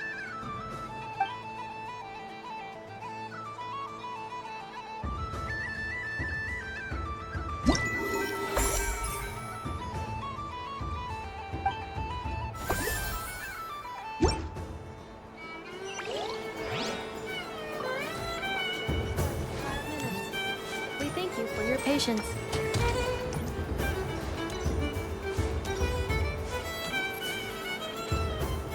Moon Prayer Candy! Beautiful, tasty Moon Prayer Candy! Buy a whole box, share it with your friends and family! Candy? To share? I wonder what flavors everyone would like. Welcome home, Moon Goddess. Fancy a box of Moon Prayer Candy? Sure. I knew you would. Now, what flavor would you like?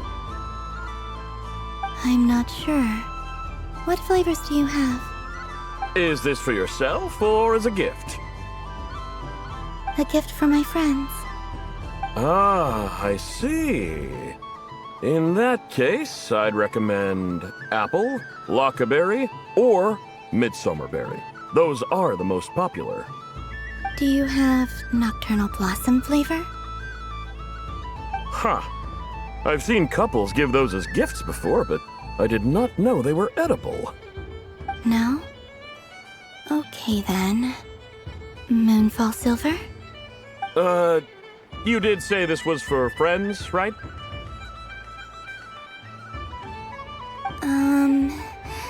Maybe Smetana then.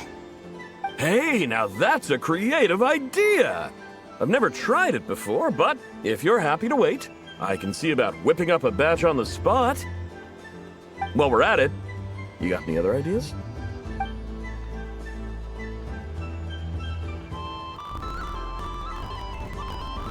Here you go. Every flavor you asked for there.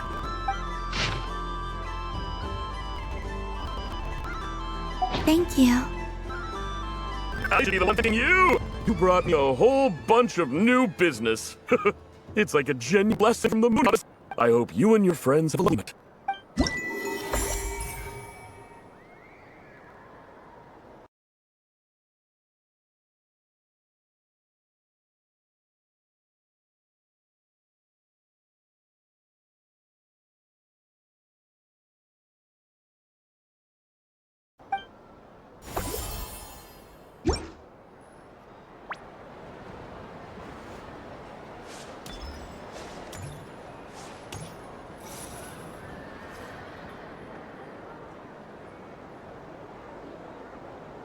What is going on over here? It looks like fun. Hold it right there!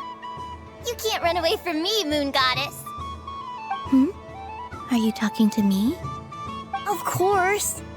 Do you see anyone else here dressed up as the Moon Goddess besides me and you? Hey, come on! Call me by my title.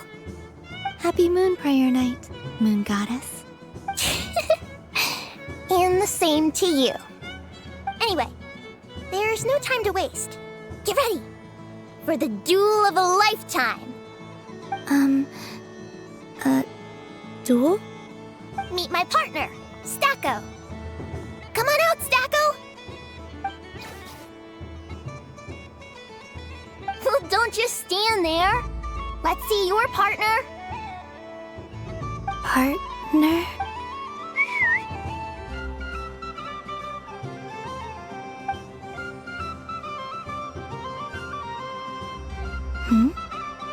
So I need to select a partner and command them in battle. Partner.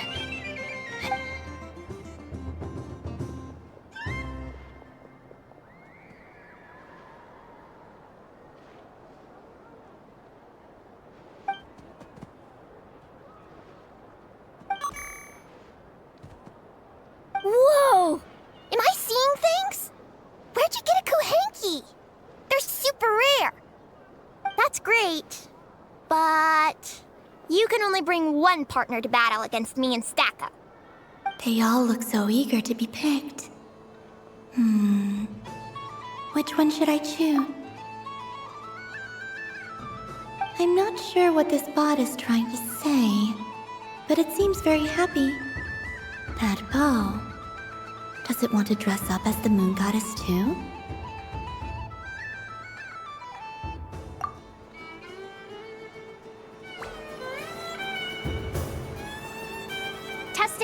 Testing. Oh, this is an emergency broadcast. An exciting battle is about to take place right here at the Nasha Town Special Arena!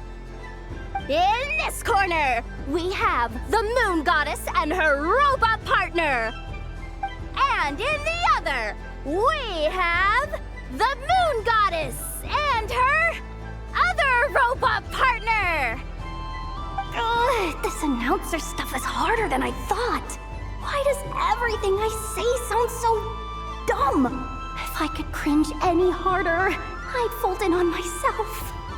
Only one Moon Goddess can be victorious in this ultimate battle of destiny! But who will it be? There's only one way to find out! Now, without further ado, let the Battle of the Moons begin! I don't care who we're up against. Stacko and I ain't gonna lose! Let's strike first! Stacko, form shift.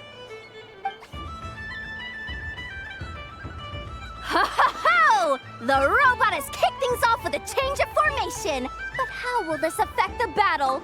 The other party chooses to attack! Let's see how their partner performs!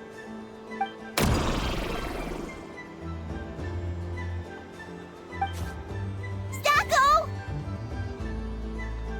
The attack lands! And if those sizzling sounds are anything to go by, it was very effective! Okay then.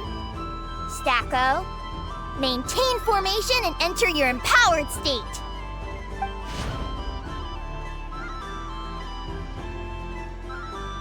Empowered state!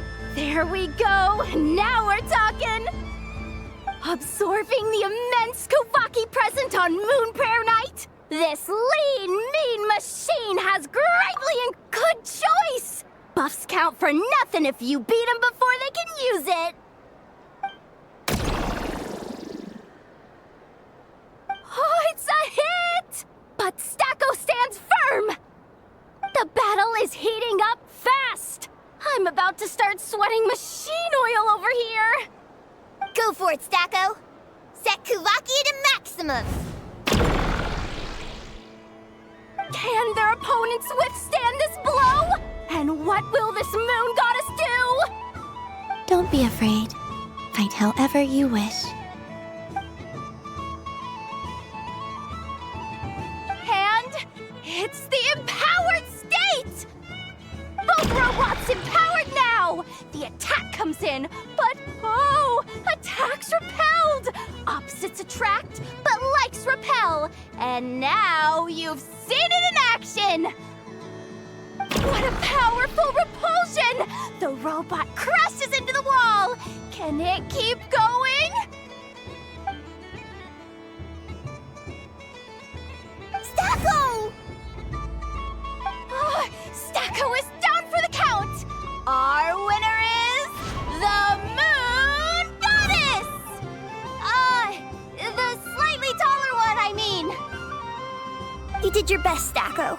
I'll take you to Inos for a checkup right away, don't you worry.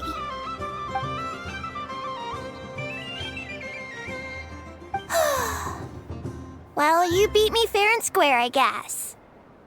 Honestly, I underestimated you. Won't make that mistake again. I think my partner deserves most of the credit. Just you wait. When I'm a little bit older, I'm gonna come back a whole lot stronger. Be ready for a rematch.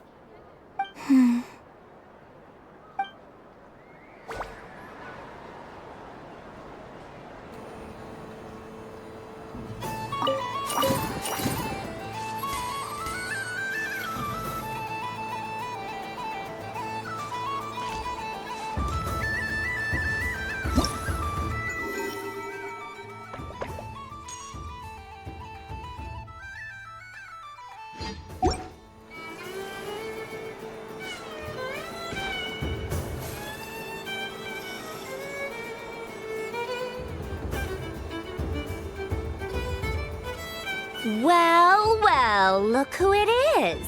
I heard someone went and disappeared on us the moment we let her out of our sight. They looked all over for you. Frankly, I didn't think you'd be back for Moon Prayer Night. Were you worried about me, Sandrone? You would like that, wouldn't you? Do you even hear what you're saying? It seems to me like you disguised yourself with festive headgear, just so that you could come see me on Moon Prayer Night and make sure I'm okay. You didn't even bring Polonia with you. You? I thought you couldn't see! I cannot. But I sense the confusion of those around us rippling through the Kuvaki currents. Based on what I know about you, let me guess what you're wearing. Is it cat ears? Hey, shut up! I'm only here to protect the Fatui's interest in this territory. Running into you was pure bad luck. Really? But you were the one who asked Arlecchino to help everyone find my name. Columbina! Ugh! Just one more word, and I'll unscrew your vocal cords. It's Columbina hyposelenia now.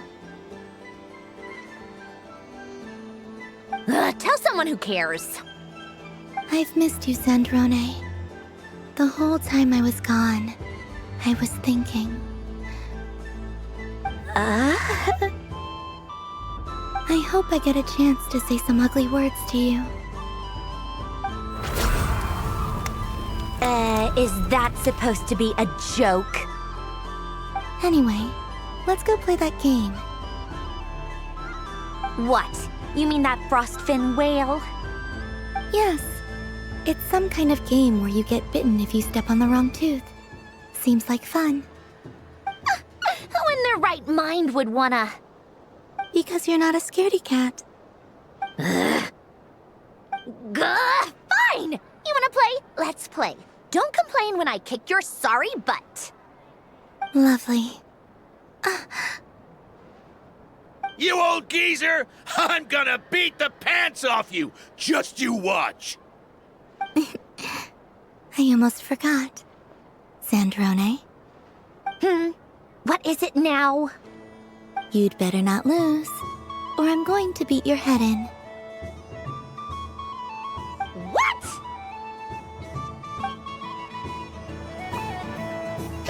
Allow me to demonstrate since I'm feeling so nice. You just step on the teeth, like this.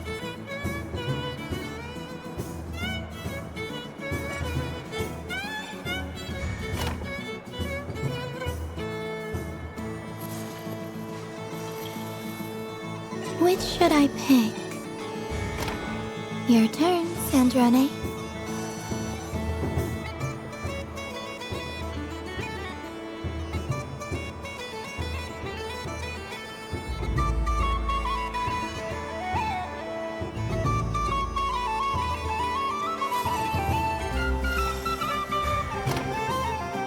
Don't come crying to me if you get bitten.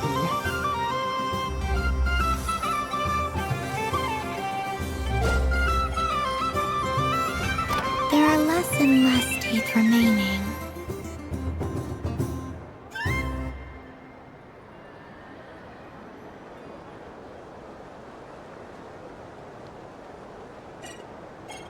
Huh? What's that noise?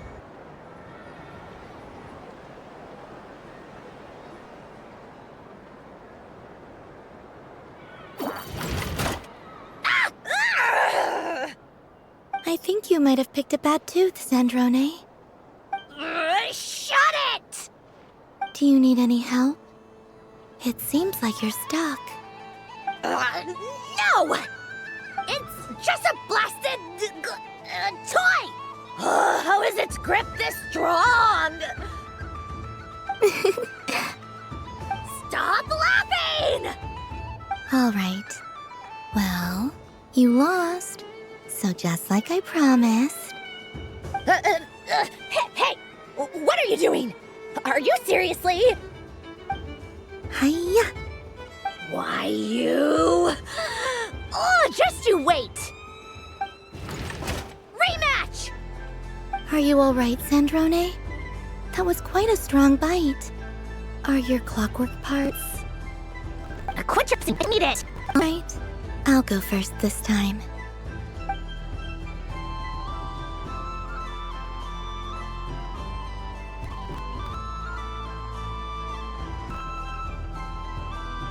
I see it now. She can sense which teeth are rigged. So I just need to avoid the same ones that she does.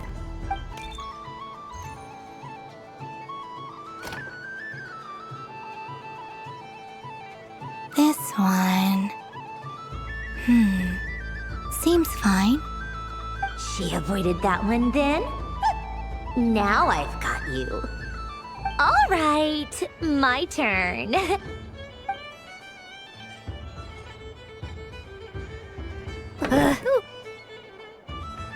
What? Looks like you lost again, Sandrone. Wait! There's more than one bad tooth! Bonk.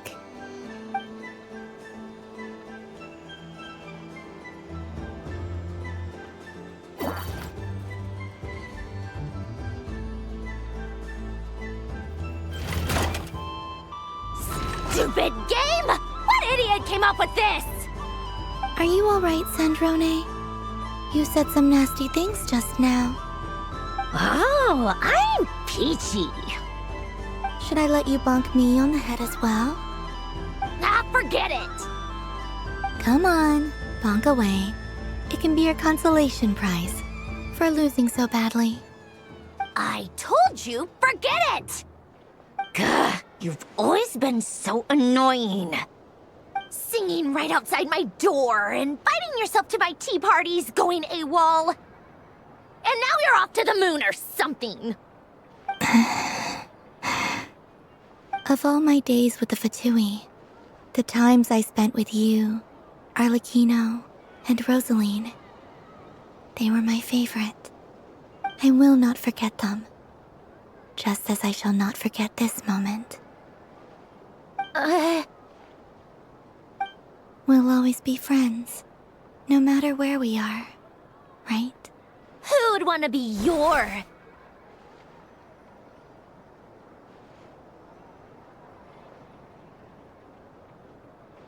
I'll miss you, Sandrone.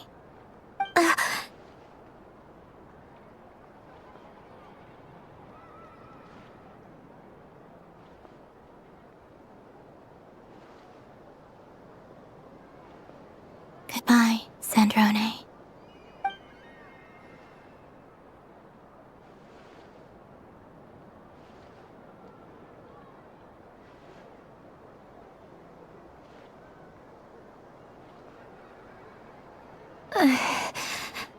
I'll miss you too. Call me. Sorry, was that? Ah!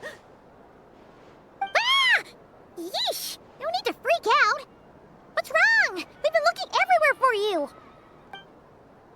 What do you want? Oh, nice ears.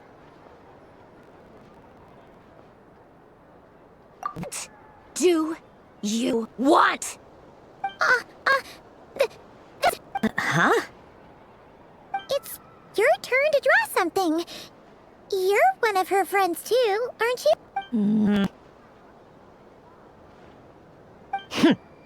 Doesn't want she is. Sorry. I'm done. Take it.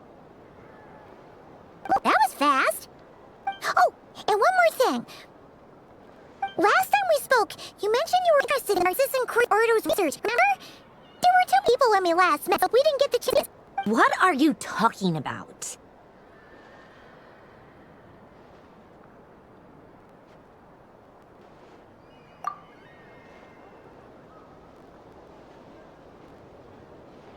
This is...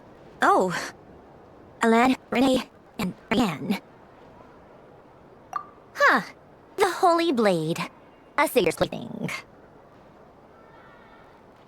It's not about whether I approve or not. These people would sacrifice themselves for the sake of the world, especially Alan, Guillotin, and Renee. That is something I would never choose to do. Still, I didn't make any pictures from that time. If I'd have thought to bring a camera, I'd have...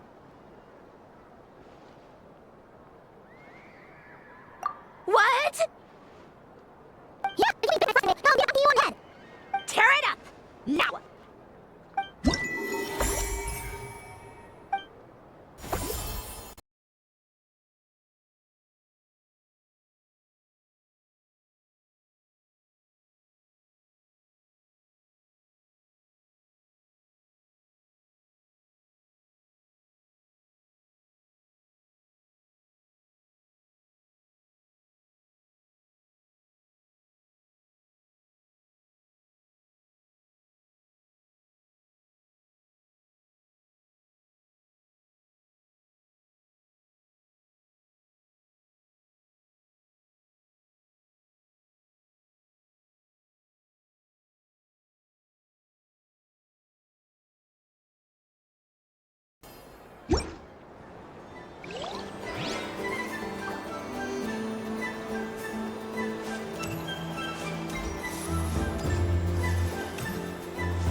I wish for a never-ending supply of laka berries.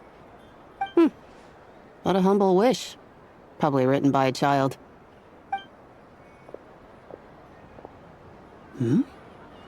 Is that Llama the Moon Chanter?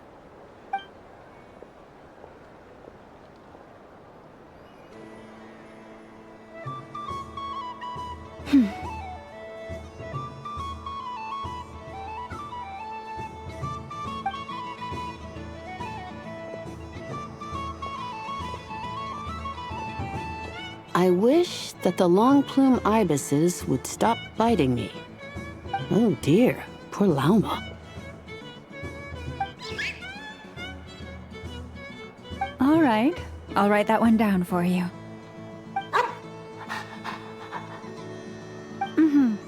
I got it. While everyone else is celebrating Moon Prayer Night, you're as busy as ever. I don't mind. It's rewarding work. A good kind of busy.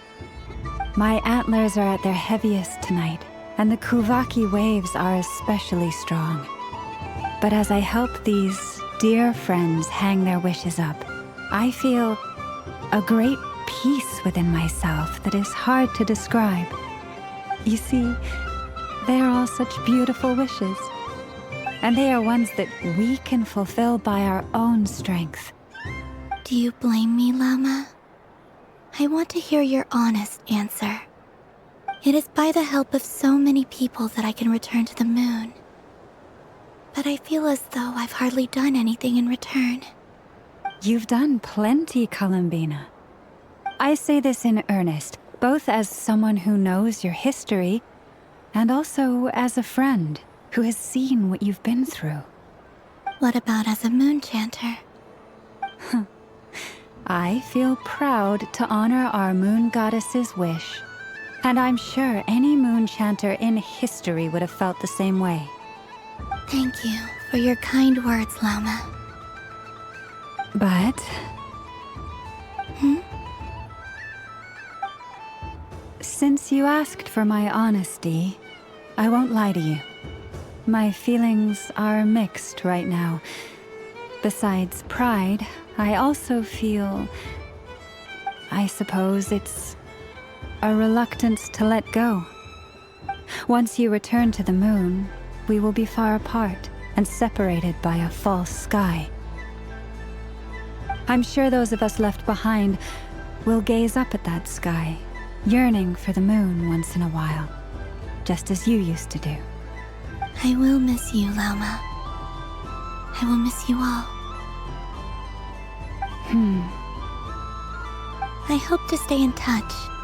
I will try and find some way to send messages down from the moon. Perhaps you could use Kuvaki. I've heard Yehoda say that signals can be sent using long and short waves, or strong and weak lights. That sounds a little complicated. What if we forget what the signals mean? We could prepare a codebook beforehand, but... You're right. It wouldn't really suit you. Still, whatever happens, I believe that you will find your own unique way of communicating with us. And now that I think about that, my heart feels lighter. Because you trust in me? Yes. I have faith in you, and in the power of truth. In my experience, the truth tends to be difficult, but that's what makes it stand out from what is false. So I'm confident that your thoughts and your love will shine through the curtain of lies. We will know it when we see it. Thank you. Now, could you help me hang up my wish? Is this? I wish that all who dwell in this moonlit world can find a place to belong. And I wish that I shall one day see my friends again. It's 2 wishes. I hope that's not too greedy of me. Not at all. And I think you speak for us all with the second one.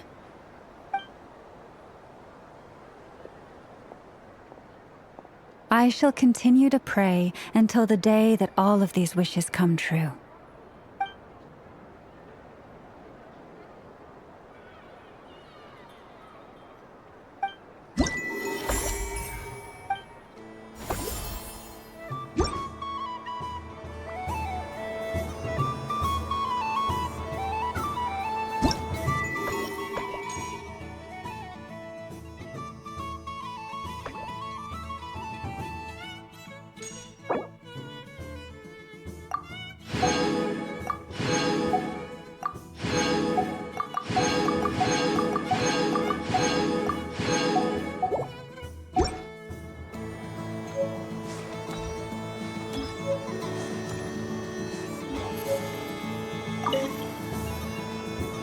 I've seen Linny and the other children. Candy.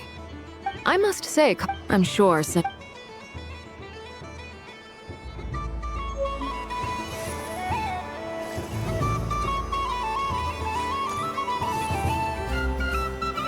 Sunny days! I prefer sunny days. Ah, well, you are as warm as the sun itself, Moon Goddess. Very well.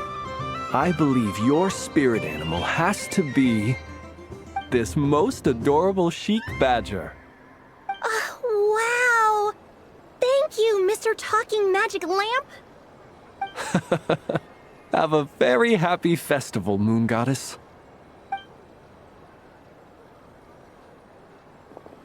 Flens? That's you, isn't it? Shh. It's our little secret, my dear traveler in Paimon. Okay, sure, but why are you here selling sugar sculptures?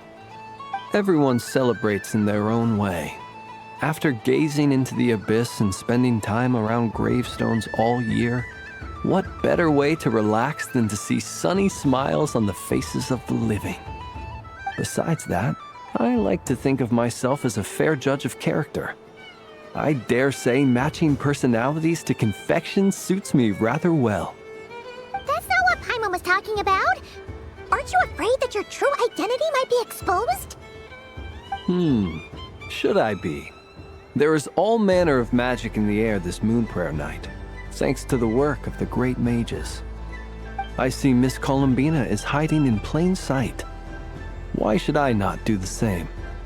Why miss this rare opportunity to enjoy a special evening in my true form? Fair enough. You got a point there. People who don't know you will probably think you're just a talking lantern. Well, now that we see eye to eye, what brings you here? Not a search for your spirit animal, I presume? Ah, well, actually... Here, see for yourself. Oh, this is... How wonderful. A beautiful idea. Yeah, we just met Barkat, and he said that having everyone draw their own section was kind of boring. So, he did your bit for you. Varga, ever the Maverick. I see his artistic skills are truly one of a kind. In that case, I shall paint something on Mr. Albedo's behalf in a short while. What? Why not now? Welcome home, Moon Goddess. Phew, that was close. Hello, Flins. She recognized you right away! What keen eyes you have, Miss Colmia. Especially considering they are shut. I did not see you. Rather, I sensed you. I can sense the fluctuations in Kuvaki all around me. One would expect no less of the Moon Goddess. Might I interest you in some candy? Yes, please. Excellent. I shall make some for you right away. Something the matter, Miss Columbina? What about my spirit animal? All the other children carrying sugar sculptures are talking about it. Wait, is she taking the test seriously? Ah, my apologies. How could I neglect that? You are quite right, Miss Columbina. Every one of us has a magical creature living in their heart. Would you permit me to help you find yours? Yes, please. Do you prefer the day or the night? Night. Which of the 4 seasons is favorite? Winter. Think of a perfect day. What is the weather like? Sunny, rainy, or perhaps cloudy? Rainy in the morning, sunny at night. What is that? Forests, lakes, and open seas. Which do you prefer of these? I like them all. Imagine you opened your very own shop. What would you sell there? Moonlight, I think. Wow! Paimon would totally shop there.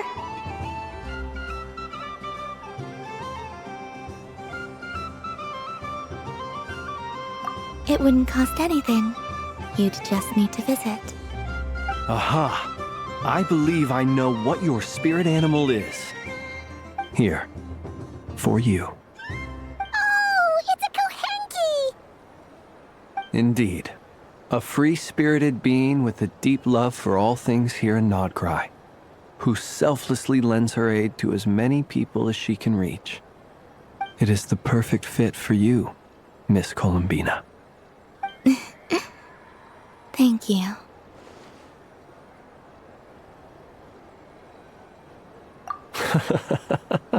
It would be my honor. But you shall have to forgive me. We have known each other for quite some time. I doubt there is any answer I could give that would come as a surprise to you. So instead, would you accept this sugar sculpture as a token of our friendship?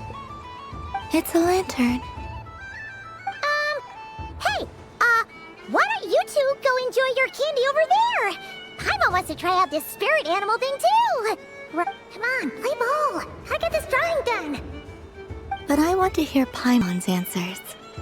But it'll probably take ages. Paimon's a complex. And we don't want your candy to melt while you wait, huh? Oh. Okay then.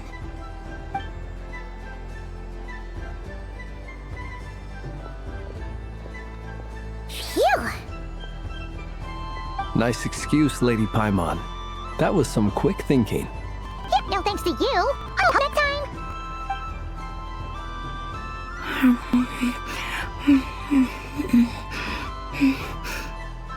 It's sweet. Is that Lockaberry? I wonder what flavor the Traveler got. This way! It's the candy-selling lantern! Coming! Of course. Traveler, maybe we can share? Yes, I've heard recently that people share their food sometimes, so I'd like to try it.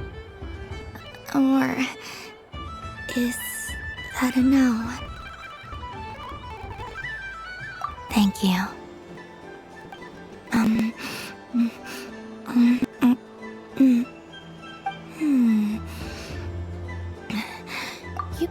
You sure? Amazing. My sugar sculpture has shrunk, yet my heart is filled with feelings of sweetness. I will remember this feeling. Sure.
Traveler. Hey there, Columbina!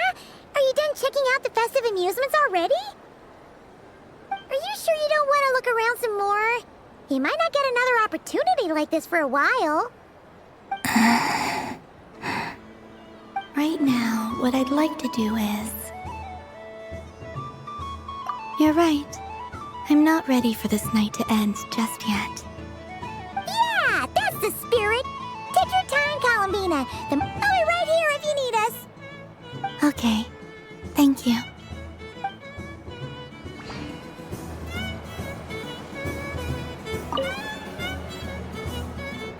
Traveler, Paimon. Columbina! Finished with the festival already?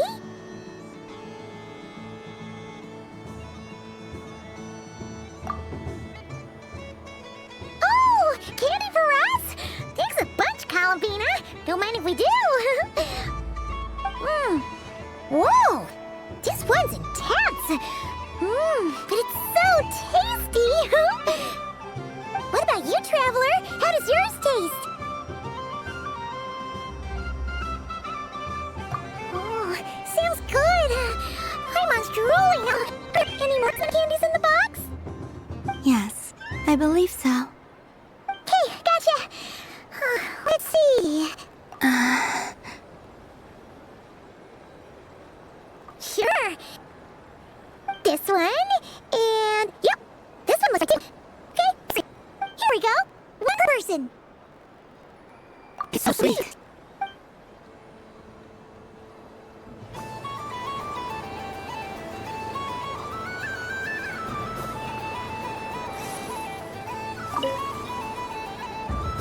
Traveler, Paimon. Columbina! Finished the festival already?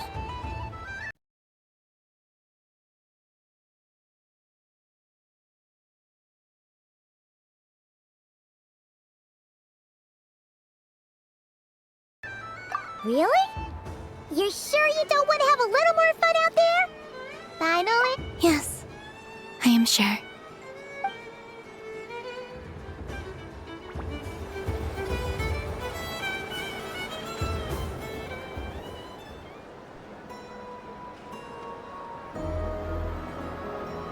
This was the most fun I've ever had on a moon prayer night. Everywhere I went, people were saying, "Welcome home," and there were friends at every turn.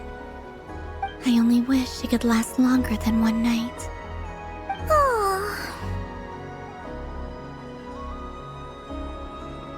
Yes, you're right. The moon prayer blossoms. Ooh, look! Look! Moon prayer night has come.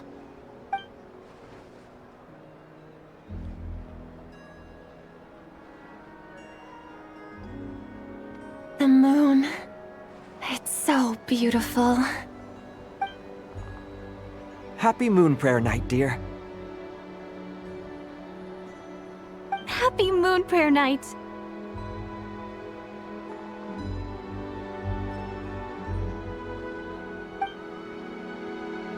Happy Moon Prayer Night.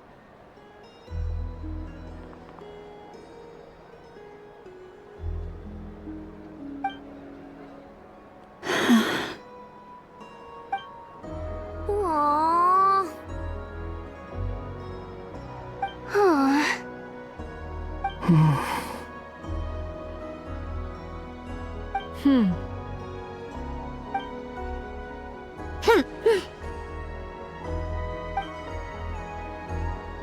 Time flies when you're having fun.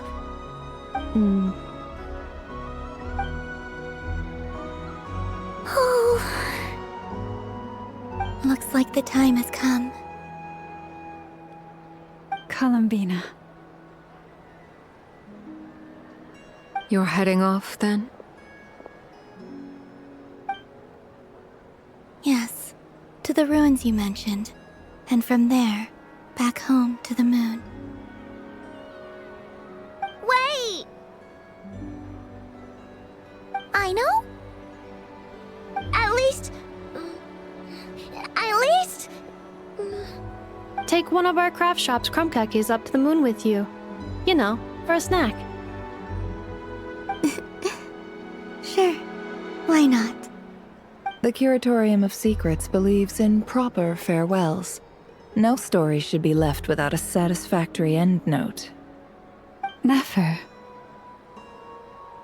Farewells are an important affair for the Ratniki, too. We never know when we might meet again. Haha! And here I thought grand farewells wouldn't suit tonight's mood. But I suppose friendly passion is not to be stopped, eh?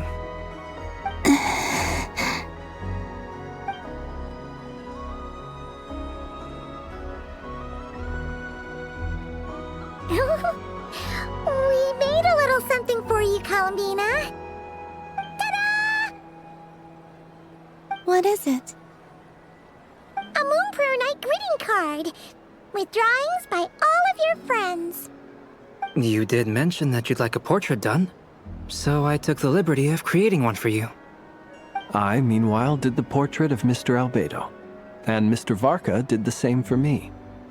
I mean, I think my work was pretty true to life, don't you think? The picture of Ashru was my doing. The two of you seem to get along rather well. Wait, was I the only one who did a full-body picture? That's so embarrassing. I did pictures of me and Anefa. Plus, here's 2 images, Alakino and the rim. So, if it's us, just flip the ribbon and pop right there with you. I don't know what to say. Thank you so much, everyone.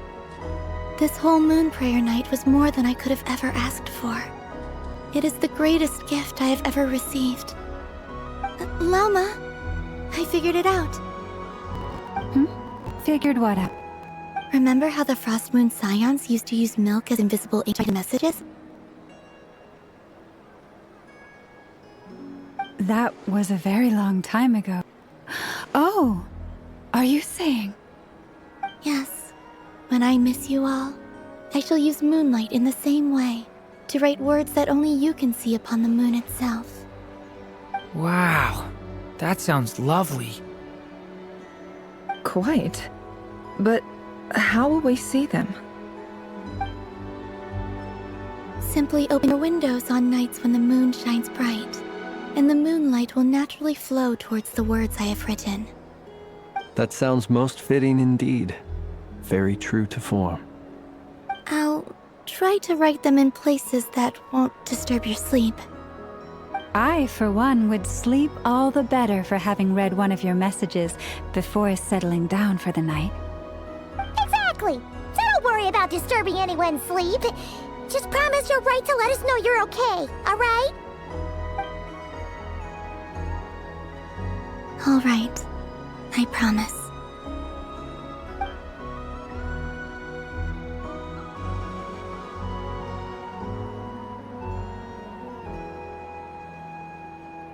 In that case, Columbina. I'm ready. Very well. Let's go.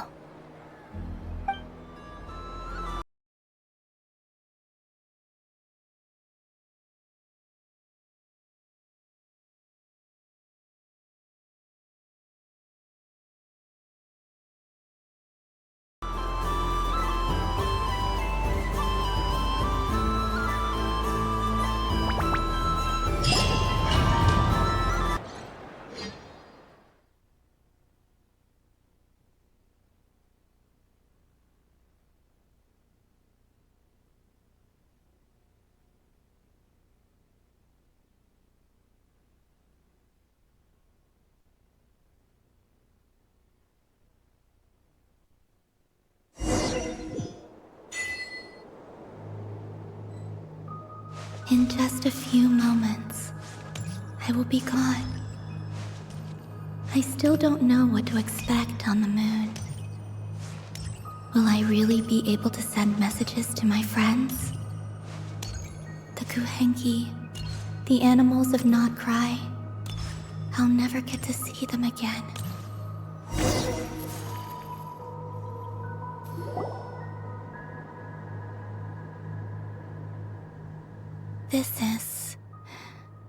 This is where the people of Hyperborea used to communicate with the moons.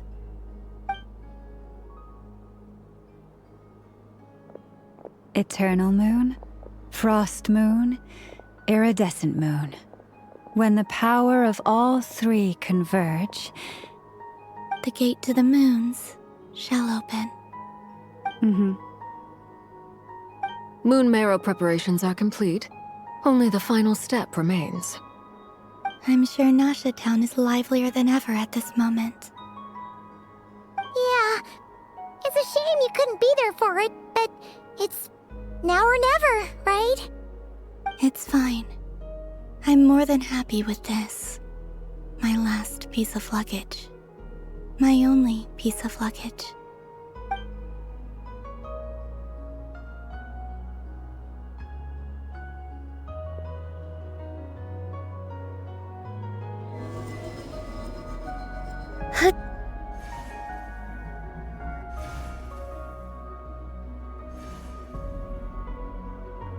I can already feel the moon calling to me.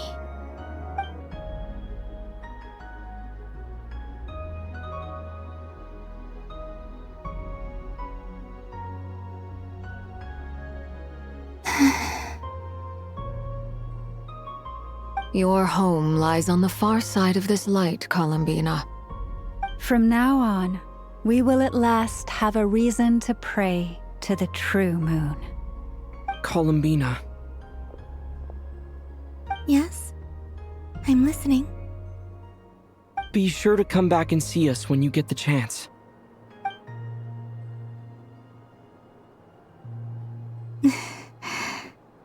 Of course. But if that chance doesn't come, then remember that you have friends on this planet. People who will miss Columbina. Yes, I will. Thank you for everything you've done for me. And remember, come night or day, the moonlight shall always connect us. Well then, farewell, my friends.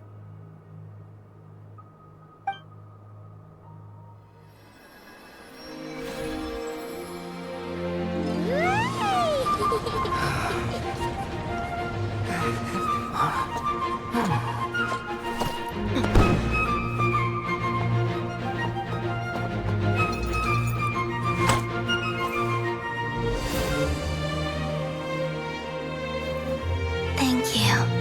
This was my happiest night in Teyvat. Farewell, Columbina.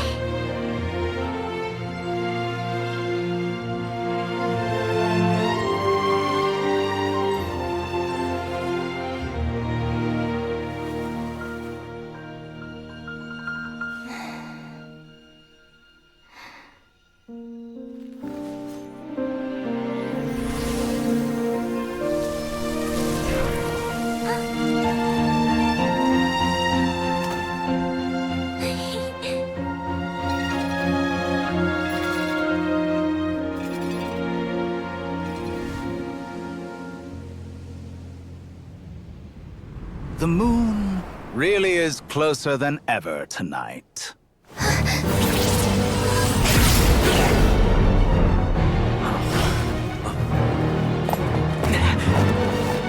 Columbina. All three moons in one place. Time for one final experiment. Reason, life, death, time, and space. They all believed I would fail.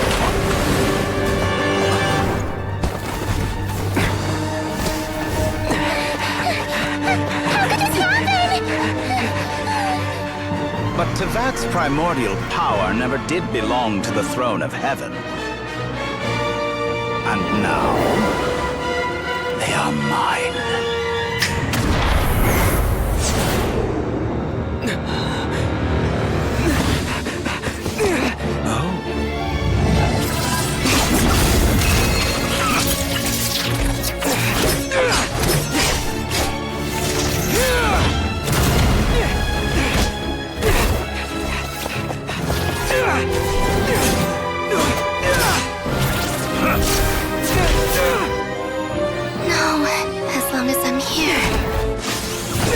Is free to wield the Three Moons' power.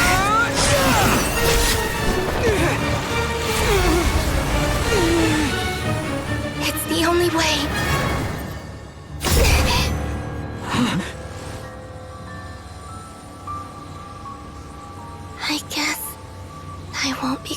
home today. Columbina! No!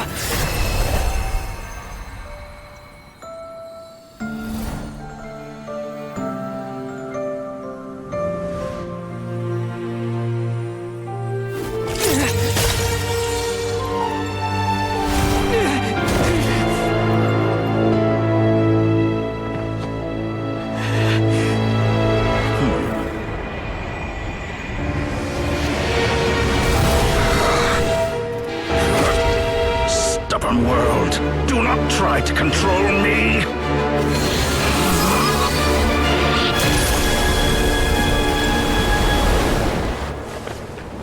Columbina.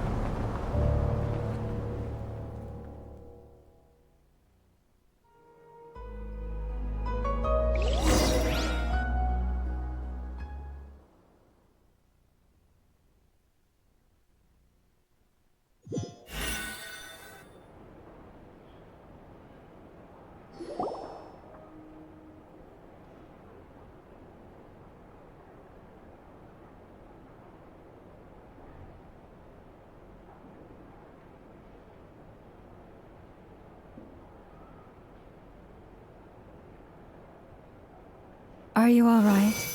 Do your wounds still hurt? I had someone prepare a little medicine that could prove effective. Take it if you need to.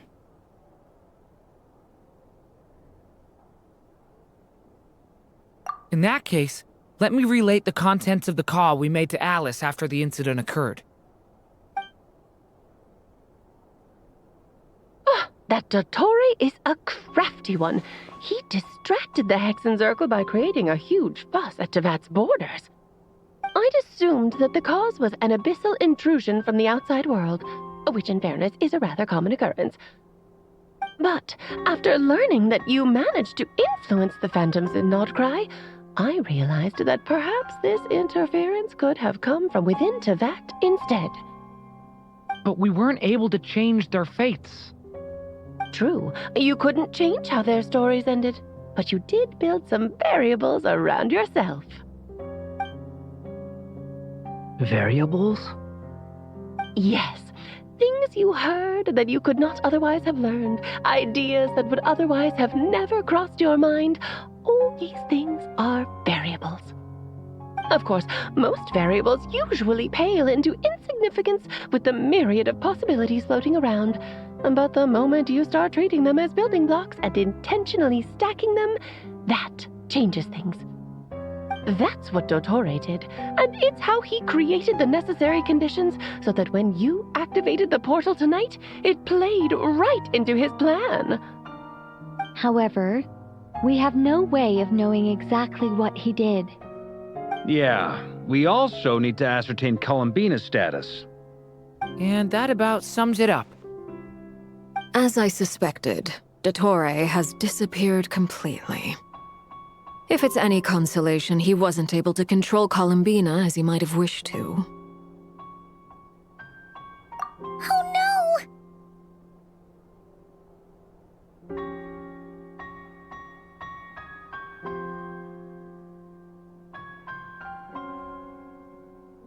What? She did what?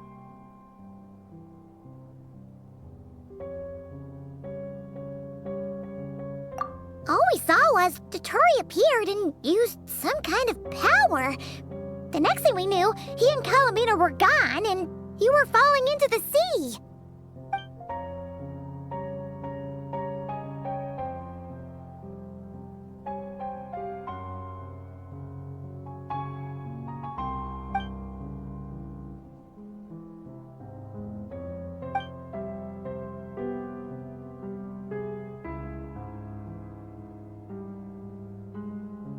So, Columbina intentionally opened the moon gate and escaped into the same mysterious world as Rerir and Thalindis. Sounds like bad news.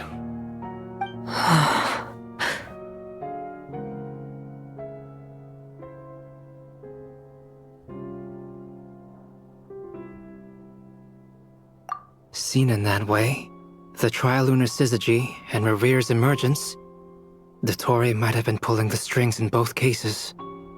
According to Miss Alice, he is attempting to transcend his destiny and finish an experiment that only a god might complete. An utter lunatic. Wait a sec. Where's Hat Guy? Seems like he'd want to be here for this.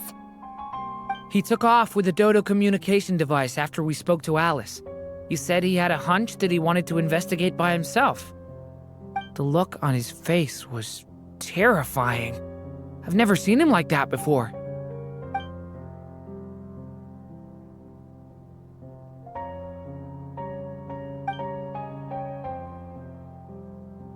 I'm back. Hat Guy! I went to look for the Hyperborean phantoms again. I think I've gotten to the bottom of it. I got them to talk to Nicole on the other end of the communications line. Turns out, the history they describe is different from how Nicole remembers it. Really? But how? Surely Nicole can't have been wrong.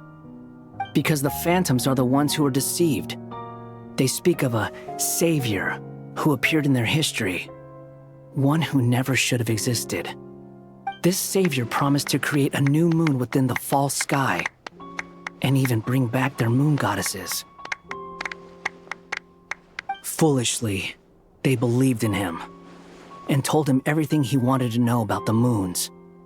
It's obvious that this was Dottore's doing.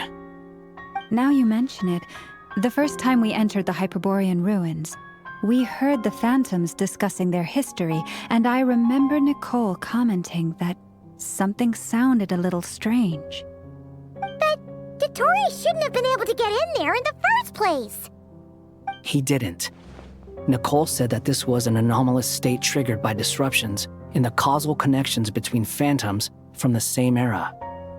The variables that Dottore put in place were substantial enough that they even affected phantoms that he never met. So it's not that their memories were unclear. They'd been tampered with. That's exactly the possibility Dottore was trying to manufacture. He turned these variables into knowledge and engineered the situation so all that knowledge would fall into his hands. Then, he harnessed that knowledge on Moon Prayer Night to truly create a false moon. How is that even possible? To be precise, he exploited a weakness in the way the spell works. The spell senses Kuvaki to detect the moon's location. So, as long as the false moon more strongly resembled the moon than the frost moon beyond the skies, the gate would teleport Columbina to the false moon's location. In other words, to Dottore's side. Once he had her under control, the teleportation spell remained active, and he manipulated her power to seize both moon marrows. At that moment, the moon marrows disappeared right before our eyes. It was already too late, even as we were leaving the ruins. By then, Dottore had already amassed the power of all 3 moons. So, where does that leave us? What do we do now? I'd certainly like to know what Her Majesty thinks, now that the concerns I expressed to her have come to pass. But we cannot simply sit and wait for her to decide the matter. And in any case, it is not the Fatui Harbinger Damselette who sees us as her friends, but rather Columbina Hyposelenia. If, even in such extreme circumstances, Her Majesty will not lift the prohibition on Harbingers drawing steel against one another, then I will do as my heart demands. I will fight as Peruware instead. Oh, Arlecchino! Time is short, so I'll make the first move.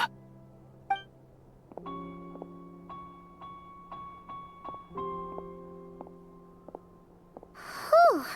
Even Arlecchino seems to be losing her cool now.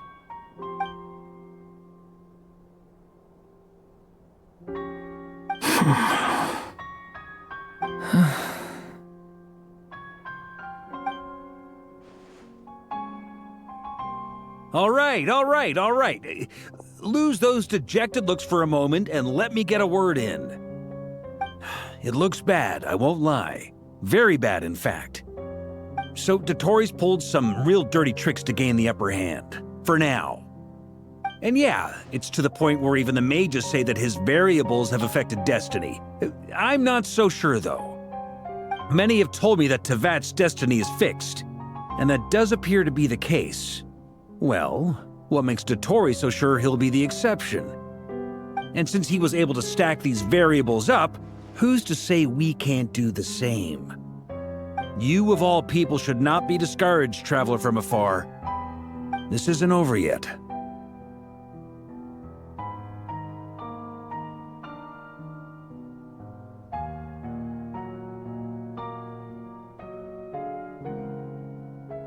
And you're not alone in that. Everyone here does, whether they've spoken thus far or not. But none of us are the type to sit back and wait for the sun to shine again. That's exactly how a knight should roll. If they knock you down, you get back up and get back in it.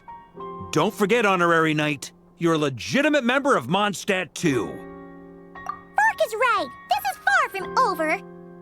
Dotori's already way overdue a butt-kicking given his past shenanigans. And after this, he's earned himself a double dose. That's what I'm talking about. How's everyone else feeling? I'll use Kuvaki to investigate Columbina's whereabouts. I am not ready to give up either. Leave the intel gathering to me. Whatever happens within nod-krai's borders, when the Curatorium of Secrets wants to be in the know, we always find a way. Aino and I will do all we can to support you. We will attempt to reverse engineer Dotori's actions and seek a breakthrough that way. Alice and Nicole are busy dealing with an emergency at Tevat's borders, so they can't return just yet. But they're both very angry about this.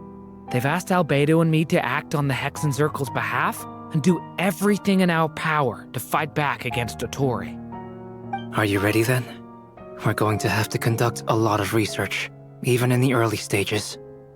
I'll do my best.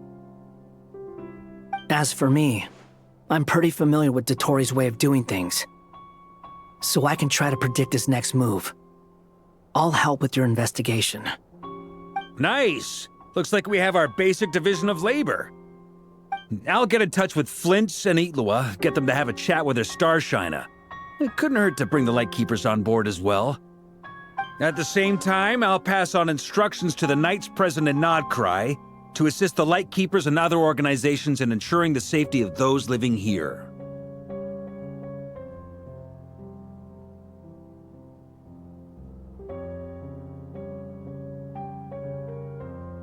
Yeah! We'll show him!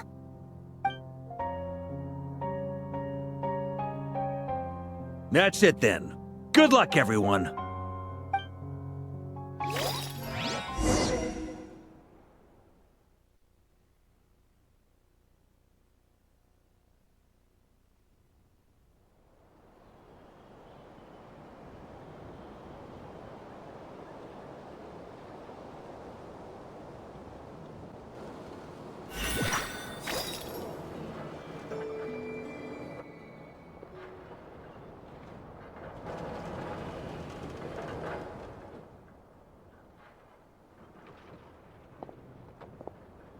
I never thought that Columbina would become my real name.